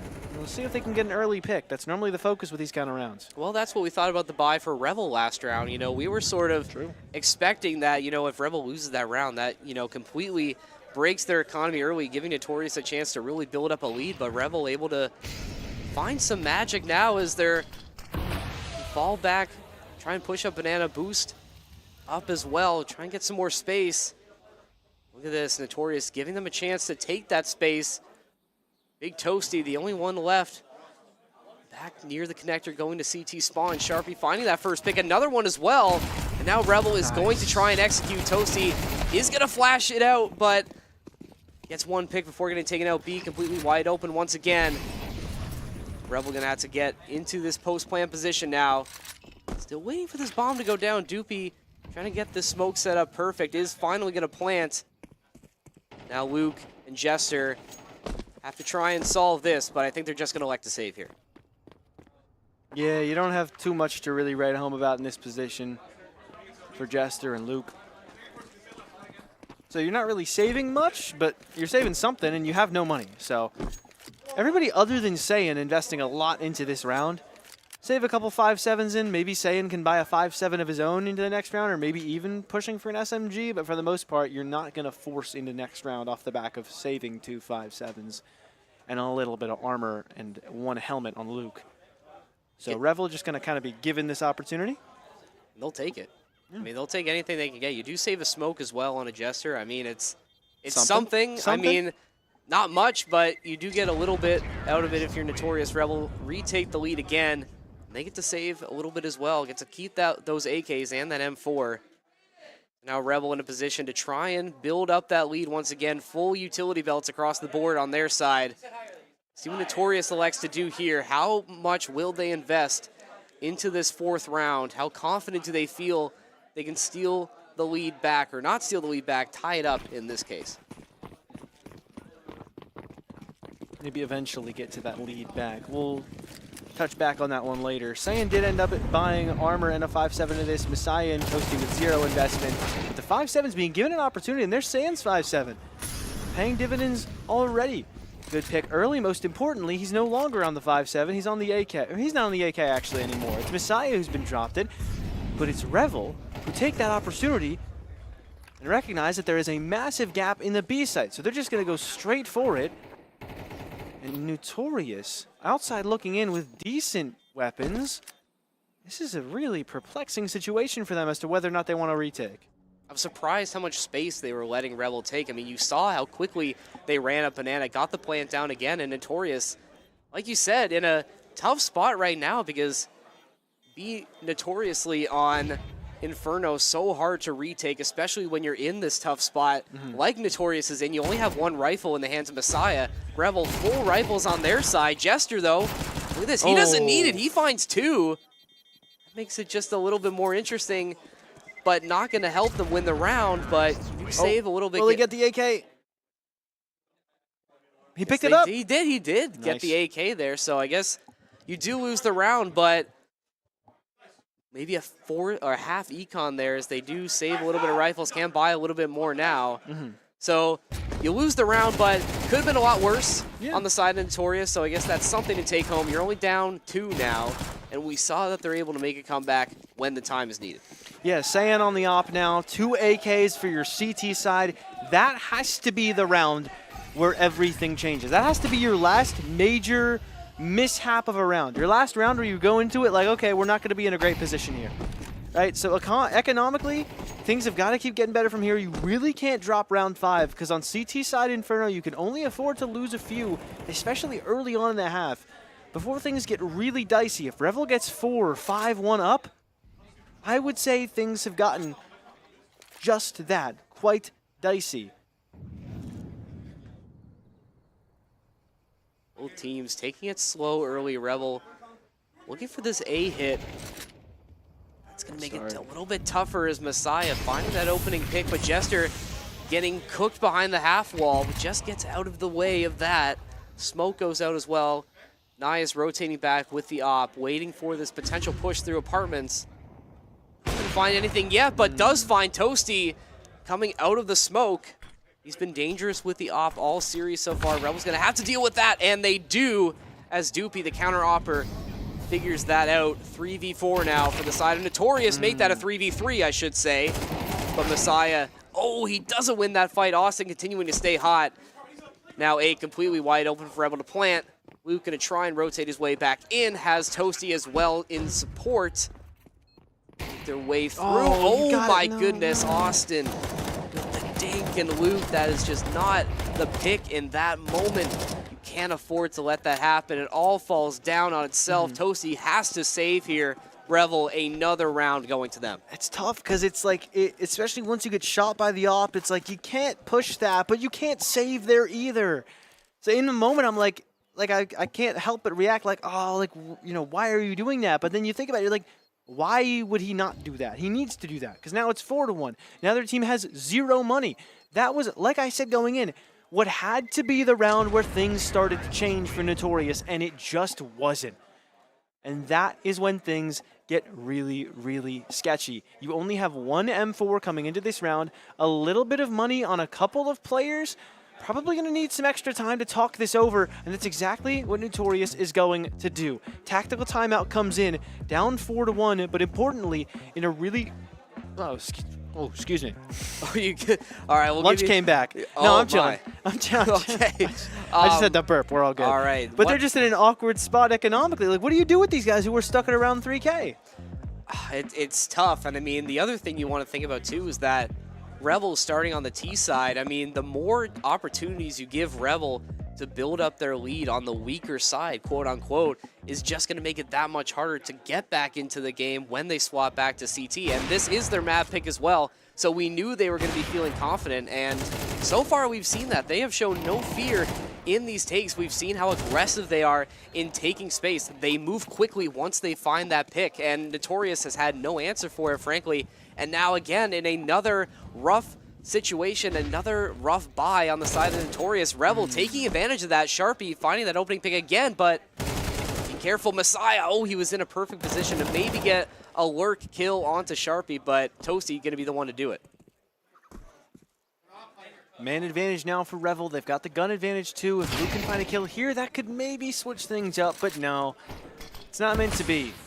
Seems like this round was, from the start, meant to be a 5th for Revel through 6. Jester found an AK and does not want to give it back. So he will try to run as far away from this T side as he can possibly get. But it looks like Revel are eagerly hunting. I mean, look at the money on that right side. Jack Rose got 8,850. Austin at 6,700. I won't say it, I promise. Doopy, 3,550. They've got really solid money here. So why not go hunting? I don't know if they're going to find him because he's done a good job evading that pressure, but Reactor 9 is doing good right now. Yeah, they're very happy, I think, and Rebel can be happy that they won another round as well. True.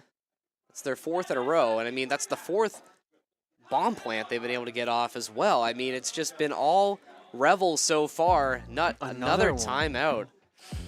Clearly, nobody on the same page now. I mean, obviously, we're seeing that, but Revel, just complete domination for them. Similar to what we saw on the start of Nuke, but I think this is a lot worse for Notorious. These rounds haven't been close at all. Yeah, you're looking at the face cams. Like, look at that. They've got attack timeout. They're barely talking.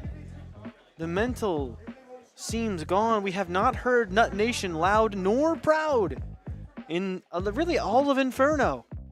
And even at their worst through Nuke, when they would win a round or two, everybody would be on their feet. Everybody would be shouting. Whether you guys could hear it on stream or not, we saw it. There's been none of that so far. Even after, I think, they won the pistol. I don't even remember that being super hype. It just feels like the mental might just be gone. We need something big from some individual, maybe some massive individual play. Could it be Saiyan? Such an impactful opper last map, getting that opening kill onto Doopy. Could be the catalyst for a comeback, but like you said, we were talking about in the pre-show, the mental nature of this series. I mean, the stakes are high. This is the 3rd time these teams have played against each other. It's been emotionally charged on both sides. Obviously, the stakes add into that as well. And once you eliminate that entourage that Notorious has brought with them, you're able to just make magic happen. And right now, Revel is in the sorcerers for their own side. Will they keep it going?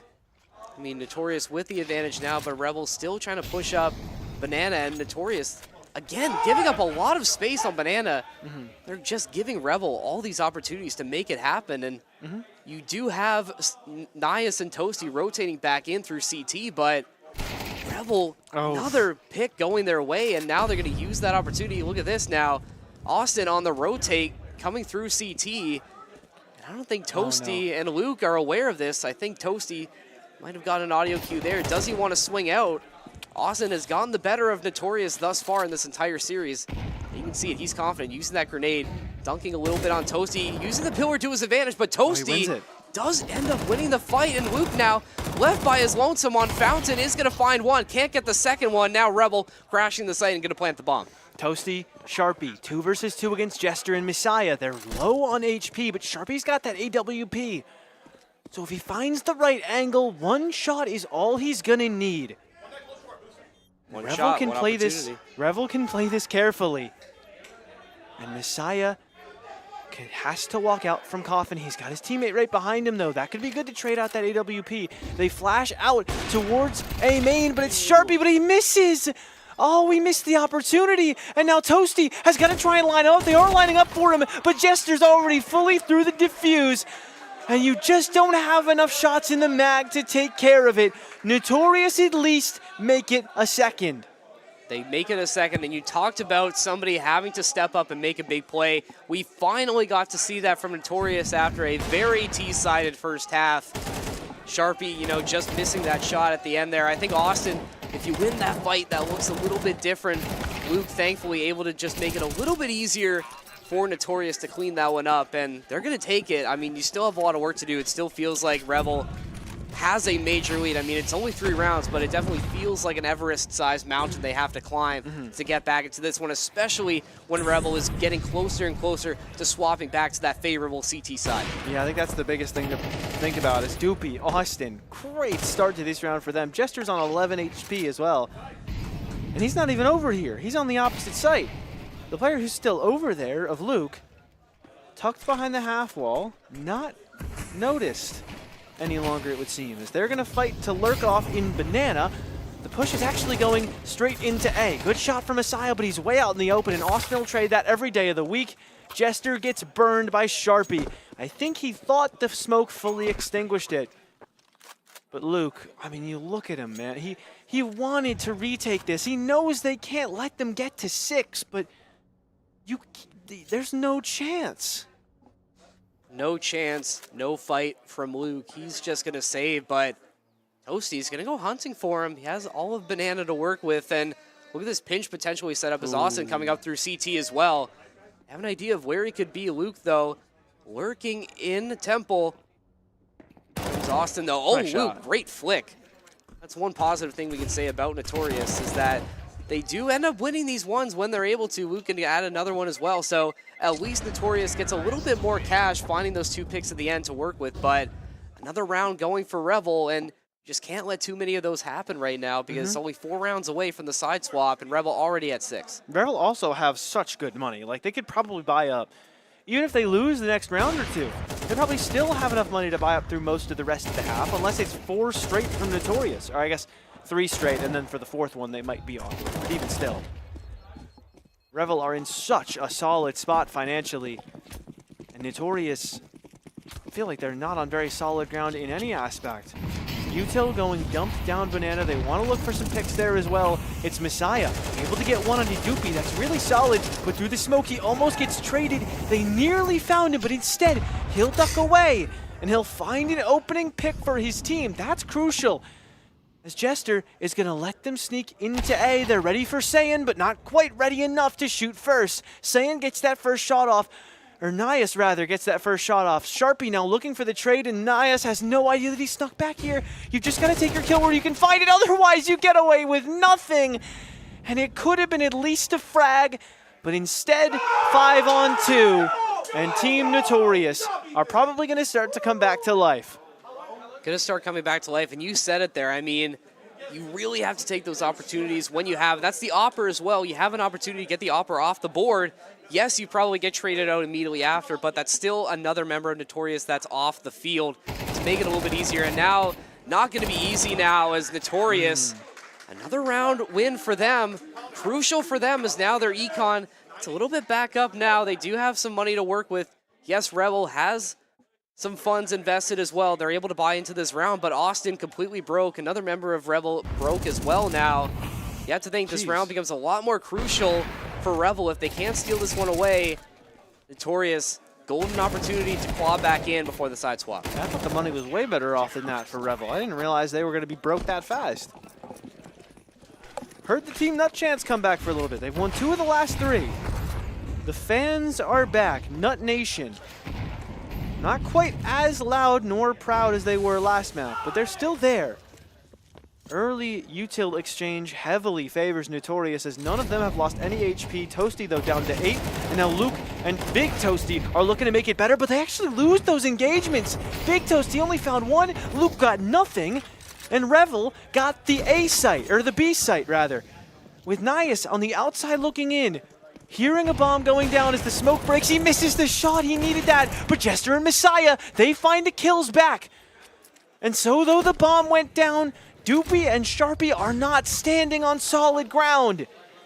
With Nias still on 15 HP, he could easily be bait for these two. Only a flashbang on Doopy. No other util to work with for Revel here either. They'll have to be at the mercy of the util from the side of Notorious. And as one walks out, it's Nias gone, but that's info on Sharpie. And they're also going to assume that Jester's where he is. Sharpie alone now. They knew where he was at, and he doesn't have enough in the tank kit to get 2. Can they find the bomb in time? It's in an awkward spot. They have the kit, but I don't know if they have the time. It just wasn't enough, and Revel held out just long enough to make it a confirmed win in the T-side half with 2 rounds to go. By the skin of their teeth, Revel were able to pull it out. I mean, it was literally milliseconds away for Notorious, but just wasted enough time was Revel. Notorious, that was a really good retake from them, but just not able to make it happen. But Revel, they are not going to complain, as now in what looked like a very dicey situation economically, they do get a little bit back. Not a full buy though, as Doopy not able to get a rifle, but how aggressive they are still being. Doesn't matter, as Doopy is going to spray down Luke. Austin adding another one, but Doopy unfortunately getting cooked alive from Toasty. But still, man advantage from Revel. Jester spraying and praying, not answered, as Austin getting the better of him, and now Revel in another situation to plant. Nias and Toasty. It's going to be a really tough retake, but Notorious make it a 3v2 now, so not impossible if he can find another pick to make it a 2v2. Nias looking for that pick on the staircase, and he almost had him. Jack Rose so low, but he's alive. And that's what changes this round from nearly winnable to pretty much done. Toasty's about to walk into 3 people staring at him. The molly put on the bomb, and as he tries to smoke it out, Sharpie shuts him down with his smoke in his hand. Not even an opportunity given to shoot back. And Revel, 8-3 on a T-side start Inferno. It just looks like Notorious's light is going out on their run at the Frag Ultra Mega Jersey. They need a miracle, and they need it now. I mean, we talked about how CT-sided Inferno is, and Notorious not really showing that so far. Revel completely dominating on the T side. Yeah, Notorious, if you have anything left in the tank, you need a big play now. But even in the last round where you have to give yourself everything, just SMGs across the board. Revel still with rifles in hand. Do have some util to work with to make it a little bit more interesting, armor and helmets as well, but you know that Revel, they aren't going to let this slip away like they did on Nuke. And Doopy going to swing fully. Jester spraying and praying to find 2, and Jackro through the smoke. Notorious, that is the big play you need to get yourself something out of the round. And now Austin and Toasty still going to try and make this happen. Austin does recover the bomb. Jester somehow on 1 HP, still alive. Austin probably can swing and get that pick, but doesn't want to go through that smoke. A little too risky for him. Gonna rethink this and rendezvous with his teammate. Can't even quite rendezvous though, because he's being gate kept heavily at the staircase. The moment he pops out to find a kill, he's traded immediately. And Toasty finds himself in a 1 versus 4. Quickly makes it 3. But just as quickly about to advance into a crossfire. Jester's on the other end of it at 1 HP, so it could have been winnable should he have expected it, but Jester was not expected at all. And Team Nut Nation is trying to rally the boys just a little bit longer to keep their hopes and dreams alive. But Revel, 5 rounds away from taking this, and now they get to go to their CT side. Really curious to see how aggressive Notorious gets on the T side. I mean, that was really what was working for Revel. Do they try and throw it back in their face, or do they try and make them make mistakes like they did on Nuke on round 1? In the replays here, really good response. Jester somehow making an impact despite the fact that he was on 1 HP. Still getting things done for Notorious. That aggression is going to come through, but Sharpie going to start it off for Revel. More picks coming through on Banana. Sharpie going to fall back, waiting for Notorious to come through. Spinal Luke, can he get the next one? He does. More picks coming through from Sharpie. A man on a mission. Revel, they continue to power through. 9-4 CT-sided map. They continue to stay hot. That pistol's pretty much everything, it feels like. Notorious need these comebacks. They need them now. But there's only so much you can do when Sharpie's shooting like that. He even gets the earliest one as well, but just so clean down Banana, and they were barely even looking at him sometimes. 4 in that round, 19 on the map total.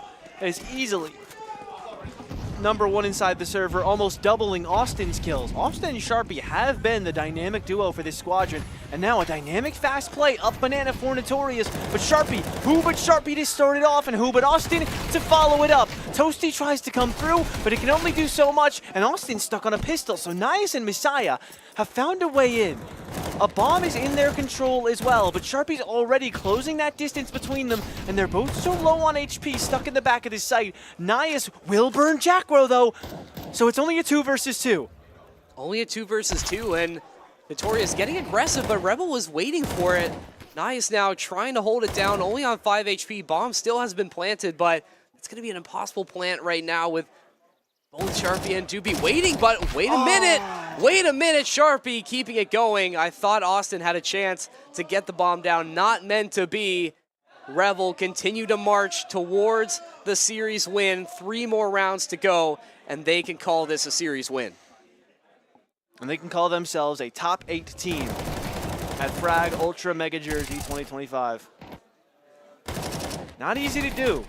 Not easy whatsoever, but they've made it look maybe not necessarily easy the last times they played against these guys. But every time they've played, it's looked easier and easier. First time it was 3 maps, second time it was 2, but they were pretty close this time around.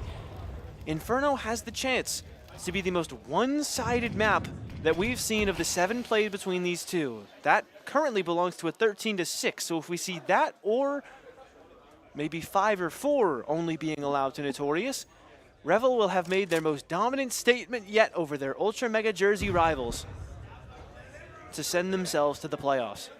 Look at this boost that Notorious has set up here. Austin, though, going to try and play close on this half wall here, waiting for the swing, but Notorious is they are wise to it, but Toasty going to spray and pray, finding Luke, but that gives Notorious space to move up B. Another pick coming through now. Doopy and Sharpie, the only members left for Rebel. 3v2 now. Or Notorious, this is a really good opportunity for them to get something going, but everybody is split now. Toasty has to go back and recover the bomb, and now you give Rebel a chance to set their defense back up. I don't think they have the intel on where Notorious is right now. Nice making his way back through CT spawn. Everybody's split now. See where the contact comes through first as Toasty and Messiah link up together in apartments.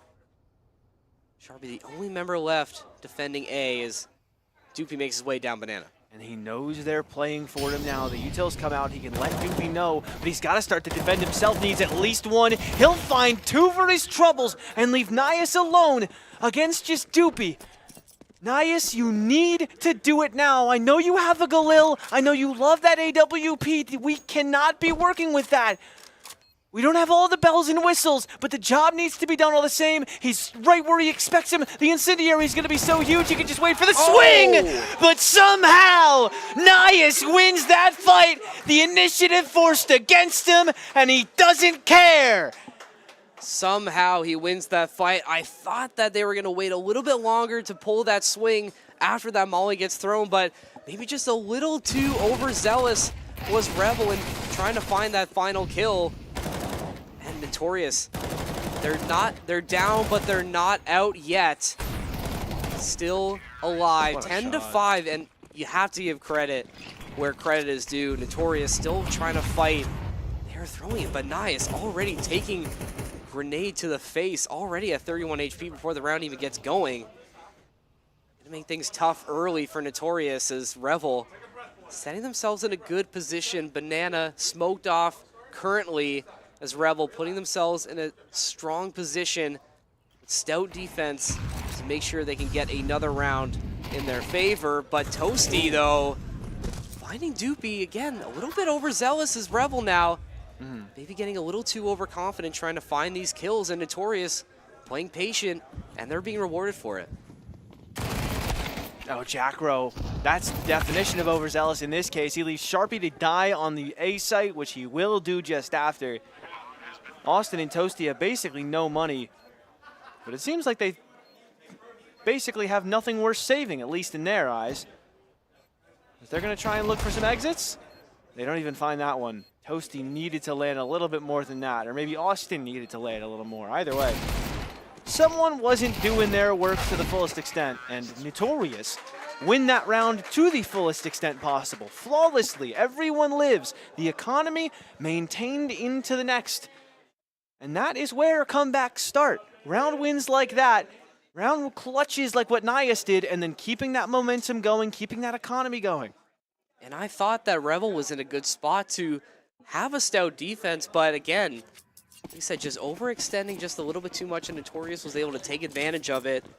That gives them an opportunity to still be in this game. I mean, Rebel has been leading the entire time, besides round number 1 where Rebel takes it, and now lots of picks coming through. That's a lot of red in that kill feed. 1 HP. Somehow Luke left alive. Blink and you miss it. Notorious win a round again. That's 3 in a row from them, and don't look now. Those Team Nut chants starting to get a little bit louder once again. That's the most impassioned I've heard them since it was close on Nuke. Since that 10th round win from Nut on Nuke. We haven't heard them that excited. And Revel, not necessarily giving them a ton to be super proud of about that round. It was kind of 4 people running at you like headless chickens down mid. But they still end up locking that round out. That's their 3rd in a row now for Notorious. Here's where the trouble starts, though. Again, Revel have the money to buy most things that they want. They're left with just a FAMAS, though. They also have a Mag 7 on Sharpie, so I don't think they got quite everything that they could have asked for. Gotta keep an eye on that Mag 7, though. Has potential to be sneaky and finding a pick somewhere, depending on where Sharpie's gonna play. He's gonna play this close angle. Does get spotted out, though, from Jester. Have to pull back a little bit. Now Notorious trying to get their execute set up. Sharpie gonna take a little bit of that grenade to the face. About 50 HP now. Still trying to play this close angle, and Doopy as well, playing really close with the op on stairs. Revel, rightly so, waiting and being rewarded. Doopy finding that opening pick for Revel. 4v4 now as Notorious gonna push their way down Banana, but Austin is there. Does fall with Toasty, and now Sharpie has to be the one to make the big play. Oh my gosh! And that was a major play coming through with that grenade, and Revel win it. A miraculous toss, a Kobe toss with that grenade. Revel find that momentum back, wrestle it back. 2 rounds away now after what looked like Notorious was going to be sneaky and coming back. But Revel find an answer and find a big play. With a Mag 7 play to follow up an HE kill. I mean, that is one of the craziest ways you could have done it. Here I was thinking we were getting ready for a 2v2 post plan, and Sharpie just chucks the nade and then gets the kill off of it and then finds the next one with the Mag 7. Like, that's the story we came into that round with. Why do they have a Mag 7? Is that what they wanted? They're keeping it into the next round, too. Pretty sure he could have picked up an AK if he wanted it. He wants the mag. If it ain't broke, don't fix it, I guess. I mean, Sharpie feeling confident with it, but Could have fixed it. Maybe a could have gone little on for a fix-it. overconfident now as Jester taking him out, but maybe that's been the story for Rebel. You know, just need to be able to close it out. In this situation, you're only 2 rounds away. You can't give Notorious enough space. If you give them an inch, they will take a mile in this situation. Austin now defending Banana with Toasty, but nobody making the move yet. Smoke's getting traded between both teammates. I think they might have an idea where Austin is. The swing comes through. Toasty and Austin are the victors, though. They do end up defending Banana. Now it's all left to Jester and Nias to make something happen. Gonna rotate back through Banana.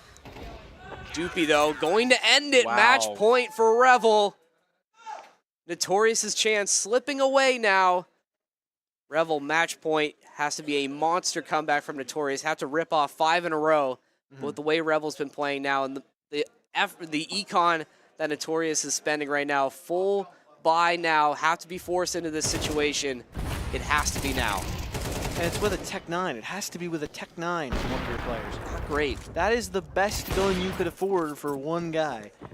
You got a Galil as well. Otherwise, it's not too bad. You have head armor on everybody, you have a little bit of util, and that util has helped your Tech 9 of Big Toasty get control of Banana already. Revel uncharacteristically passive, letting them take that control. And with the help of some flashbangs, could go for a retake. It seems like Toasty's ready to play off that flash.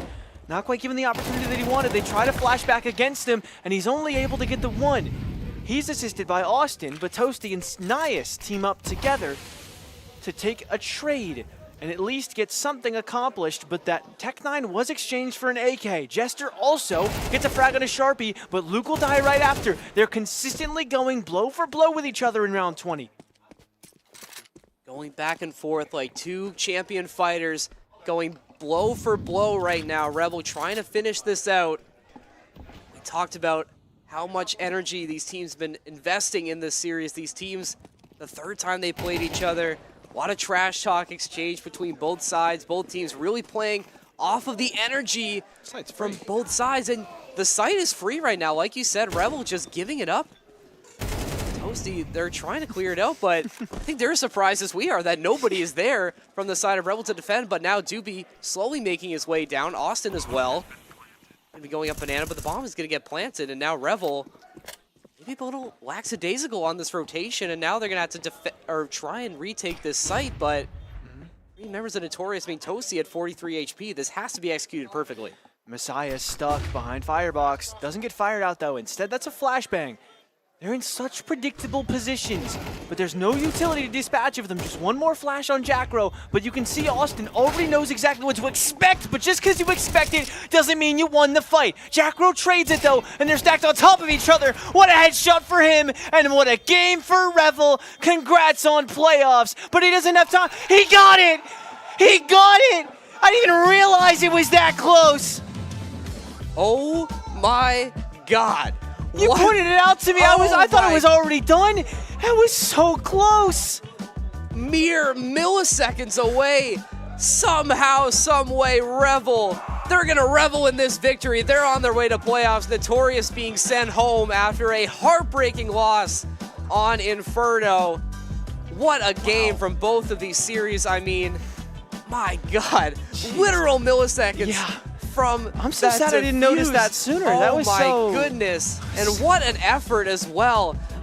3 picks coming through. We got fist bumps all around on both sides. And I mean, both teams just, oh my goodness, what a series from both of these teams. I mean, Notorious, unfortunately, the losers in the series. Somebody had to lose, Oh, yeah. unfortunately, from these two teams. But both definitely had an amazing LAN at Frag Ultra Mega Jersey, and I mean, have to be proud of how you performed. Well, you know, Notorious had an amazing LAN.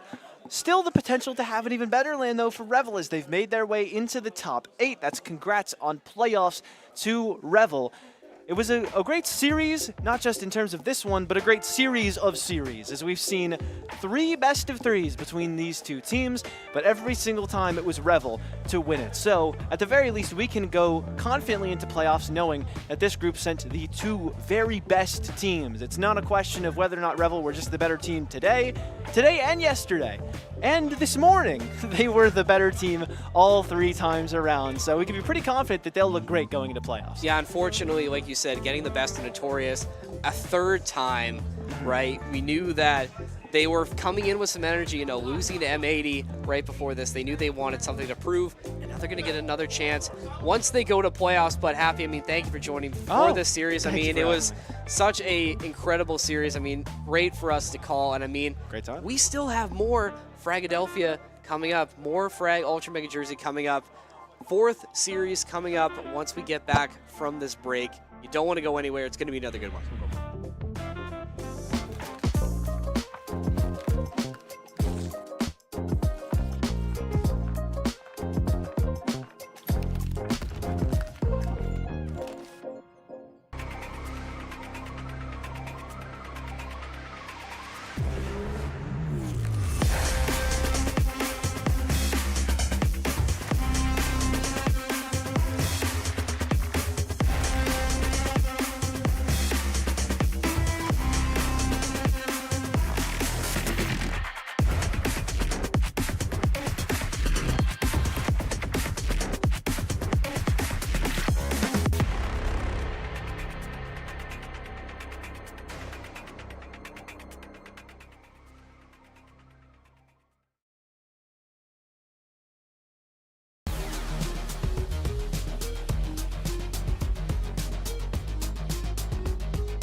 Welcome back, everyone, to the A stream. I am Buckethead, making my appearance for the day. I'm with not really Evan. There's an Evan, and then there's Evan, but you're not really Evan, and he's Evan. It's confusing, Yeah. I think. And we were casting yesterday, and we were like, what do we call ourselves? Do we go with like Evan Squared? Do we do Evan Squared like is sick. yeah, that goes hard? I think Yeah. that might be, we'll talk about that, Zeph, later. Potentially, trademarking that. But it doesn't matter because matter. we're here for another great series. NRG making their debut on the stream. NRG Yes, sir. Outfit 49. We had a great series previously between. Oh my God, I'm already forgetting now who was. Oh my God, this is Rebel- embarrassing. It Rebel was and was Nut, me. right? Yes, Rebel and Nut. I was gonna Yeah. say it's not good because that was me on stream last time. But this one going to be NRG and Outfit 49. We're getting our map vetoes as well. Train Ancient getting taken out immediately.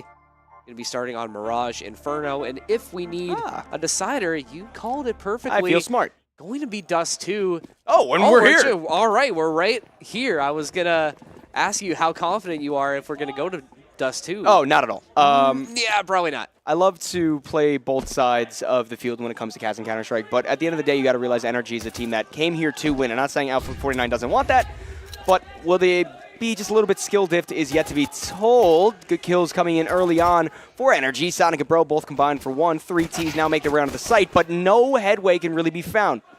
Bomb will be planted, but 2 players empty pillar actually get dispatched of. Only 1 on the site remaining.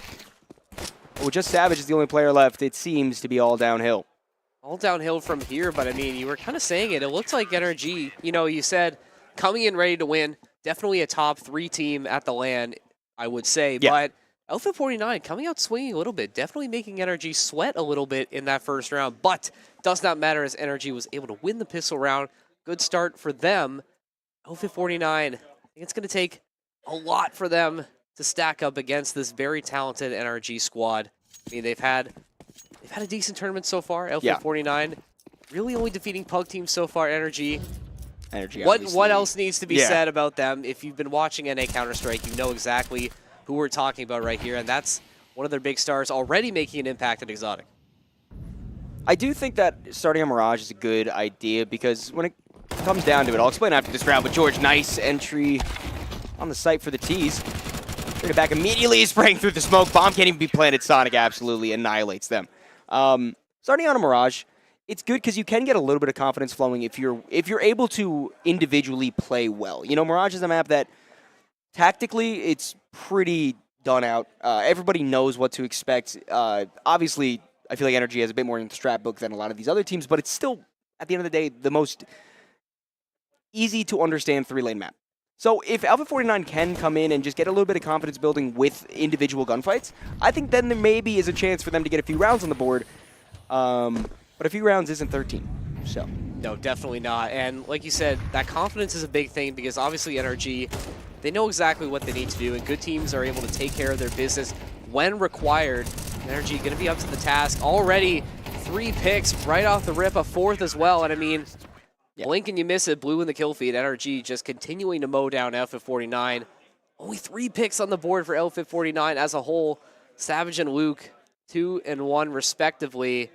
And already NRG has built up quite a lead. That econ just continuing to grow. And NRG, they're looking calm, cool, and collected right now. Nothing is phasing them right now. Yeah, I mean, it's too easy. What really can phase them? They had a late start to the day. Like they got to sleep in. They got to make sure they got a good eating in, and they showed up probably an hour ago, and now, I mean, they're just dialed in. Yeah, they're just ready. Yeah. They know that they came here to, at minimum, make the finals in their eyes. They know exactly what they need to do and what they need to do to get there. And like we said, good teams find a way to take care of their business. They don't play down to competition. And so far, that's what they've been able to do. George trying to hold down Palace. Spray down's coming through. George is going to find 2. Sonic trying to hold it out as well. Exotic just continuing to stay active. Luke, the only member left standing, but not for too much longer as George finishes him off. Easy breezy 4 rounds for NRG right now. Not sure what it's going to take for Outfit 49 to get one on the board with NRG coming out firing like they have. Maybe an up. Maybe. Maybe Bazaar can really get the scoped rifle going. There isn't an op out for NRG right now, so that could be at least an important differential within this specific round. The money is bolstering for NRG, though. So even if Alpha 49 do get around here, it's not like they're going to be much alarm in any sort of way. Mid utility in early. Seems to be a nice default spread out for the T's. Slow start. And with this being the second gun round, but the first real one of importance, I would say, now we're going to get the real sense for how Alpha 49 want to play this T side. Obviously, NRG is going to be confident, somewhat more aggressive than it would against others, but maybe they can catch them lacking. Maybe they can catch NRG making one mistake, because that's all it takes when you get to this level of Counter-Strike. One little mistake can cause a lot of damage. No, it's true, but you would have to think that teams like NRG, they're not going to let you make those mistakes. Oh, yeah. They are so dialed in, but look at this. I mean, Outfit making a 3v3 now, so a little bit interesting. They have potential. Apartments are wide open. B is open if they want to get a plant down. Dave making his way through with Bizarre. But NRG have to be expecting this rotation to come through. But now with the man advantage, going to make that plant just a little bit easier. It's going to be up to George and Bro to try and clutch it out for NRG. But with Bizarre holding it, not anymore. Wasn't a perfect angle to maybe hold Apartments, but Savage left holding the bag, not for much longer. Trying to make it interesting over here, but NRG just casually retaking the site without any issues. They got some smiles on their faces. They're feeling good. I was going to say, like you said, they slept in. They're feeling good. They're just ready to go. Like I said, they know what they need to do. Coach chilling out as well. They just know what they need to do. Nothing fazed them so far. Daps is very, like, he's chill at all times. Every series that I've watched NRG play, either at a Frag event or, elsewhere, I've never seen him show much enjoyment or sorrow. He's always just straight-faced, like, yeah, well, this is the job. This is Counter-Strike, it's what it is. But sometimes that's what you need, right? Yeah. And see if Outfit 49 can maybe break into this a little bit. George jiggle peeking, gonna throw that smoke down. He's gonna clear out Serum. Or Serum's going to clear it out, I should say. But once again, Outfit 49 just taking their time. If anything, that's probably the way, like you said, that they can find something. Just try and play slow, catch NRG lacking, making a mistake. That is going to be a way to victory. Potentially for them to find their opening pick, but quickly getting traded out. NRG respond. Outfit 49 still with a man advantage. Savage at 1 HP right now. But NRG just quickly cleaning up, trying to shoot through the floorboards on the man up in Palace. Quickly. So dirty. So, like you said, it's just too easy for NRG right now. They don't even need to defuse the bomb because they're not even giving Outfit 49 a chance to plant. That's what you got to do for your NRG. I mean, I did say before early in the game that if they can start to win those individual gunfights, even if you're not winning the rounds, it can start to feel good. Sure, kills fall in favor of Alpha 49 throughout that round, but it's never really a point in time where if I'm NRG, I'm thinking, oh, we're in a bad spot for this round. We're going to have to, give up the site, play for retake. They're still very much in control of the situation. No, and unfortunately for Alpha 49, I feel like that's going to be the story of the series. Yeah, I mean, we were sort of talking about it before. I think you gave Alpha 49 maybe 6 rounds. Yeah. I think in total against NRG. I mean, we try and be, non-biased and bipartisan, but when the skill level is, very obvious and there is this big skill discrepancy, it's hard to really set that up, and we're seeing it right now. NRG is just playing on a completely different level than Outfit 49, but nice pick onto Nitro from Bizarre. That's something you can add into your highlight montage. At least you had something, but it does not matter as NRG continuing to stay dominant. I think they might clear out the CT side. I don't know if Outfit 49 gets one before the side swap. Well, I mean, with the way that they're looking right now, I wouldn't be surprised. Probably not. Although, granted, I mean, that was another pistol round that we just saw, and there was a kill on the board for them. So, at least something going in favor of them. You got to keep your mental up while you can. But with the guns back out, this is a big test. 7-0, the scoreline right now. NRG being practically flawless. Bizarre taking damage in that molly, but a good headshot. Opens up the B-bomb side. Little do they know, the rotation from Bro is right behind, though. So Molotov forces Bizarre back out. For the time being, the site is a little bit more safe. Bro plays towards Van, waits for a push out. George on the other side of the map gets an opening kill. So back to 4v4. Like like you said, that site a little bit easier. I mean, you have reinforcements coming in, Bizarre with Savage now, but Exotic, so dangerous with the op as well. Bizarre has been impressive so far. I mean, if anything you take away from it, Bizarre has been a solid opper for Outfit 49, but they just can't string any of that positive momentum together. Now Sonic left by his lonesome in mid. That smoke gonna clear out, but Outfit 49 still not taking the bait, still trying to play slow. Waiting to see what Energy is going to do. Are they just gonna let them take it? Just wait for contact. Bro on the outside looking in, does find Bizarre, trying to swing on the other one, but gets taken out by Serum. Now more members of Energy electing to crash the site. Exotic trying to look through Market. The only man left standing, so Alpha 49 could secure it, but with Exotic on the other side, it is going to be dangerous. Always going to be a potential threat, NRG. And now Dave. Get the bomb down, Exotic. See what he decides to do here. We'll have to see if Dave's ready for the rotation in. Slow peek towards Cat. Dave's safe. Playing behind the full pillar. But a movement has to be made. He's going across it. Dave, a beautiful headshot. So Alpha 49 do find themselves cracking open that goose egg and get at least one board on the round so far. But as we alluded to previously, Energy's money is kind of insurmountable at this point. Definitely in the black right now, but I mean, Alpha 49, look at that. I mean, nice slowdown on the replay too. Shout out Prod for getting that done. But yeah, you know, you still feel like Energy is very much in control of the situation, but you got to give Outfit 49 credit where credit is due. They were able to steal at least a round away. That's something, right? You know, just because Energy is a top 3 team at LAN does not mean that they can slip up. It's not impossible. Anything can happen. I mean, listen, man, obviously I'm not as good as Alpha 49, but if I get one round on Energy, hey, I'm telling my mom about it. I'm going home and I'm saying, I did it. That's my pinned tweet for like a full year. Like, I'm sending that to everybody. That has to be the marquee moment of the tournament for Outfit 49 for sure. But again, you know, there's still a lot of time left, right? And yeah, no, there's still plenty. Still lots of time left and another map at least to go. So definitely not close to being over yet. Counter-Strike's a momentum-based game. It's true. You know, you never know what can happen when you get that first round in, get the ball rolling a little bit. And a decent setup for Alpha 49 right now. They just need to wait for the smoke to clear top connector. For this ace split to come of any use. Sonic bringing jungle, misses spray. Dave opens it up. George stuck behind the back site. And that's 2 kills falling in favor of Alpha 49. Nitro, late flank from ramp, will get forwarded immediately. And all seems well for Alpha 49. That's a second round on the board because I believe these 2 guns are just going to try to be saved. Yeah, I think that's a wise call from Energy here. Just take the L, but I mean, bro, he's maybe trying to jiggle peek this, but Dave not going to swing it.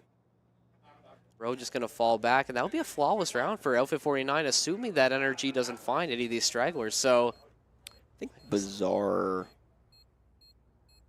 Maybe he's just really standing still. He's trying to be quiet. Dave, another kill on a There bro. you go. Nice. Nice. Good job taking that gun away. Even if Exotic keeps this op alive, who cares, honestly? You got the round win. Sure, you lose one of your players, but very nicely done from Alpha 49. A great connection in through connector.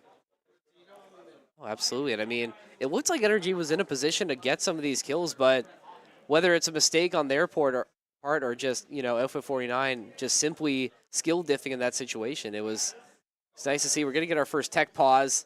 I think we found the culprit. Not sure what the issue is. We'll get the admins taking care of that. Some issues early, but does not matter. Maybe some in-ears falling out.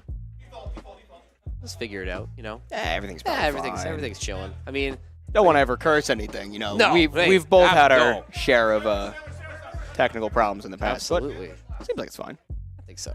I think they're chilling right now. You know, yesterday there was a spillage clause. Really? I don't- Oh, wait, I did see Was that. it? I think it was Notorious. Yes. All of them just had these like gigantic like gallons of water, and the far desk. I don't know who the player was. Someone knocked it over, and then we had to take a pause to clean it up. And there was people running back and forth like, "We need paper towels. we need paper towels."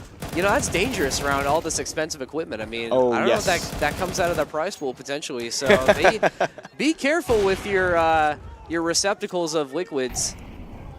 I don't know why I said it like that. That's probably not a good way. Oh, thanks. Yeah. Thanks, man. I appreciate that. Sounded fancy. I felt fancy. Well, you know, that's what we're trying to do here at Frag Ultra Mega Jersey. Only the best for the viewers. right now. And George gets one back for NRG. That's finding Bizarre through the smoke. George continuing his reign of terror. Exotic, or Sonic, I should say. Still putting on a clinic. Team kills. Sonic blows up to Nitro's own nade, but they still do have the player advantage. Sure, the site given up, but can fight through CT still. 2 kills fall in favor. Alpha 49 is sprayed through the box, not quite able to land, but the Molotov does good work to finish it off. Now Nitro in the 1v2 tries to spray through. Triple falls back through connector as his bullets run out. As he gets sprayed down, honestly, I wouldn't hate him calling a save here. He's still going to go for it. Finds the first kill. Dave planning default. I mean, this is up to Dave now. He just needs to play back. He can't give up any sort of fight to Nitro. With the player spotted, still knows the position. Ooh, the headshot almost found. Nitro has to switch out. He's still going for the 17 HP, but he's confident. He tries to spray, just dancing around. A game of whack-a-mole can't be found either way. And the bomb about halfway ticked, still trying to tap. Nitro has to aggress on this. If you want this round to be yours, you need to take this fight. Dave still dancing around. Nitro creeping around the corner. Still no kill to be found. Tries to jump up on default, but Alpha 49, as we said, a game of momentum. They're making it worth every single drop that they can get. 3 in a row now. And you have to give Dave kudos as well for staying composed in the moment there. You know, 1v1 against somebody like Nitro and being able to come out on the other side of that on top. We're going to take a look at a replay of that last round. It looked like NRG had the round in the bag, finding those opening picks, but slowly but surely, Outfit 49 crawling back into it. And Dave, again, staying composed behind default, just waiting for Nitro to come to him. He knew he had the luxury of playing for time, and that's exactly what he was able to do. Now Outfit 49 making NRG sweat just a little bit more. Econ not as strong as it was early in the round. Yet another one here. You don't want to say it's a full comeback, but I mean, there's definitely a chance. There's a chance. If you it look, could happen. If you look at the scoreboard for NRG, it's not like any of these players are untouchable. George leading the way, 15-5 is a very good performance so far. But Bro, 6-4, Exotic 8-6, Nitro 5-5. It's not like you aren't in opportunities to make these players a bit uncomfortable. You're clearly doing that. It's just a matter of keeping the team, you know, fluid enough to be able to push together, take the right space, catch energy off guard. And again, I'm honestly impressed with the way Alpha 49 has played these past 3 rounds. No, absolutely. I feel the exact same way. I mean, we were sort of talking about, we weren't really giving them a whole lot of kudos, but, you know, I had to apologize, Alpha 49. I was not familiar with your game, Luke 4K. Finding that headshot onto Bro, and now Savage going to get the bomb down. Sonic looking through Market is going to throw that frag. Not going to connect, but Bizarre, again, he's been dangerous with that op. Frankly, I think he's been outplaying Exotic right now on the off for Alpha 49, and you still have 4 members up. Bomb is down, and now George and Exotic, what do you do here? You have to save. You have to. You have the loss bonus built up a little bit now, but you're still not in a great spot with your money, especially with the op still alive. You need to just concede, give Alpha 49 4 in this first half. And, you know, you're starting on the side you're more comfortable on. Energy's on this CT side. Alpha 49, they picked this map. Clearly, I would assume their CT side they're going to feel more comfortable. I think this, by no means, is a impossible game. I think this is quite close. And look at this, too. I mean, that's 4 rounds in a row they rattled off now after it looked like NRG was just going to completely dog walk them at the start. And now Alpha 49 has to be feeling confident. I mean, maybe NRG, you know, maybe didn't get as much sleep as we were expecting, you know, showing up a little later to the venue. Look at that. That was a great flick from Serum and Bizarre once again, just making a huge impact with the op. He really has been a big player so far for Alpha 49, a reason they're still close in this series so far. Last round before the side swap.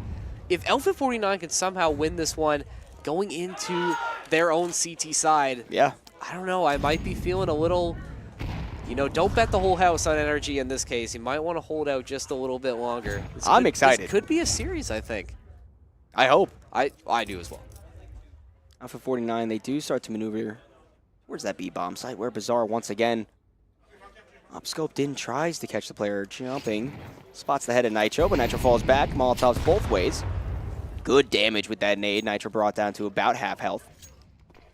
Now the bomb repositions to focus on underpass, met with his teammates. Seems that Alpha 49 isn't 100% sure what they want to do. Smoke into mid. A late A connection. Ooh, a window smoke missed is detrimental. Sonic has free range to try to take these fights, but the T's know what's going on. A boost up does get caught out. Serum just not ready to look the right way. And although Sonic does have to fall back, a kill to take the player advantage is huge for Energy right now. You do have to waste the molly to get Sonic out of mid, but like you said, you just can't make those mistakes in those moments, especially against a team like NRG. But Dave responding with a big pick of his own. Exotic adding one back for NRG. Still a 3v3 now. Exotic, he is so deadly. Good movement. Luke 4K does take him out though. 2 members left alive for NRG. Bro trying to shoot through the smoke and to fall back through mid window. Luke going to be able to get the bomb planted on it. Look at the HP on these T's though. 8-17, backed up by 1 on 100. Nitro, the only player left after another nice shot from Bazaar. MP9 in his hands, no kit. I'm not sure if there's one down on the site. But either way, he has to make some progress early on. Player firebox not peeking. Nitro has to clear the close angle onto Dave. That's the high HP player out. But Luke 4K, a perfectly timed swing. And that's a 7-5 half in favor of NRG, but it seems all of the wind has been taken out of their sails. Absolutely. I mean, you got to give Outfit 49 credit where credit is due. Yeah. I mean, I will say it. I was completely wrong about how this series was going to go, and I'll own that. But again, based on what we've seen from NRG, you know, that's what we expect from this team. You know, we expect them to do well in this sort of a situation. But Outfit 49 clearly came to play, making some of these mistakes, but not sure what NRG needs to do to try and steal this momentum back. Outfit 49 now on the CT side, back to the pistol round. See if NRG can just lock in a little bit more, but kind of, let's say Outfit 49 might just have stolen that momentum. You know, you talk about how Counter-Strike is such a momentum-based game and a mental game. We were really touching on that in the previous series. Maybe that's what Outfit 49 has been planning on doing. Look at this. Playing close here, but Bro using that flash to his advantage. Now NRG going to crash that site for free. Yeah, this is more of what we expected. Nitro wants to get aggressive into CT, spots the player close, burst firing. You can't give up kills like that because Serum can make good work of it. Unfortunately, him and his teammate falls. That leaves just Dave on a late flank through ramp. Almost deja vu of what we saw in the last round of the previous half. And Dave really needs to make some progress early on. No kit at all to play with. Nice headshot to be found early on, but a player triple and a player CT. Both going to be very hard for this USP to make really much of anything done. Continues to push, running out of time, getting a bit frantic. He's going to be ready for either of these players close by. I believe he's getting approached upon by the back. Bro, don't do it. On. Okay, there we go.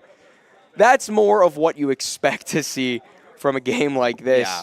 And I think that also shows that NRG still is in a pretty positive mindset. Although you let the end of the half slip away from you, realistically, especially after that push around, you're still fully in control of this game. Yeah, and you can tell that the players are still feeling calm as well. Like you said, they know that they're in control, despite the fact that I think Outfit 49 has maybe surprised them a little bit at how aggressive and just like how ready they are to come play. Because they know, like we all know who NRG is. You know, this is not a surprise. We know exactly who they are, and Outfit 49 has to be ready for it. So far they have been, but once again, NRG just exerting their control and their confidence on the site. Now Serum just getting the full brunt of that flash. George, doesn't matter. He doesn't need to see to find that pick. Now NRG once again have a free site to plant on. Outfit 49 on the outside looking in. And a big difference in this matchup that I think will be seen as this T side progresses is going to be utility usage from NRG. Just based off of the 2 rounds that we watched, the flashes that they've thrown have been basically the reason why the site was so easily able to be hit. When the CTs try to defend, they immediately just can't see anything for the next 10 seconds, and it makes it really easy when you're running at someone with a pistol with a SMG. Well, for sure. And they can't see. That definitely helps. But again, that just goes to show you like the skill Yes. of NRG. You know, these are, you know, essentially pro players in this situation, and they just know what they need to do. They're so clinical, they're so clean with all their executes, and we're really getting to see that now. Now is when NRG, they've locked back in. They've sat forward in their gamer chairs. They're locked back in.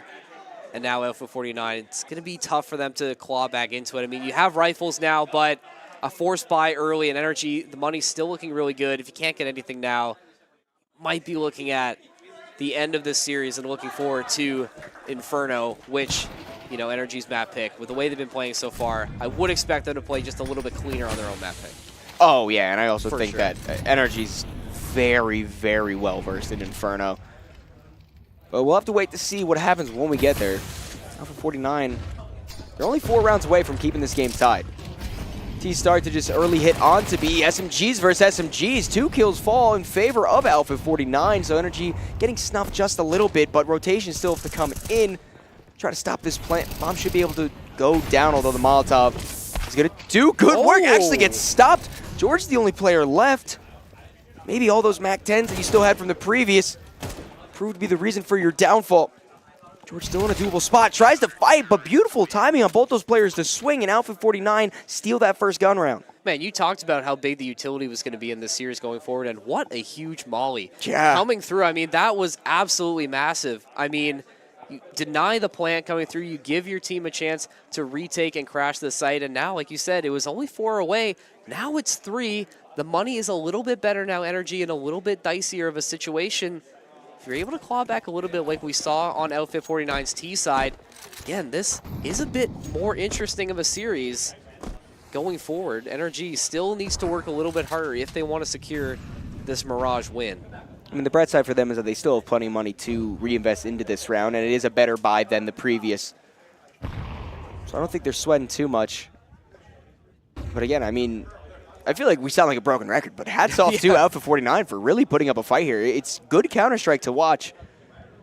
And it's good to see a team that, you know, would be considered a favorite in this tournament having to work to continue to go further in it. George caught with a Molotov in his hand. Dave, beautiful timing for that peek, but now the players through ramp try to push out. Exotic not able to hit the shot, and it's all the kills falling in favor of Alpha 49. A flawless round, and 2 rounds. The difference. Slowly but surely making their way in, and now the buy just gets even better for Alpha 49. Full utility belts online for every player and rifles. NRG, I mean, they're so dangerous no matter what they end up buying into. But like you said, just everything going their way in this round, just everything coming up Alpha 49. And now NRG stuck with merely pistols, no util on the board. But despite that, we know how dangerous they can be given any situation. Yeah. We'll say it should be okay. You know what? Yeah. When we started like that, let me just keep my mouth shut. Opening kill for NRG, but immediately trade it back. Serum does a good job to take George out of the round. Heavy hitter for NRG. Now it seems that they just want to completely rotate off of mid, go towards that ramp once more. There is only one player playing A for the time being. Dave all the way back in CT. Gets caught out with the timing, but still good shots to stay alive. A spray transfer can't be fully bound. Switches to the knife instead of the pistol, and that is going to be the reason why Energy can try to push in more, but a good rotation from Serum leaves just Bro lonesome in mid. And with bomb down all the way over at Tetris, I don't think much of a chance for anything to get done. Oh, I got to shut my mouth. I got to stop saying anything. You're cursing this live, but I mean, it does not matter as Luke able to secure that final pick. Outfit 49 have clawed their way back into it, down only 1 now. I mean, Energy is going to have an opportunity to have a better buy now. You do have rifles, but I think a lot closer than anybody was expecting this to go. Yeah. Energy showing a little bit of weakness early. Outfit 49 coming to play early. Still a lot of time left, but you have to feel like that lead is not as stable as we once thought. I mean, a complete flip of the script from where this match started. Got to give credit where credit is due. Again, you don't want to keep saying it, but it really has been an impressive showing so far from Alpha 49. If my math is correct, I mean, what, 2 out of the last 10 rounds were won by Energy? It's 8 out of 10 for Alpha 49? Sounds about right. I mean, I'm not the best at math either, but that does sound... Because it was 5 in a row at the end of the half, and then yes. pistol bonus, and then Yeah. that's crazy, man. Damn. Yeah. That's all you can really say is just, damn. Like, it's been very impressive. This Molly through apartments to smoke, Bro. Trying to clear out Bizarre. That's shot, not finding any connection. He's going to fall back. Look at this angle, this dirty angle. The molly does come through. And make a move once again. Exotic finding that first pick. Luke can't get the transfer onto Exotics. Now the rest of Energy going to come through, but Serum and Market is going to find Nitro. 4v3 now in favor of Energy. Serum going to swing out, does find Exotic, but Bro going to find 2 of his own. All up to Dave now to try and retake this site. Has potential, does have a rifle to work with as well. He's going to have to move quickly though. Wow. Wow, that was, damn. Reactor 9, something good just happened to them. I but think so. They're Dave just trying to go for an exit or two, but ultimately will fall back, Yeah. save this gun. You need to just take everything you can. Don't try to force things to be given to you, although 2 kills in mid could be really nice. He thought he got, oh, he did end up getting the kill at the end. So taking 2 guns out of the hands of NRG. Op does get acquired by George, but I mean, look at the money for NRG. Yeah. That's a very impactful end of the round there. It's still going to be very close as we get to the end, or closer to the end of this match on Mirage. But, you know, Alpha 49, even the rounds they lose, it seems like they're winnable, right? Like there is a world where, you know, maybe you find another pick and you do end up trying to get that retake. And Dave, you know, had an opportunity to maybe get another pick on the way out, but just not able to get that done, unfortunately. But Exotic, I mean, talk about him a lot. Yeah. Give him the op in any situation, he will be dangerous. Energy still very much in control of this Mirage game, but Alpha 49 again making it a little bit more interesting, I think, than anybody was expecting. Energy committing to this full push through apartments. Nitro lagging behind, but is on his way. The rest of Alpha 49 needs to rotate back in. Luke the only one defending there is Bizarre, looking through Market once again with the op. Talk about Exotic a lot, but Bizarre making a big impact for Alpha 49 when needed, but the counter offer for Energy, Exotic doing everything he can to keep his team in it, and now the rest of Energy comes crashing in. That site completely open. George gonna get the bomb planted. Dave once again on the outside looking in. Just an SMG this time. Not gonna be an advantageous situation for him. I think this is gonna have to be another save here. Yeah, almost a complete repeat of the previous round. Energy doing a really good job to bust out on the site. And, you know, you were talking about Exotic before. I think it would be remiss to mention how good he's been on Energy. He was a big question mark, a head scratcher when Energy brought him in to replace OC. I feel like a lot of people thought, I don't want to say poorly of that decision, but it was very weird because Exotic just came back after a very long extended break. He was playing some of Dust 2. I don't remember what team he was playing with, but I remember casting it, and he looked good, but still, someone who's been out of the scene for 3-ish years, and he's proven his worth 100% on this team. He's been a very stable opper, probably one of the best oppers in North America right now. And I think he does deserve to get his flowers because, as I said, it was a confusing time when he first brought in, but he stands himself up every single time he enters the server.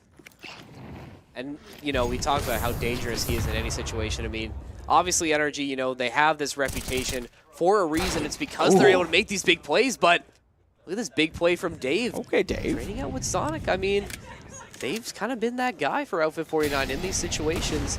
Not top fragging for them, but close enough. Doing some damage with that Deagle. Does get a little bit of a look at George, but not able to secure that kill.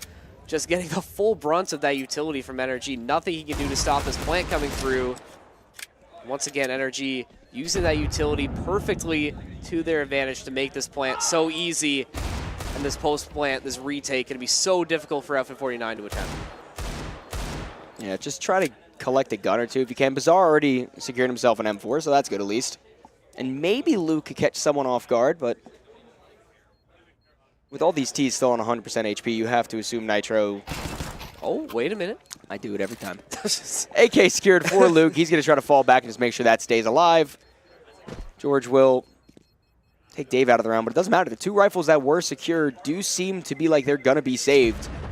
Successful round for Outfit 49 in terms of what they had to work with, but at the end of the day, it's still NRG now on map point. Yeah, and I feel like once they've gone to this point, they're not going to relinquish any of this control. I mean, Outfit 49, yes, you know, have to give them credit for coming back into this game. I know only down by 1. I mean, at one point in this second half, but NRG just locking in once again, getting it done, but they've been close. There have been opportunities for Alpha-49 to get something happen, but not anymore as NRG locking in on a different level, trying to take care of their business, looking forward to going to Inferno potentially, but still have another round in front of them. Still have to get Alpha-49 down and out one more time to get this done. See Exotic creeping up through apartments with George, gonna swing out, but Savage gonna catch him sleep at the switch there with the knife out. He's gonna take it. It's Exotic getting burned to a crisp with that molly. More util coming out, trying to give them some more space, but Nitro, a dirty pick on the Luke, just making it that much easier for NRG right now. 4v4 on both sides, but of course, as I say, that Outfit 49 with a big counter punch. Really sloppy round out from NRG. I mean, taking almost every single fight there individually one-on-one. Still a chance to claw it back with Exotic and Bro alive. Bro creeping his way up Cat. Might be able to catch a timing on the player that is stationed there, but Bizarre inches closer towards the peak into apartments. Exotic caught completely asleep, and now it is just Bro by himself. And as he falls, Alpha 49 only one round away from double digits. And yeah, a perplexing round out from NRG. I'm not really sure what the plan was. Maybe they thought that the buy was going to be a little bit worse, because George just jumped out of apartments by himself, backed up by the op, but the op wasn't even in a position to really help with the peak at all. No, and like you said, it was just sloppy all around. You know, taking these poor fights, you know, taking everything one-on-one, just uncharacteristic. And some of these sloppy plays have let Outfit 49 continue to be in this game.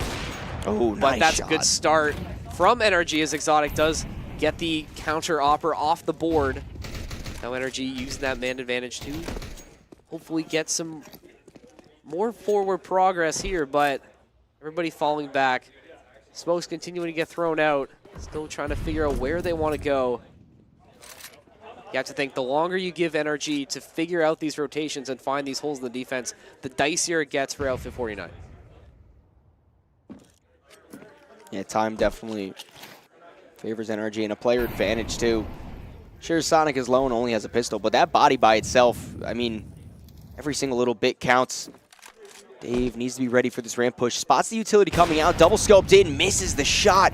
That nade could do good work though. Sonic taken out of the round. And it buys a little bit of time for these CTs to rotate in. The question is, do they take this fight? Do they try to stop the plant? They won't. Dave shooting through ticket, not able to find anything. Another player backing them up. Good kills fall for Outfit 49. George and Exotic, the only two left, both backed up by ramp. See if Exotic can hold this angle. Another missed shot coming through. George is going to save the day. He does find Savage, but Exotic still playing the hero, does find Serum. But Luke just able to take space now. Is going to try and fake this defuse. Try and bait Exotic out. Does have a kit to work with, so he does have to move quickly. A lot of time left. Exotic still whiffing. Luke going to finish the kill, but doesn't have enough time to defuse. NRG still end up winning, but valiant effort from Outfit 49. Definitely think NRG wasn't expecting that level of resistance, especially on the first map. I couldn't agree with you more. I think that was like genuinely something that you need to feel very proud about. Sure, you don't want to lose your map pick, but I think that they outperformed every expectation that not only us, but probably themselves put on. It was a really good team effort shown from Outfit 49, sure falling short, but at least something to think about when you're moving on to Inferno. No, and I mean, just taking them that far, you know, has to build confidence at least. Yes, you are going NRG's map pick next, but you just took almost 10 rounds off of, you know, a semi-pro team, a tier 2 team, you know, near the top of NA standings, and that has to build confidence at least a little bit. I mean, you're still not out of it yet. You have potential to bring it back and make them sweat a little bit more, but NRG just need to clean a lot of things up. You know, you are going to your map pick, but definitely a lot to work on. Very impressive showing from Outfit 49, all things considered. Yeah, I mean, NRG, a two-time champion here at Frag at both Knoxville and Kansas City. Speaking of their win at Knoxville, they're going to be at the major rematching the final of that versus NIP in the first round. That's a genuine juggernaut of a team, especially considering the scope of a tournament like this. But that's only map 1. Map 2 will be coming after a short break, and we will see if Outfit 49 can continue to put the pressure on.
Welcome back. We just saw something we probably didn't expect. Alpha 49 standing toe-to-toe with NRG on that first map. 13-9 was the final scoreline. It was still NRG winning on their opponent's map pick, but a little bit of food for thought for what could be in store on the next map of Inferno. Yeah, definitely a lot closer, I think, than any of us were expecting. I think we were sort of teeing up a little bit of a stomp, I think, before map 1, but Outfit 49 clearly did their research, did their homework, and they came to play against NRG. If I'm Outfit 49, I'm trying to tap into that once again, try and get some of that momentum back on Inferno. It's going to be tough. This is NRG's map pick. Obviously, Inferno, definitely a tough map. Once you start losing, it can feel like it becomes an impossible mountain to climb once you're already in that hole. We saw that the previous series. Yes. And definitely has potential to be like that in favor of NRG if they have a good start, but I don't know. I might not be convinced with Outfit 49 with the way they played. They have some shooters on their side, so I don't think this one's completely written off just yet. I did hear Alpha 49 talking during our break while they were walking. I was walking this way, they were walking that way. I don't know who said it, but one of them said it would be a dream to take a map off of NRG on LAN, and they think that they can do it. They still have that confidence within them. They still have that fight left inside. And after going toe-to-toe with NRG on, a map like Mirage where so much of it comes down to aim, I do really think that Alpha 49 can still be competitive going into Inferno. With that being said, I don't think it's a realistic expectation for Alpha 49 to put up as competitive of a fight on Inferno that they did on Mirage. No, I think NRG is going to take this one a little bit more seriously. I don't know what was going through their heads in some of those rounds. We did see a couple sloppy executions from NRG that did lead to some rounds going the way of Outfit 49 when they really shouldn't have. So I think with that being said, I think we're going to see a bit of a cleaner game coming from the side of NRG. And I mean, they have that potential. I mean, when we started Mirage, it was like a 7-0 run right off rip. NRG was able to just come in and establish their dominance, and then they just let it slip away. They had to be thankful that they had built up that league already to make sure they were able to secure the series win. But again, I think a lot closer than anybody was expecting at the end of the day. I think 13-9 against NRG, if you're Alpha 49, has to at least feel good. No, it's not taking a map off of them, but it's pretty damn close. Yeah, and you have to think, how much does the scoreline of that map really affect NRG? Like, if you're NRG, are you just saying, hey, we won. Who cares? We were expecting to win. It was a close game, but we won. That's all that matters. Or are you thinking, wow, we are not supposed to let this type of game happen, and get in your own head and let that feed into itself? But I mean, either way, we're going to find out the answer right now, because NRG starting on the T side of their map pick, Inferno, as they set their eyes early on some banana aggression. Well, T-side start on Inferno definitely did dividends for Revel in the previous series, and we're going to see if NRG can tap into that as well. Alpha 49 giving them a lot of space to creep up banana here. Only Savage and Serum on the other side on that fountain, but Luke trying to rotate back around. Czar making his way as well. NRG slowly making their way through. Serum ready with that smoke throw. Does come through, but another one coming through for NRG as well to counter, and the execute will begin. Shots starting to fly through as now Luke finds that first pick. Savage adding another one as well. Another good start for Outfit 49. George with a response, but once again, Outfit 49 keeping it close.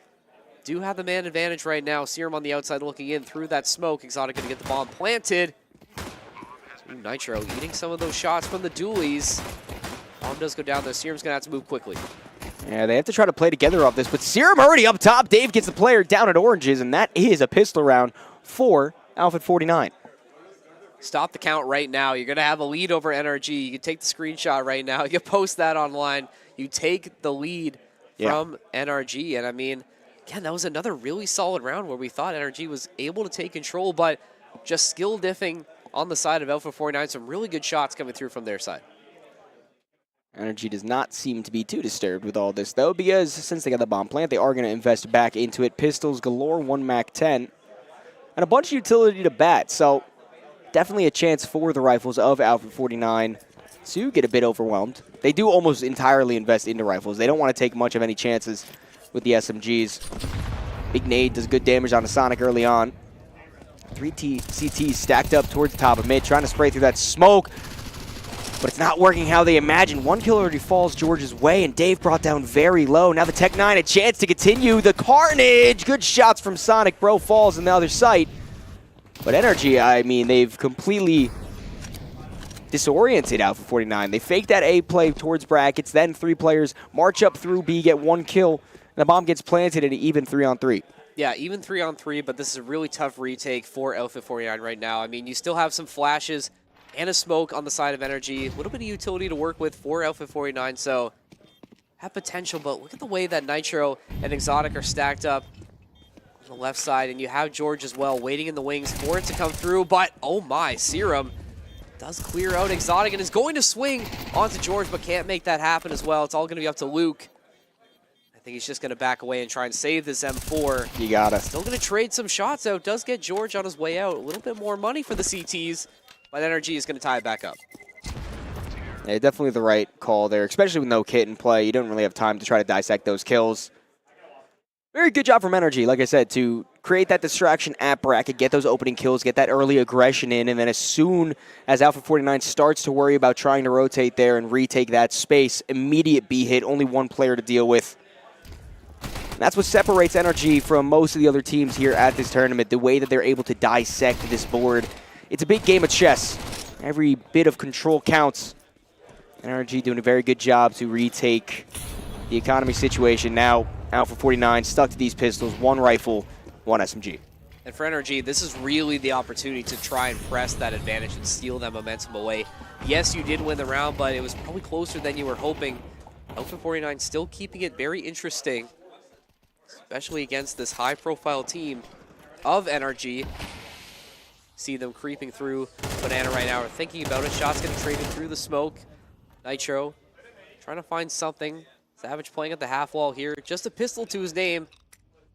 Bro trying to flip this grenade. Maybe not, decides against it. Waiting for the rest of his team.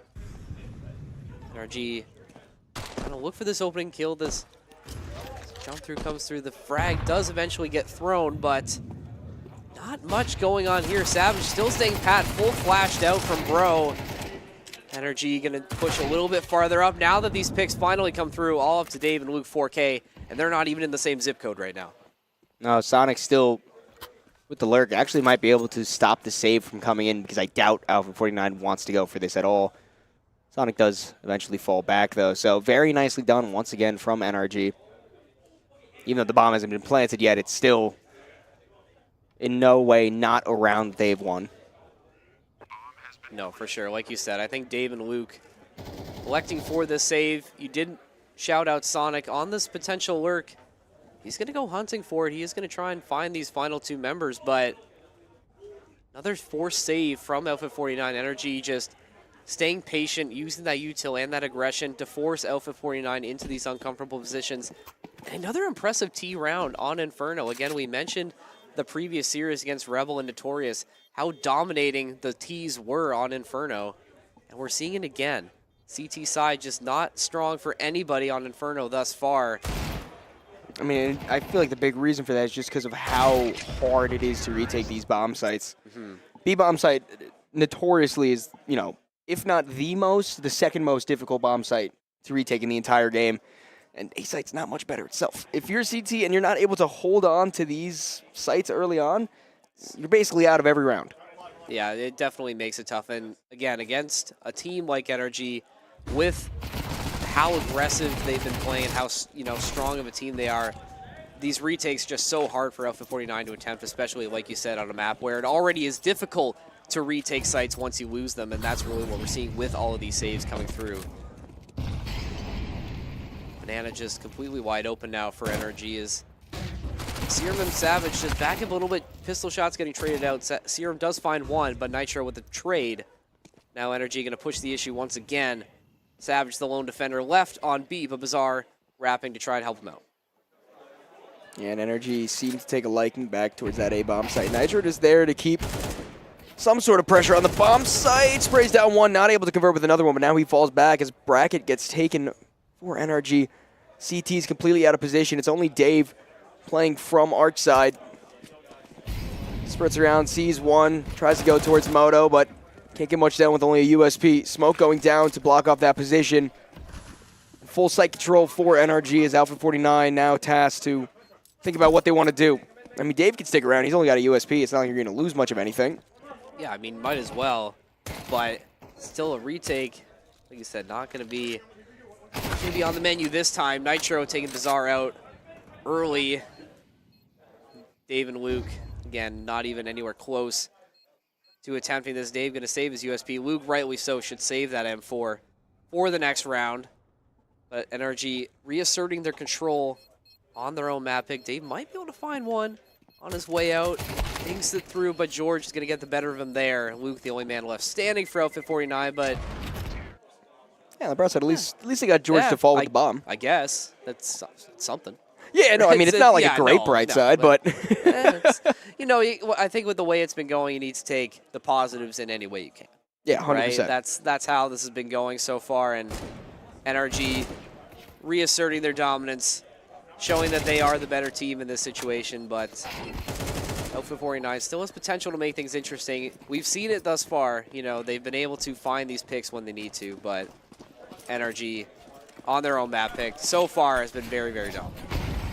Well, back to full guns all the way across the board will be a real time to test out for 49 of what this defense can do.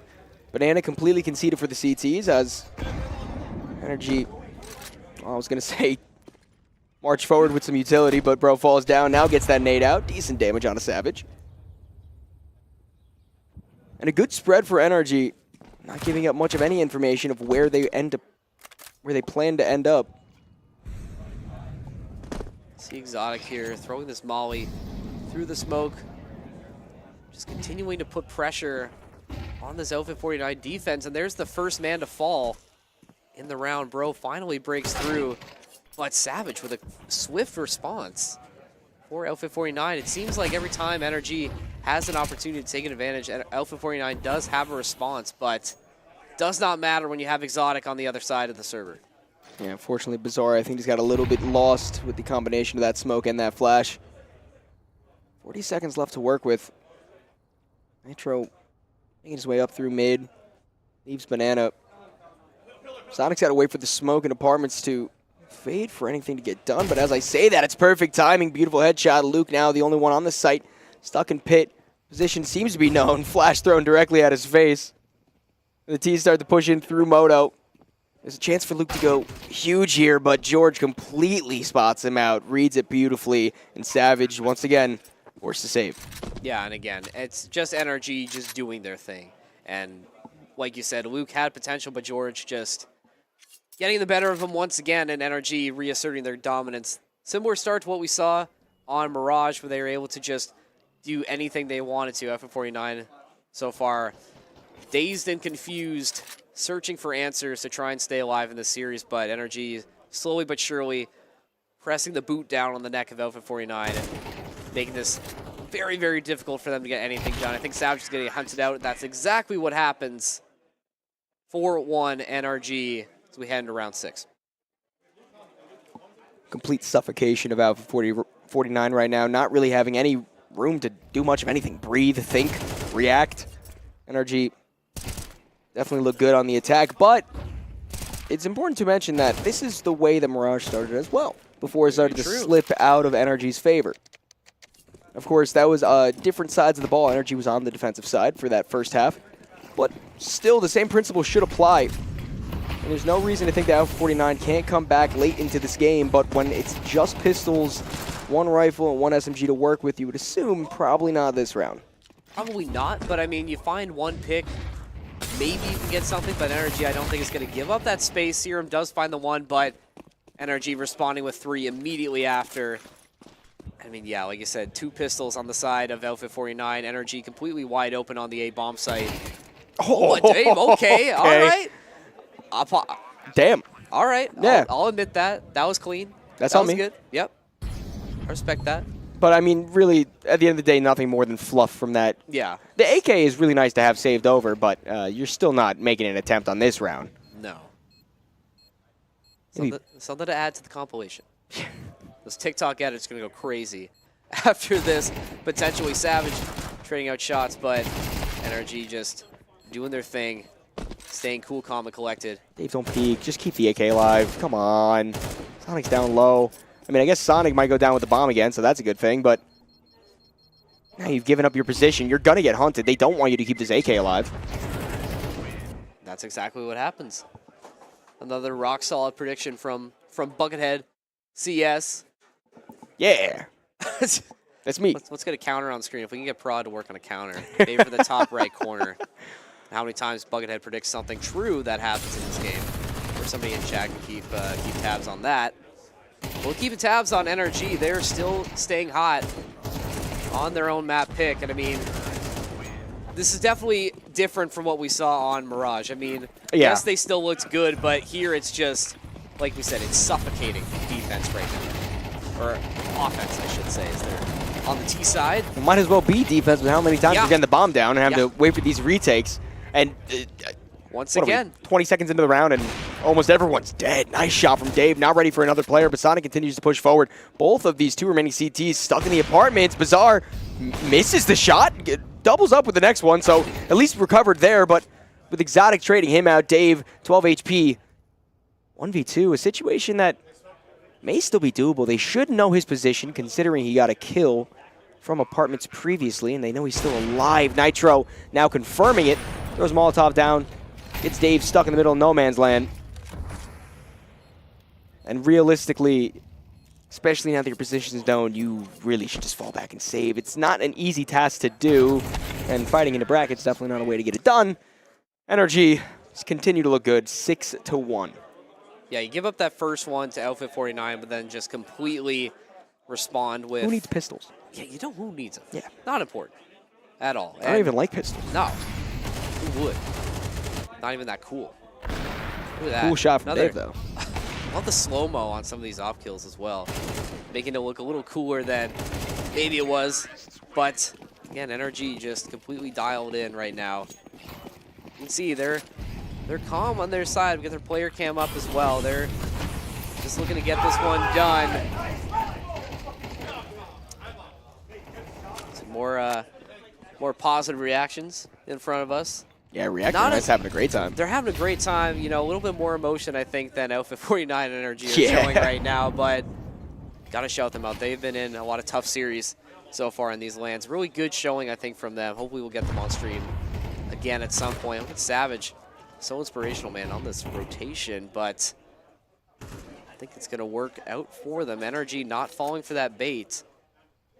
Setting up these smokes and trying to wait out Outfit 49 and look for that chink in the armor, those holes in the defense.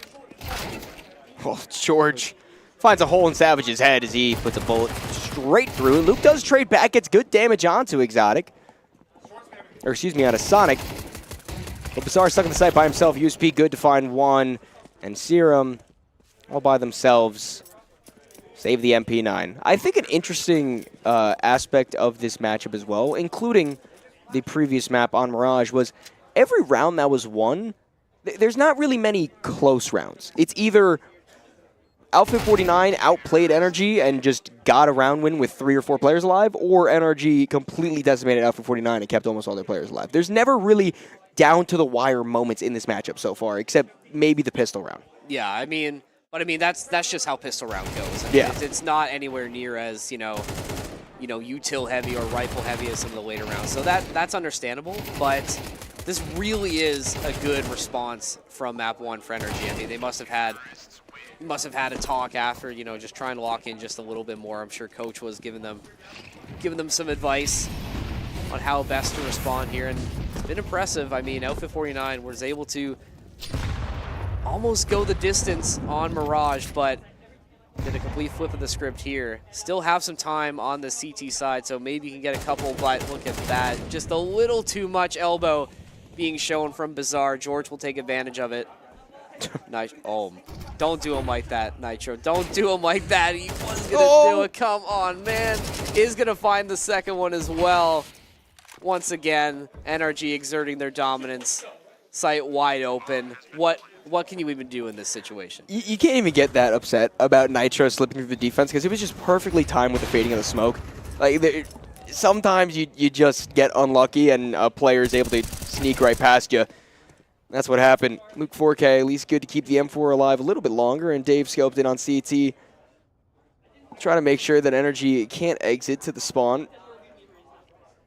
But once again, now 8-1 being the scoreline, I do think this is what you said, a different NRG than we saw in the previous map. One that is a lot more focused and ready, and apparently pretty good at getting kills with fire.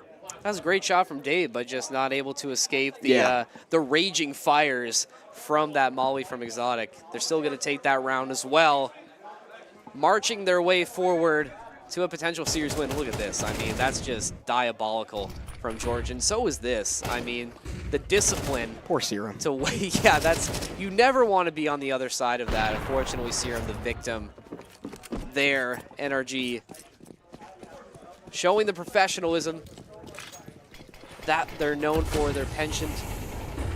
See what they can do here. And they keep it going. Bizarre finds that opening pick, but Bro with a swift response once again. Really another big difference from NRG is whenever somebody gets traded out, that refrag immediately coming through. That's something I think they were missing on Mirage in some cases. A lot more locked in, much more controlled. And that's just an unfortunate timing situation, and that flash coming through. Serum once again on the wrong side of that clip. Ooh, I wonder if they're going to try to do a wrap on a B here. It definitely would be the right call considering the space that Savage is taking down Banana, but instead facing back towards Bracket. They could be walking into a sandwich hole, but Sonic good to collect the first kill towards the player on Bracket. Now Savage creeps his way up. Teaser ready for it. Now stuck in between a rock and a hard place. Has to focus on Dave to find a 2K for himself, putting George all by themselves. 54 HP. Decent bit of time to work with. 2 CTs so close by. He needs to try to pick apart these fights, and it's just not able to get done. Alpha 49 finally find their second.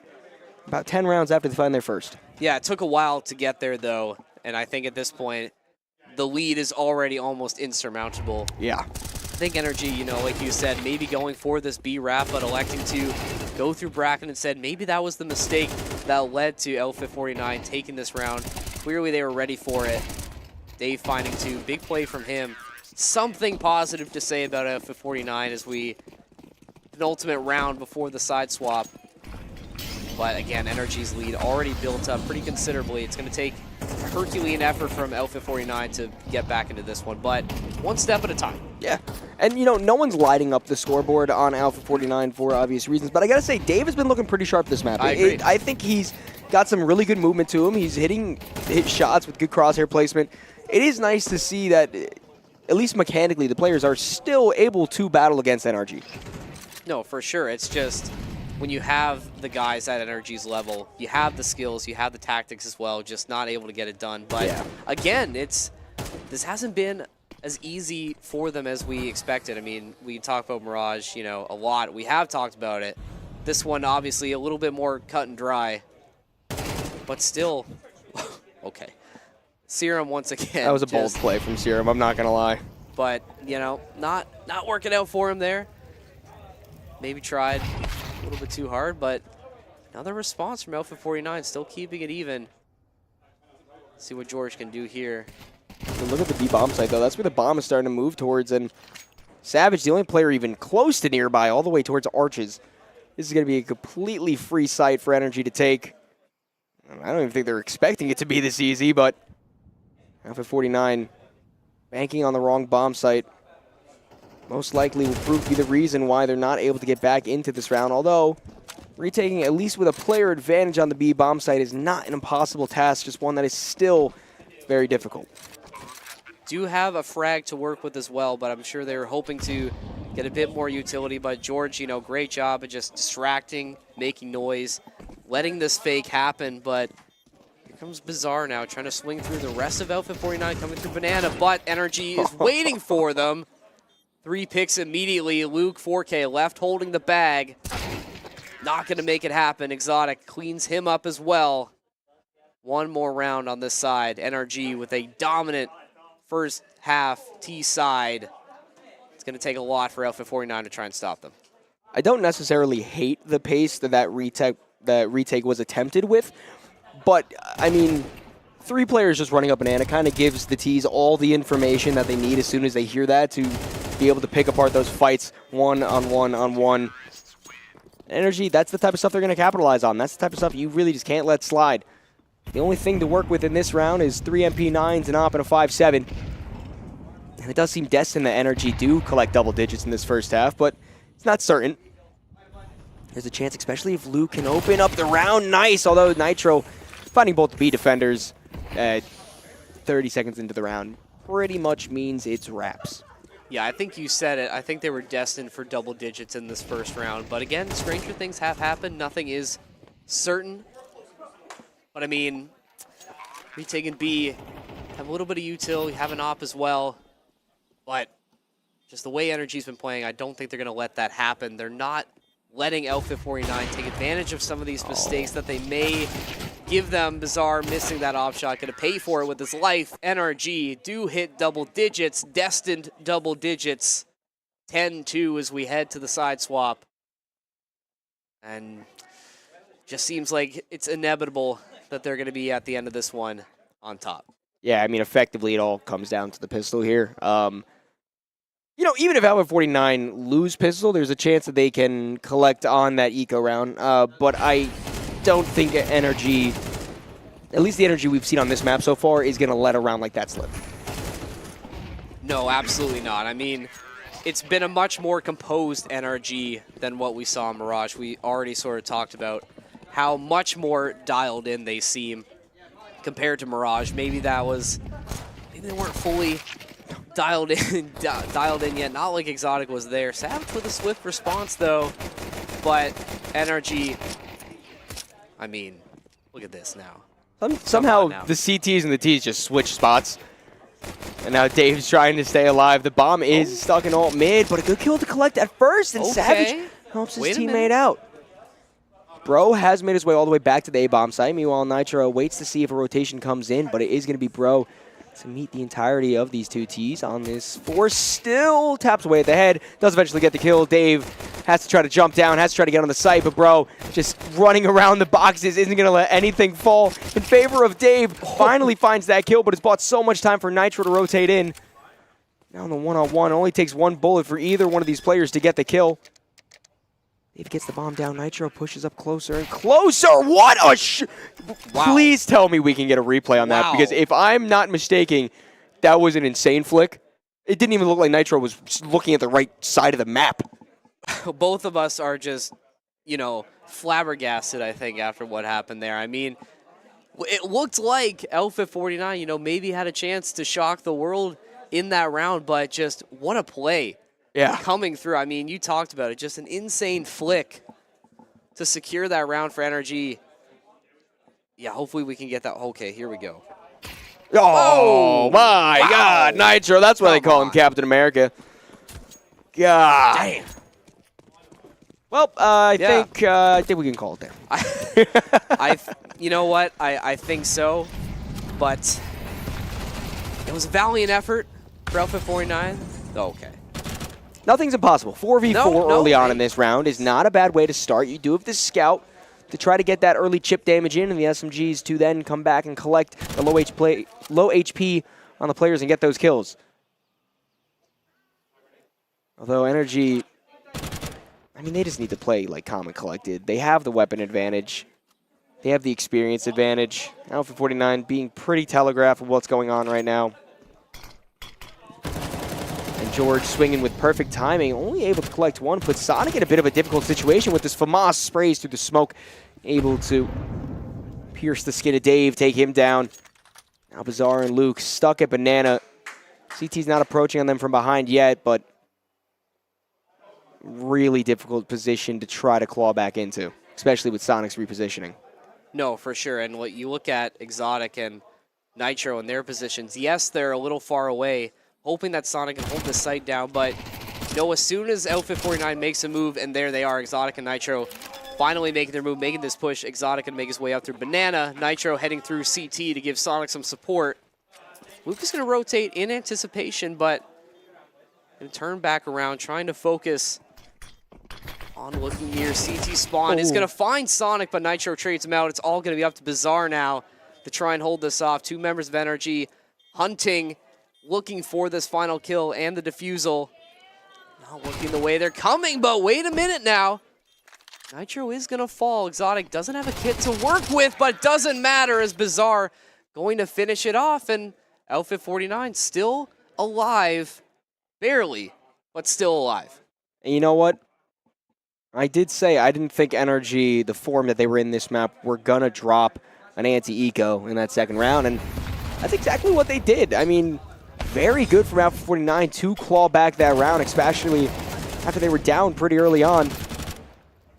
Like this 3v2 realistically should have been able to be converted, but Bizarre did a great job to clutch up at the end, and Alpha 49 able to stay alive a little bit longer. I don't even know how that was a headshot, but Exotic early kill, take Bizarre out. Nade goes on to Bro. About a third of his HP, already out. Molotov does allow Energy to retake Banana, however. Ooh, 5-7's good to tap away at 1. Force another one back. Energy said, anything you can do, I can do better. They're really impressive so far. I mean, they've been impressive all day. Yeah. But we're really starting to see it come through late in this round of Inferno. Alpha 49 just not sure what they're doing, and now Energy starting to close the dragnet around them, not giving them any space to work with, but Savage does find a pick for himself, but Sonic with a quick response for Energy. Only 2 members left standing for Alpha 49, and Energy trying to solve this now. Sonic pushing in, but Luke was ready for him and does find the headshot. Still making it interesting now. George on the slow flank. Does get some intel on Luke's position, but still not committing. Energy, like you said, they have all the time in the world being on the CT side. They're going to stay composed. Oh. They have the skill to do it just like Nitro does. Finding Luke there, all up to Savage now. He's going to retreat behind the half wall, ricocheting the flash or the smoke off the wall. Exotic is going to fall. Savage with a chance to try and plant.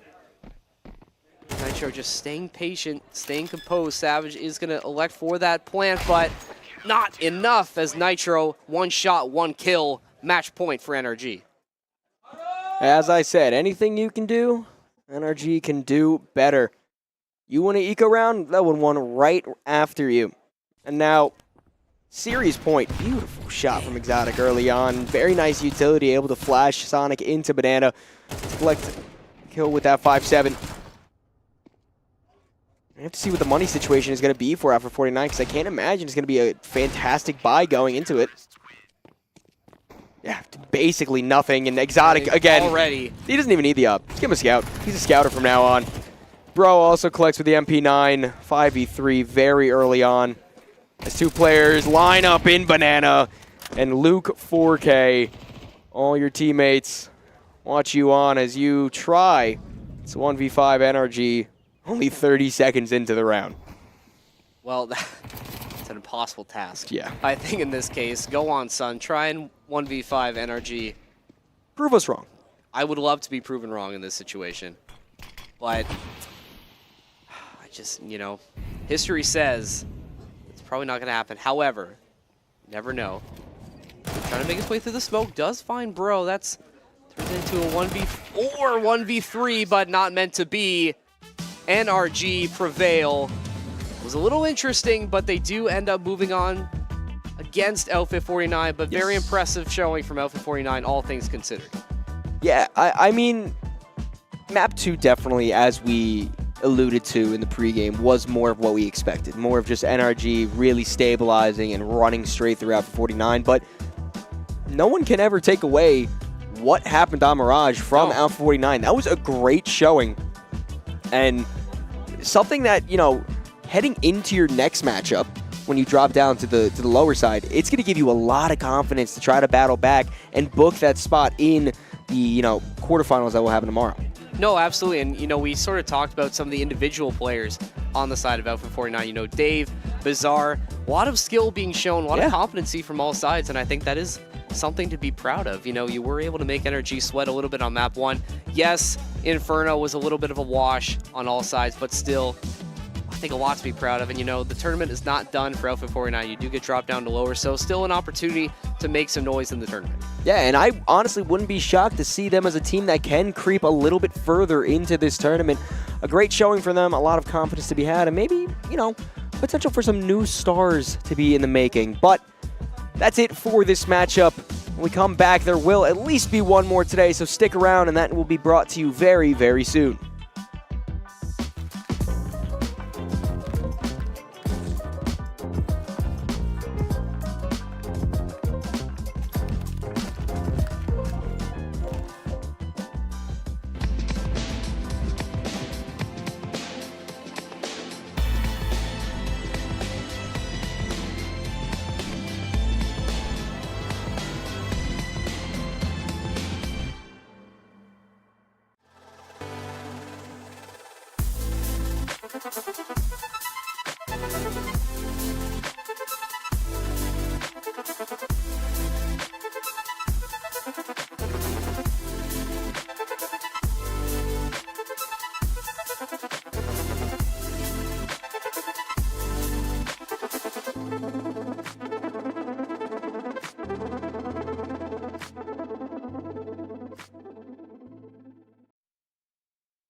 It's been a long time and I miss this feeling. It feels like freedom, it feels like healing. Floating off the floor, past the ceiling. The wind in my hair, I can see the light. At the end of the tunnel as I'm taking flight.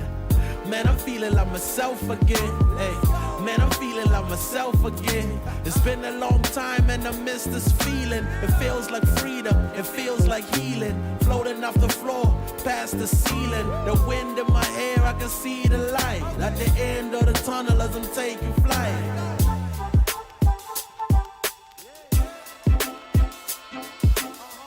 Man, I'm feeling like myself again. Hey, man, I'm feeling like myself again. Angels fascinated, reporting back to the maker. I'm emancipated, blow a kiss out the neighbor. Saying bye to Felicia, saying hi to Miss Parker. I was in the darkness, didn't stop me shining though. I was at the bottom, but it didn't stop me climbing though. Talents, we ain't hiding those. Cook out, I'm providing flows. Homie, you invited, getting reunited. With the real you no longer gotta hide it. They love to see us fighting, love it when we are divided. Yo, we about to make it mad. Food on the table, big stacks in the bag. Drink in my hand, watch me do a little dance. Take a little chance, kick it with a queen. Chilling with my mans, going with the flow, mixing up the plans. Listening to jam, stresses out the window. Kick your feet up and relax. Ease your foot up off the gas, and if you're going through it, this too shall pass. Woo! Hey. Hey, I'm feeling like myself again. Man, I'm feeling like myself again. Yeah. It feels good.